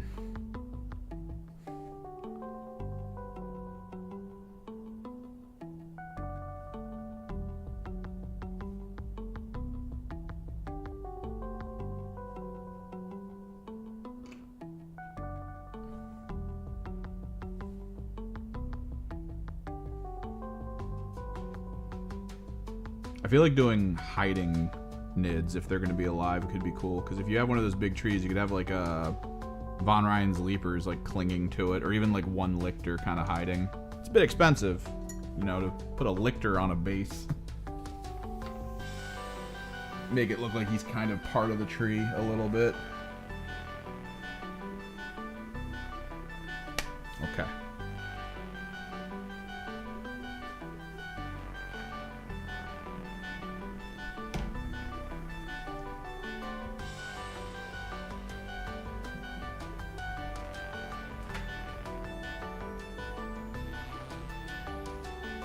I need to go get a paper towel, because this next part is super messy.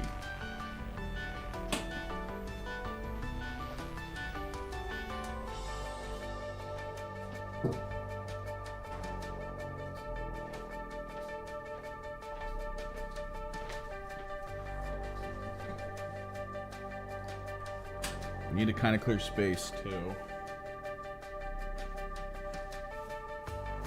Do need this.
You could do the big bug, and then you could Dremel part of its brain out and make it like a corpse at its feet, and have like, you remember Space Invaders? No, not Space Invaders. Mars Attacks.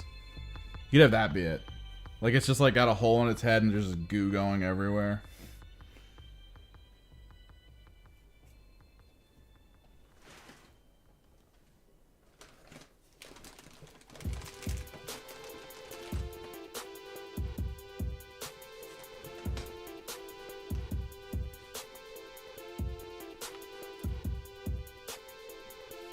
I need to get my good application brush.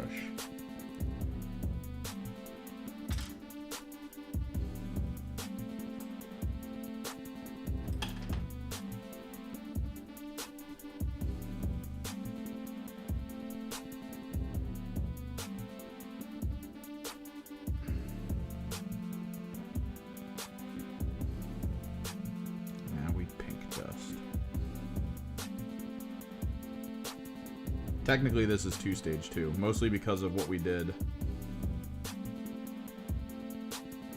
with Fulgrim. We're gonna have to kind of double hit this.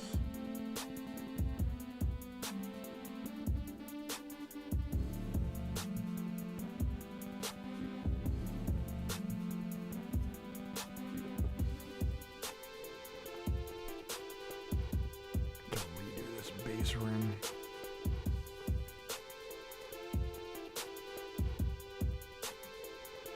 Captain Morgan pose. That's what I did with my Castigator.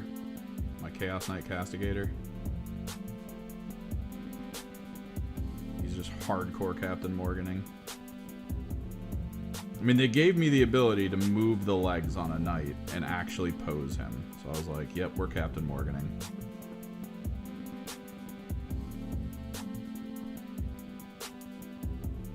Powder pink.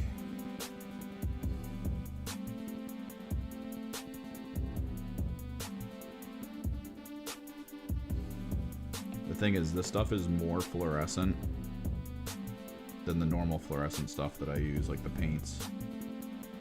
Just makes it so much brighter.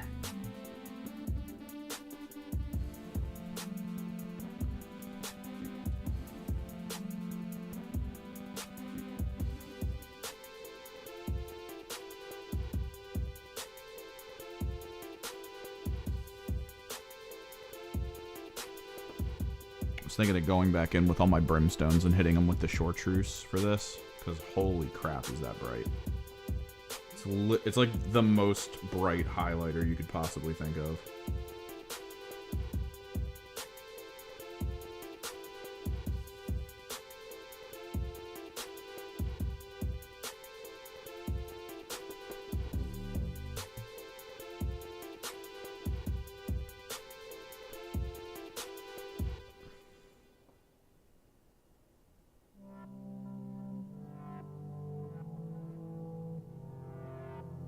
Hoping my varnishing container is big enough for everyone, so I can just do one go with the varnish.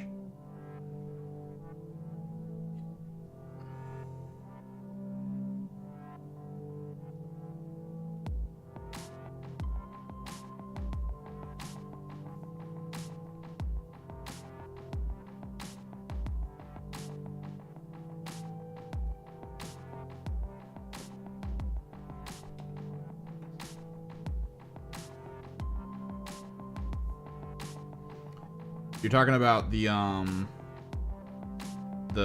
giant brain tentacle monster? I don't think it's anti-psyker. I think he's the one that prevents targeting of certain things in an area, like he worsens attack scores or something. He's a huge psyker though. He's the one that can kind of throw the Tyranid control range to other things. I think he's mostly just a big-ass super psyker himself. He was the new one that they added when they brought Leviathan out. He was like, hey, this is a new leader for you. A lot of people were using him because he was just useful. Mildly cheap for what he does. Very protective of your army. So why not? Weirdly, when I see people play Tyranid, I don't often see like the old Hive Tyrants anymore. Although I will say the frickin' Hive Tyrant models have changed drastically from when I played a long time ago. Like, seeing a winged Hive Tyrant now is like, that's a Primarch, dude. That thing is crazy looking. Before, it was just kind of like a small Carnifex with wings. It's like, whatever.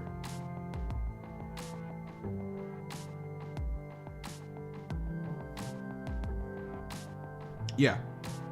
I don't think he's Anti-Psyker. The Anti-Psyker one is the one that has all the chemicals coming out of its back. That's only, I think, Anti-Psyker in shooting. I think he has an Anti-Psyker attack. It's called the Psychophage.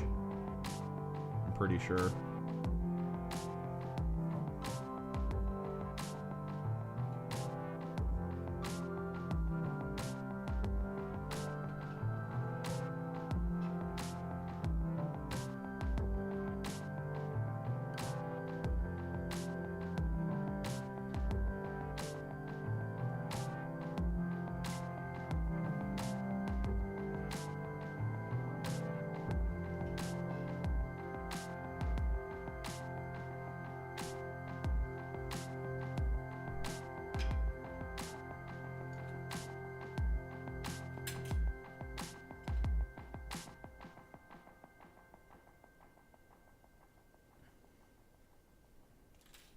That's what I'm saying. Make it look like it's like stepping over the corpse of one of the stronger, like, Psyker HQs that the bugs have. Make it look like he just outright Shrek'd him, blew out his brain.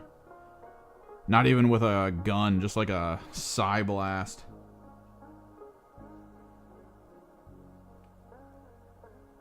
Duel of Wits style. Rolled a nat 20.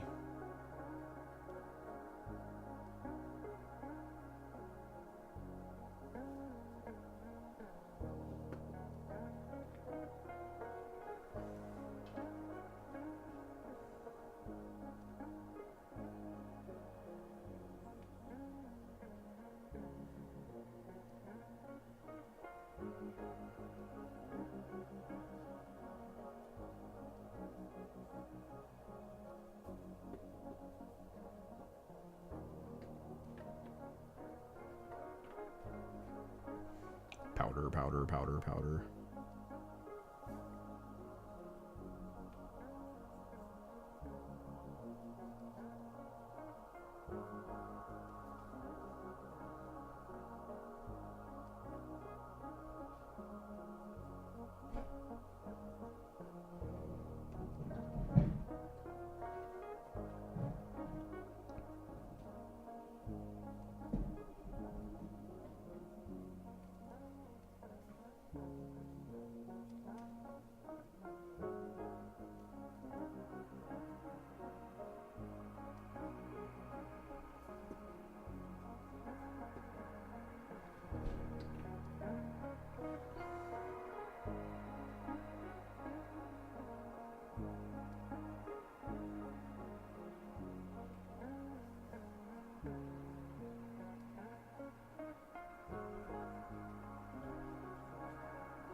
think the plan for the gallery video is to do a sort of collected hobby for this.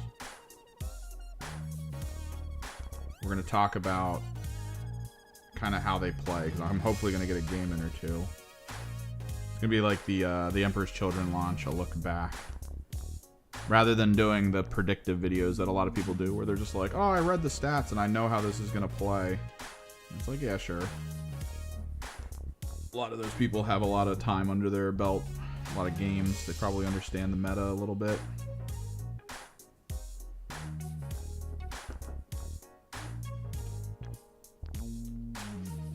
But we can do a hobby video involving some probably B-roll. Just like the work in general.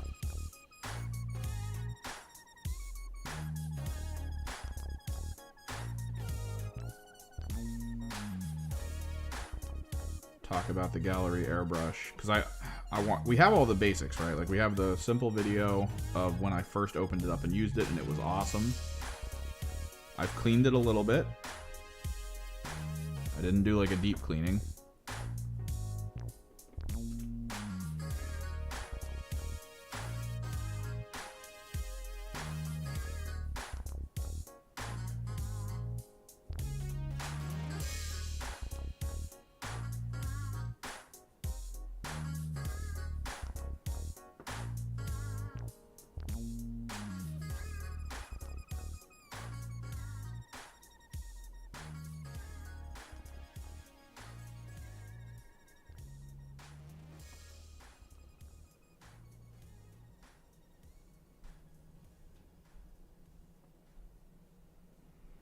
And then when the combat patrol comes out, we'll use it again on that.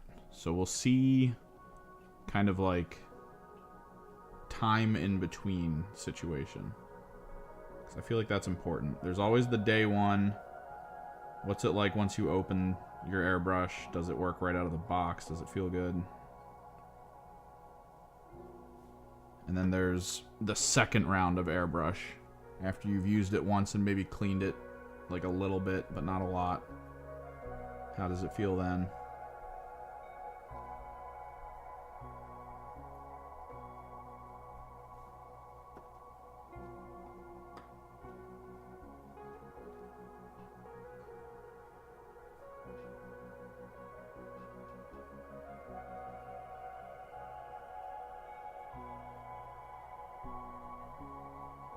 Okay. So that's phase one.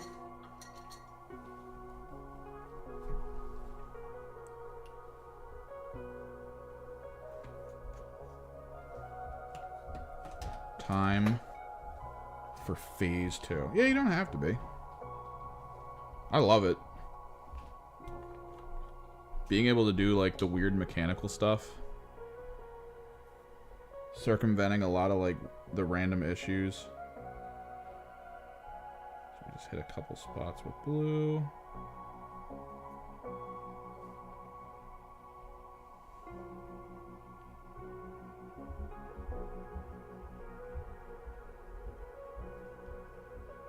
Don't want to do a ton of stuff with blue.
Yeah, these are pigment powders that we're using. Specifically mica pigment. It's a super bright blacklight reactive fluorescent.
So yeah, we hit it with a little pink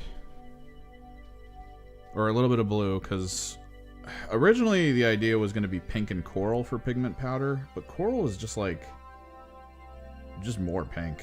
Honestly, it's like so close that it doesn't really matter, and I wanted like something to give a little bit of variance to the surface, so we decided to go with blue a little bit. So Fulgrim already has some blue pigment.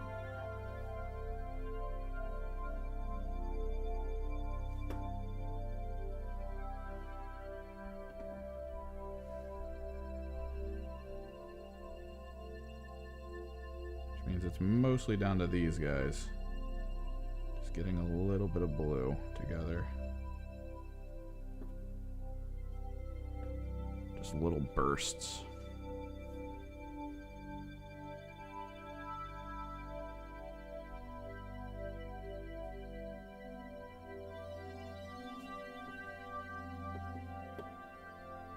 But yeah, mica powder, check it out. Because you're saying you want like weird funguses and stuff on your bases. Mica powder might be the way to go to like get some pigment going.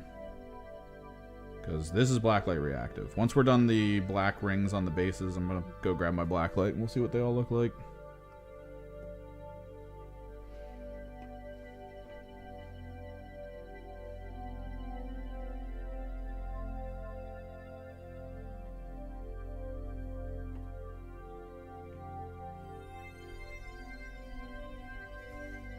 Probably.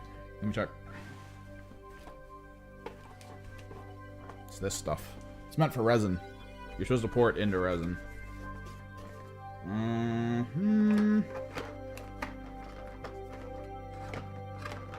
don't think they have a teal. Not like a proper teal. Which one am I missing?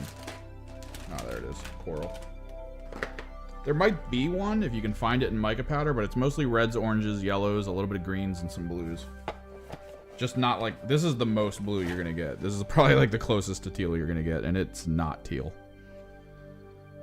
It is not.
Lambia Medium is the, I'm trying to remember. Is that the semi-gloss? Probably. I mean, this is supposed to be poured into resin. I think it becomes a pigment at that point if you apply it to a medium. Because I know if I get it wet, it's basically like paint at that point. So when I hit it with varnish, I have to kind of keep the varnish back so that the varnish doesn't pool. If it pools, it kind of like melts it.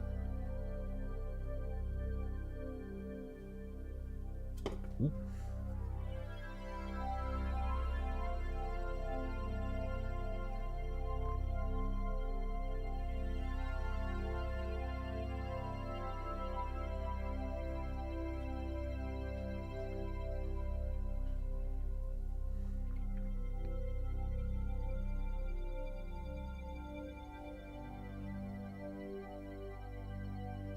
If you're looking for a specific color like teal, I imagine what you would want to do is get one of those like chalk pastel brushes or chalk pastel sticks and just destroy it with a mortar and pestle or something. Probably.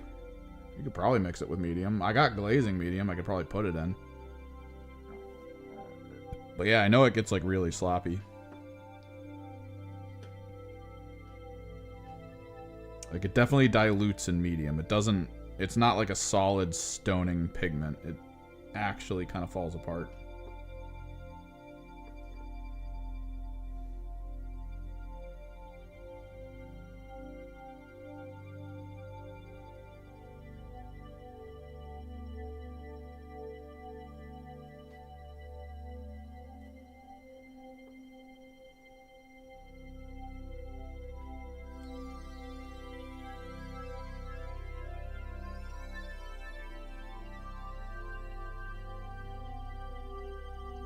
Mostly doing this because I watched a tournament once where there was a World Eater and like all of his models were painted really well, straight up just World Eater colors, and they were good. But then all of his bases were like this dark purple that he had applied this kind of pigment powder to. It was like a magenta and then he hit it with like blue or purple from a side or something. Looked freaking crazy.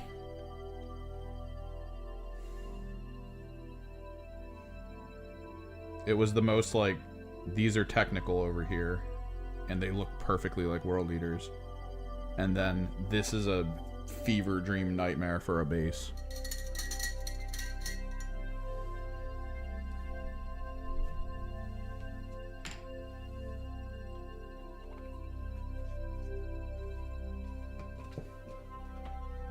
Yeah. That is why we do that. Nice. They must have had turquoise. Sweet.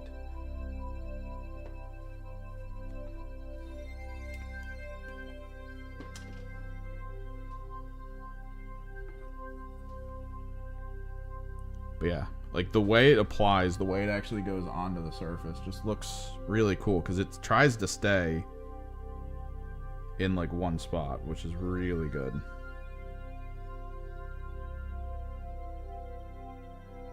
Is this another ambient song? I think I'm kind of hearing it. My headphones are off right now. Ugh.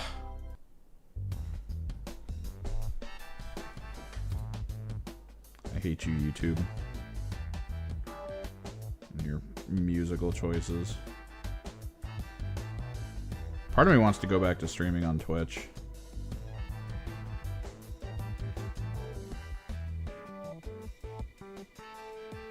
I know they have a miniature painting like section now, which, you know, has the same, I guess, 40 viewers.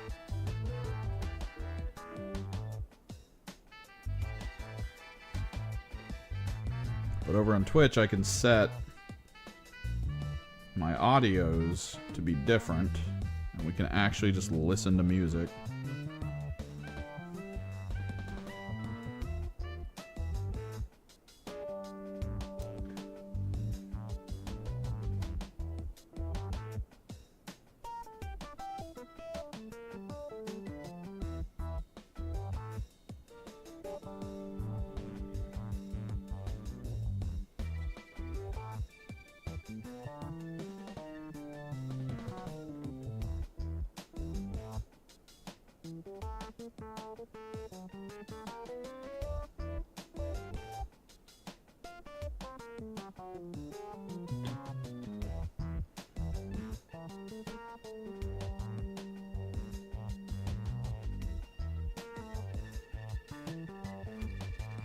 People at our store have started to do like different fun things with the rings around the models. Like one guy has all the rings different colors based on squads. That way if they're near each other and they're kind of like the same style unit, you don't lose track of them.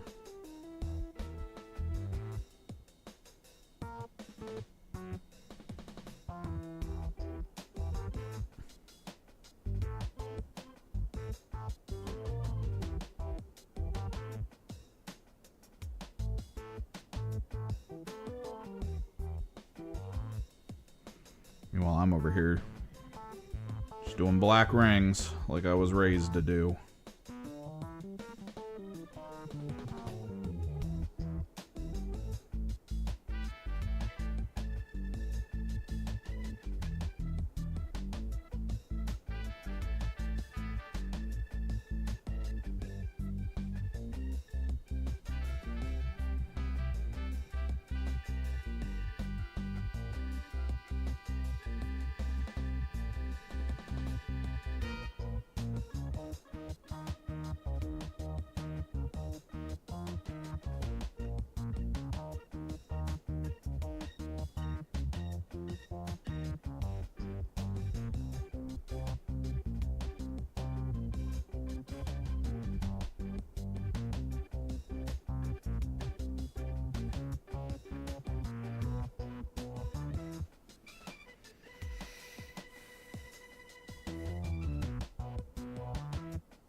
Oh, you're talking about painting this on? Probably.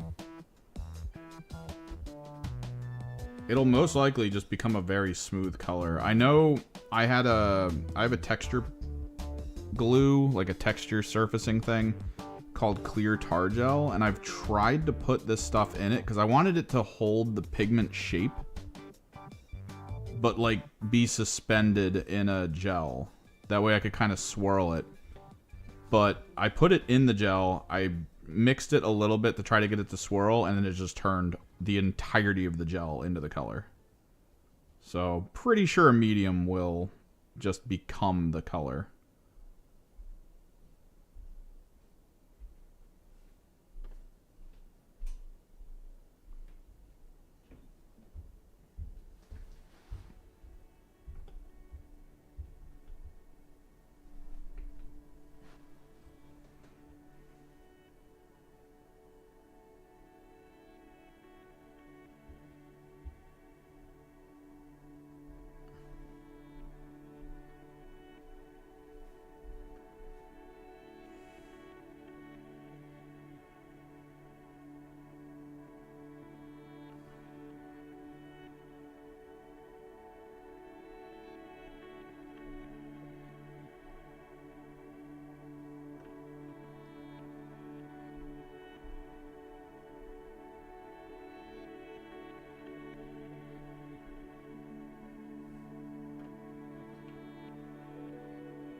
Yeah.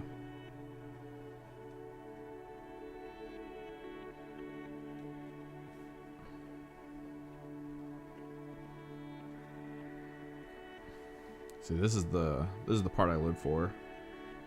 The satisfying bit right at the end. You just gotta put the black circle around the base. Like a little signature.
Yeah, once you get that black ring in, it like changes everything. Just adds the contrast to the top to really like push it into a weird direction.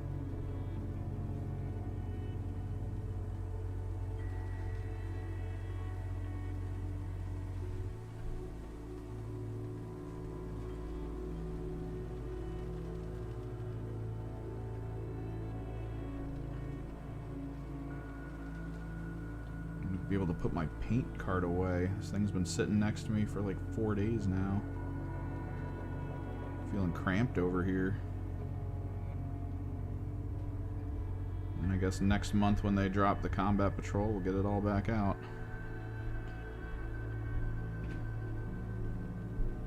Just make sure, because sometimes the powder gets back onto these. That's why you kind of want to hold off painting the outer ring until you got the pigment down.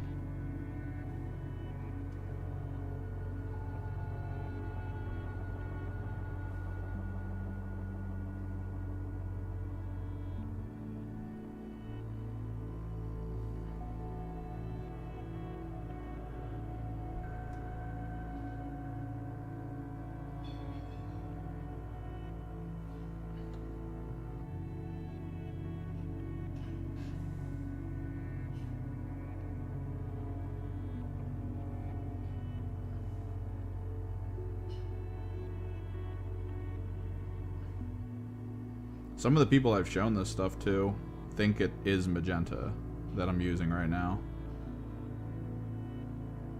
And I've used magenta a lot, historically. It does feel really close, but like pink is just like slightly lighter in a lot of ways. Like it's kind of subtle though.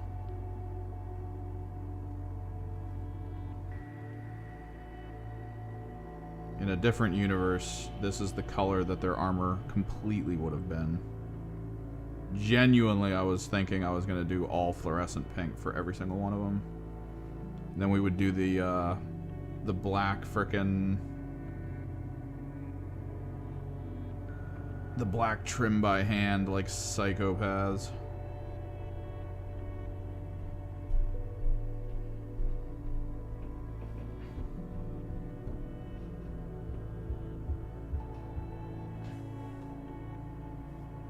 It could be the camera. It's very hard to get this kind of a color to feel like what it actually is. It's something I've been struggling with this camera for a little bit now.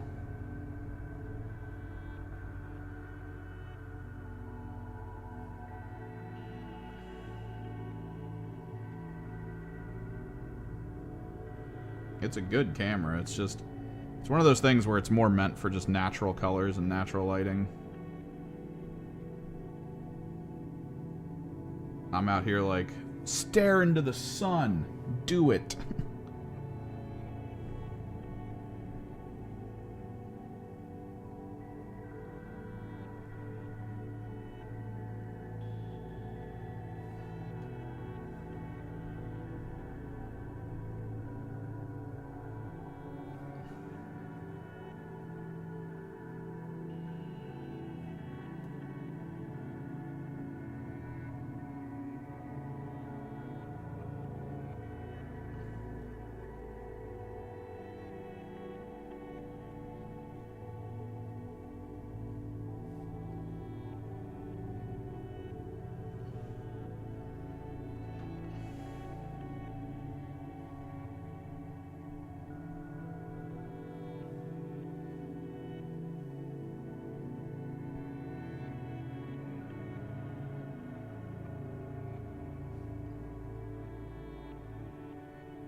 This ambience has overstayed its welcome.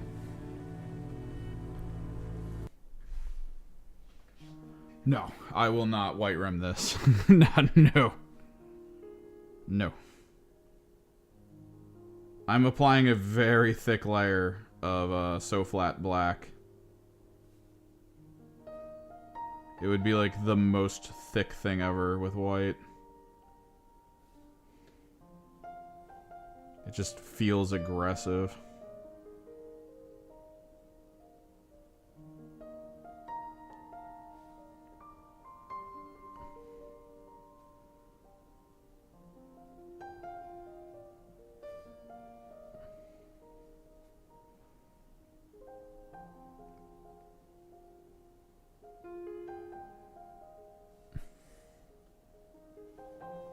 It would be insane.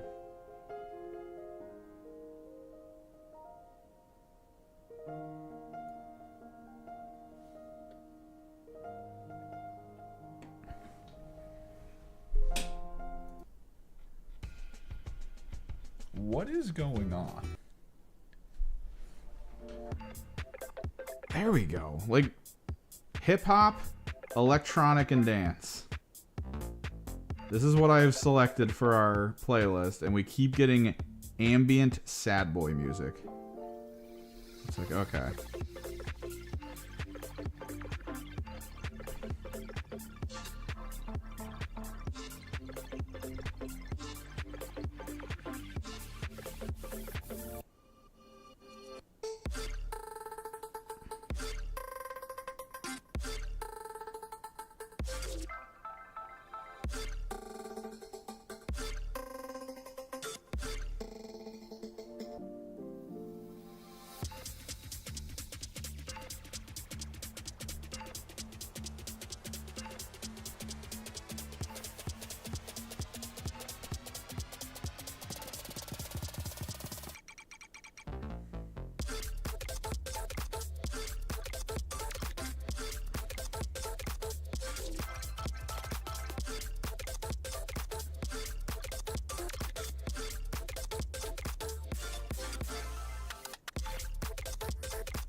Please have good stuff on this next page.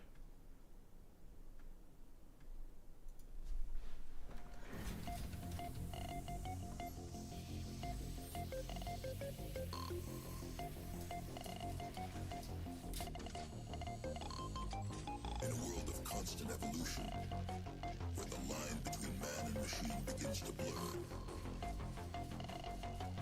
a new age of possibility emerges.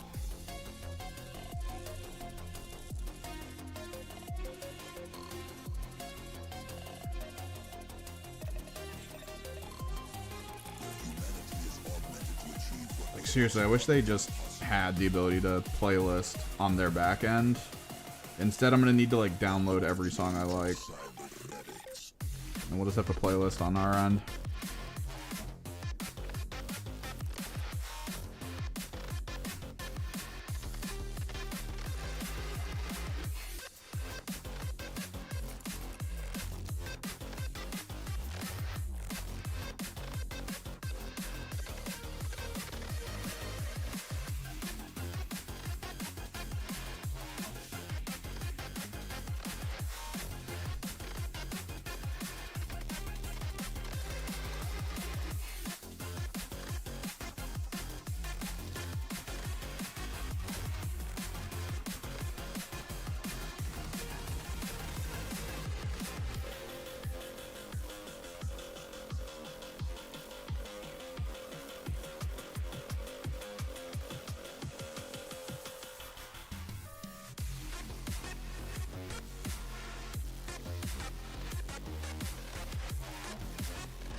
I'm literally racing the sun right now, because I really want to get these outside to get varnished.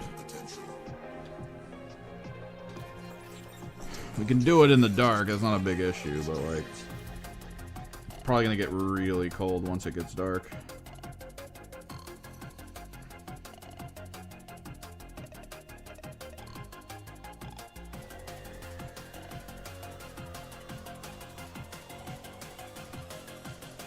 My window's open, I already kind of feel the cold coming in.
I do really love So Flat Black for basing rim.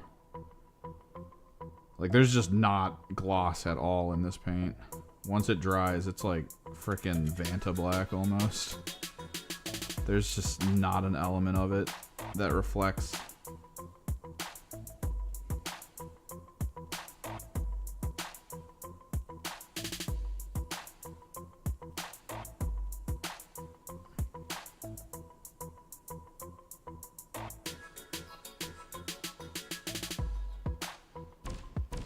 I know Pro Acryl Black has like a really good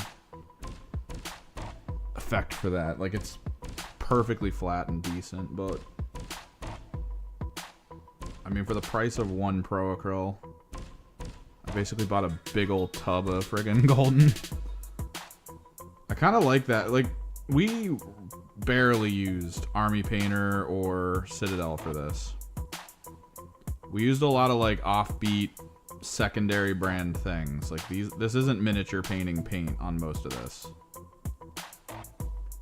This is stuff I've come to start using over the course of, I guess, my entire history of working on miniatures and discovering like, oh, well, this acrylic actually works. Oh, this different brand, when cut with this medium, actually works really well.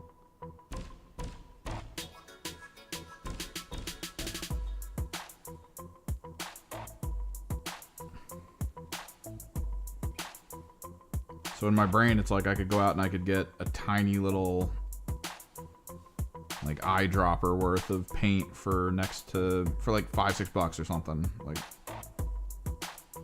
oh boy. Or buy one of these whole ass tubs for like $5.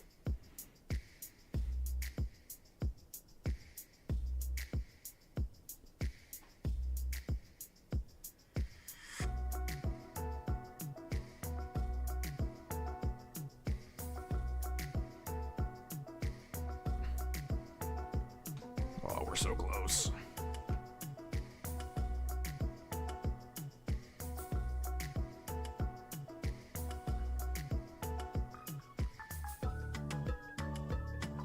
What the hell is... We're like in the realm of old JRPG town music.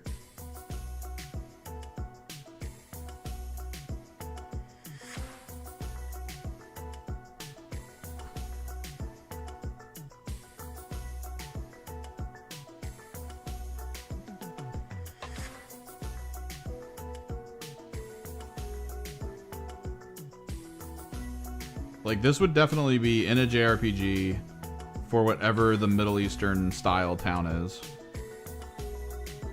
In like a pseudo Mad Maxian, almost steampunkish kind of realm.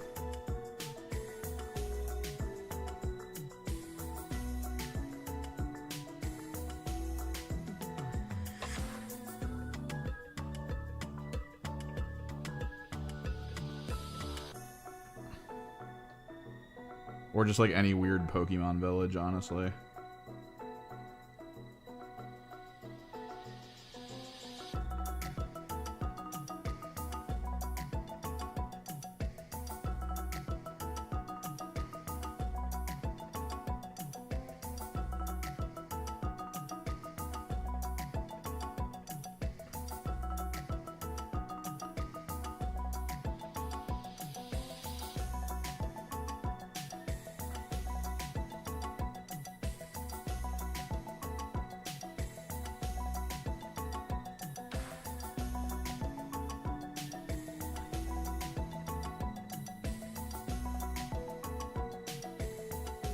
Dude, I can't wait for them to release the new Fulgrim model and have it be like, oh, he's on a smaller base than the 100. I'll be like, you assholes.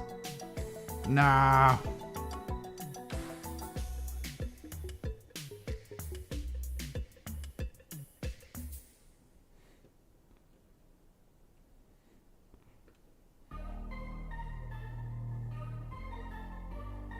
Oh, definitely Phantasy Star Desert World.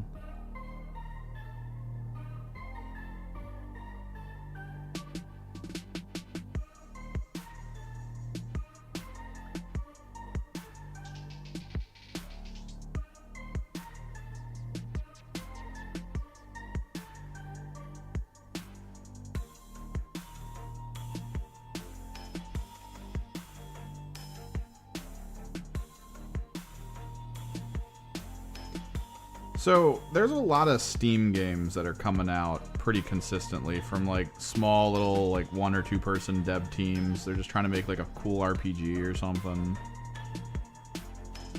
And a lot of the songs we're hearing feel like they're the songs from those games. Part of me thinks there's gotta be like a pack of music you can purchase for like $1,000. Or maybe even less. That's just like, here, have Have a million kind of like mid-tier songs that you can just use in whatever the hell you want for free. That like all these different groups have to use. There's no way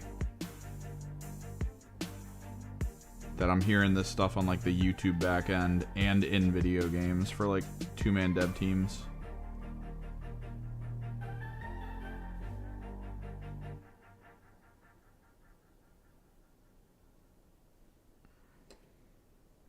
Alright, leader base redone. We're so close.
Oh, I just remembered I don't have to edit tonight.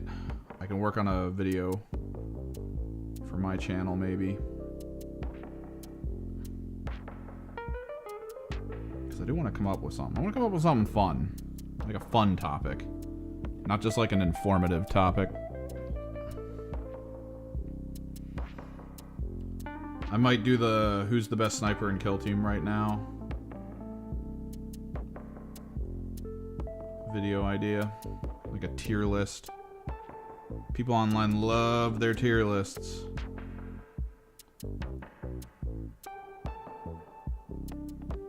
Maybe we'll design like a top 10 video or something. I don't know. Top 10 things for Kill Team that you need that you didn't know existed. Boom! That's a viral video. We could probably expand it though. That's the trick. I do love Kill Team. I do want to do more within that community. Involving like tournaments and stuff. I think 2 years ago I was asked to go to a tournament as like a guest. But they asked me like a week and a half before the tournament. And it was in New York and I was like, dude, I don't even know if I'm gonna be able to get a friggin' hotel like near you.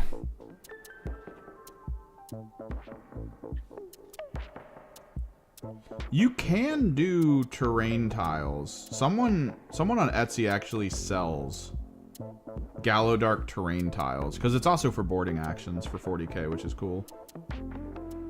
But you can put them together. They're actually multi-layered, and the last time I saw someone buy it and build it, they actually ran this sort of like magnetic wiring system into it. So when you put the tiles together, you can actually like hook it to areas where it'll run electricity. And they just filled it with LEDs. Because the actual tiled surface is like a 3-layered thing where there's a top, a bottom, and then like components in the middle. So the top is something you can actually set units on. The bottom's basically just flat or texture.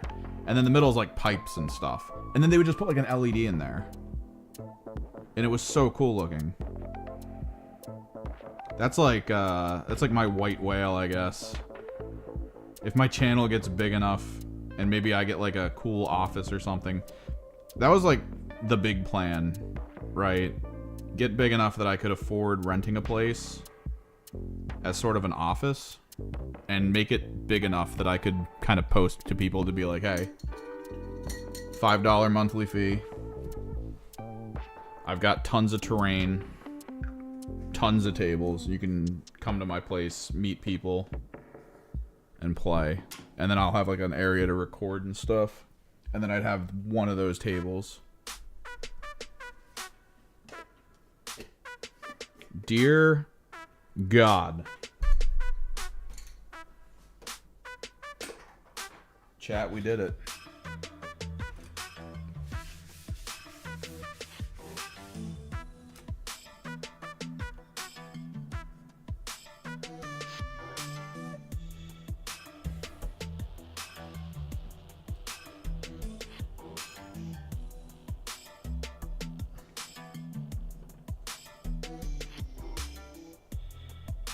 Less than a week after the release of the box.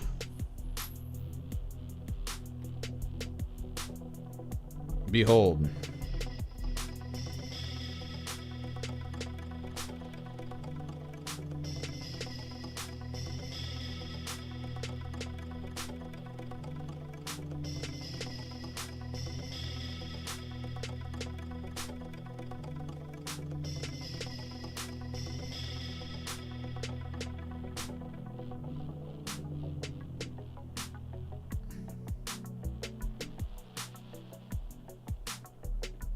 My Sisters of Sound. And I really want to hit them with varnish, but you guys, well, you and whoever else I guess is in here has stuck around on a weird Friday night.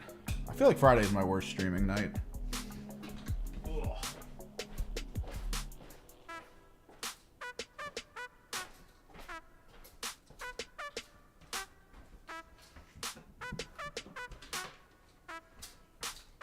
Let me hit you with the one preview that honestly matters. It's gonna get kind of dark.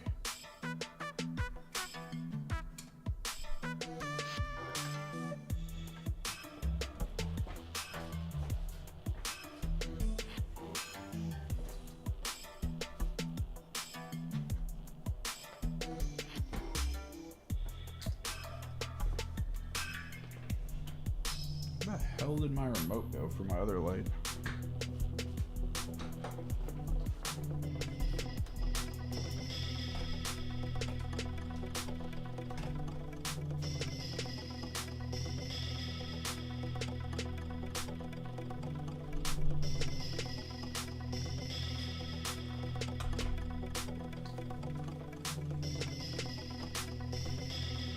Okay. Black light. In. On.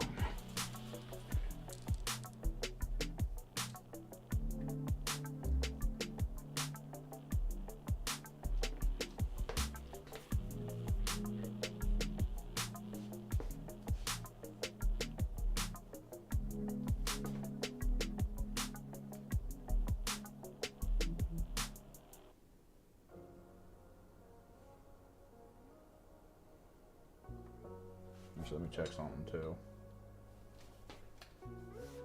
While we're here.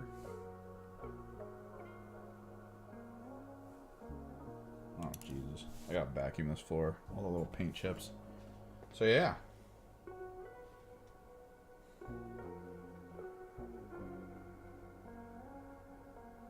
I still kind of hate that the purple fluorescent paint that I use just isn't blacklight reactive at all. It's like, hey, this is blacklight react. No, it's not.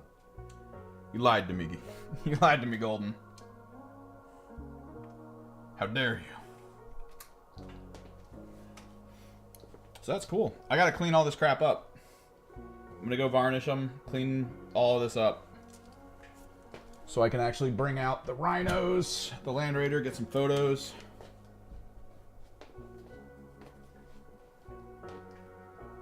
Should be fun. Thanks for hanging out as long as you guys did. Weird slow day, I guess. But yeah, till next time.